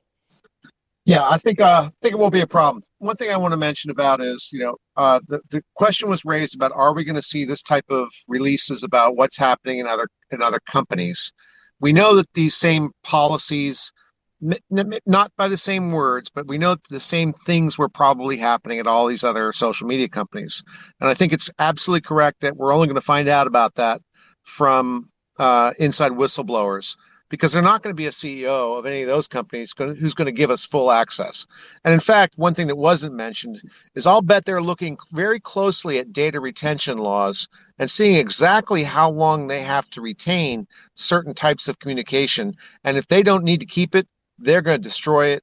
It's going to be gone forever. They can do that preemptively right now, and it won't ever become an issue for them. So, this is the real shot to really find out what's happening and how the government has partnered with private enterprises to put their thumb on the scale of public discourse. And I was listening to something that Jack Posobiec said earlier today. He said it's not necessarily what was censored, but also what was amplified. And that's really important for everybody to understand. And, and as this is unfolding gradually right now, we all have a chance to assimilate it and understand what's going on. And, maybe if you're reading a book or something else this week or next week, take the time to really internalize this and figure out what's going on, because this is a sea change moment in communication in America. And, just get on top of it. I think it's important. It's more important than binging Netflix, is what I'm trying to say. This should be your priority: entertainment, infotainment, knowledge for the future. Prioritize it, and we're going to do great. So, Brick, to your point, it's not only what's amplified, what was de-amplified, and that's a good point, because there's so much information to unpack, and that's why I suggested earlier, let's create focus groups within our group, because there's too much to unpack. Thank you, Brick. Well done. Yeah. Crypto. Yeah, Mark, we'll go to you then, Julio. Okay, guys, listen. Let me look because I didn't look at all. Wow, wonderful. 547 listeners. Not bad, guys. Looks like we're back a little bit. We've pulled crowds of well over 5,000 before, and we struggled to break 50 before. So, good grief. Yeah, thankful for everyone in the room. Thank you all so much for listening to us talk. Thank you. Thanks, honey. So, yes, well done, guys. Looks like we're doing well. It looks like tomorrow and Sunday there will be more. We will track it. We will follow it. I like to say it's very positive. I'm happy to report that I will say this: Crypto is watching. He is listening. He is getting his calls of action. He, all his legal standards, which he was concerned about in the first two, they're starting to be met. Hopefully more will come. Hopefully he will have more than he ever wants, but he's getting there. So right. So exactly. God, I got to cover up my screen so I can think. That's it, guys. Much appreciated. Remember, follow Crypto, follow Julia, follow me if you want. I really, it's okay if you don't. But this is what we're doing. We've been doing it, and also I have a YouTube channel. So in that one, that poor little thing is struggling. Would appreciate a subscription. But regardless, Alex, thanks for coming in. I just want to take the next 15 Absolutely. seconds. Alex and Cannon, thank you so much, Alex and Cannon. Yeah, I want to take a few seconds just quickly to some common people that I would like to acknowledge that are always hanging out. Kyle, Dr. Lewis, Kurt, SD, I see him. And guys, don't be offended if I miss you. I'm just going through someone's I see a lot. Well, you know what? Terry, I see Terry. Hanson, Sharon, yeah, guys. Cookie, of course, 1776. These are just some people I see all the time. So, Art Vandelay. I'm a big fan of Art Vandelay. He's my favorite architect. And that's it, guys. So thanks so much. Do appreciate you hanging in with me. God bless, guys. Yeah, so just on my closing thoughts, another great space. We had a lot of speakers, a lot of listeners. I want to thank everyone who spoke tonight. Especially want to thank Alex and Canon Hotep for joining us and giving us your thoughts. That was fantastic. I think tonight we really got to see how a group of Twitter executives were making up the rules as they went. And they had a lot of power and they had the backing of the government, or at least some of the agencies. It led to actions like censoring a sitting president. So again, going to that point of just having so much power. Now, in my closing during last night's space, I said I wanted to see more proof of the government meddling in social media. I think we definitely got more of that tonight as we saw documented interaction with federal agencies. I also said I'd be on the lookout for connections to the mainstream media. We saw a little bit of that tonight as well, with at least one mention. And I also suggested it's probably happening elsewhere, since we already have the confirmation of FBI interfacing with Facebook.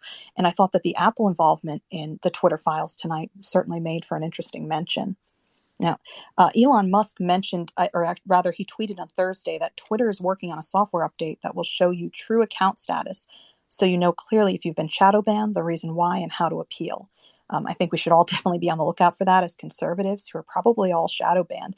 If not now, then at least at one point. But in the last day, because I don't remember if it was yesterday or today, Libs of TikTok did point out that her account is still shadow banned, and she got that off of a screenshot from the Twitter files that was recent. And she asked Elon Musk, what's going on here, and he said he was looking into it. So we know the left is remaining silent about this, kind of willing it to go away, which I don't think it will, not for some time. And that's part of, as many of us have pointed out, Elon's genius marketing in this regard. Or they're gaslighting the crap out of us. So, we got the White House dismissing it, calling it old news and a distraction when they finally brought it up. And that was, I think, the only time that I'm aware of that they actually mentioned anything about it. And then just as an example, Vanity Fair, I know their joke, published an article titled Elon Musk's Twitter files say a lot more about him than Twitter. So kind of deflecting there. And they claimed upon close inspection, it's missing a whole lot of context. The whole idea behind having these blacklists, which you can clearly see in screenshots.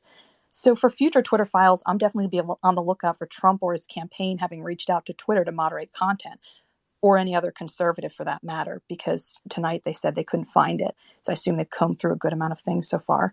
I'm also going to be looking on the lookout for the GOP to respond to this. I don't think there's any way it can really be ignored, but it is the GOP. I also want to see if there's a more direct link to Jack Dorsey than what we have kind of seen so far, which is not much. And who knows if that was actually sanitized. So I know there's a lot more to come. I'll definitely be waiting with bated breath, looking for that next installment, because I think this really has opened the door for investigations.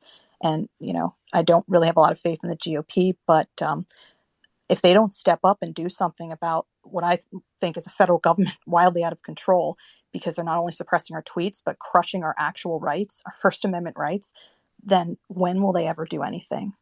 So thanks, guys, for tuning in. Really enjoyable space. Crypto?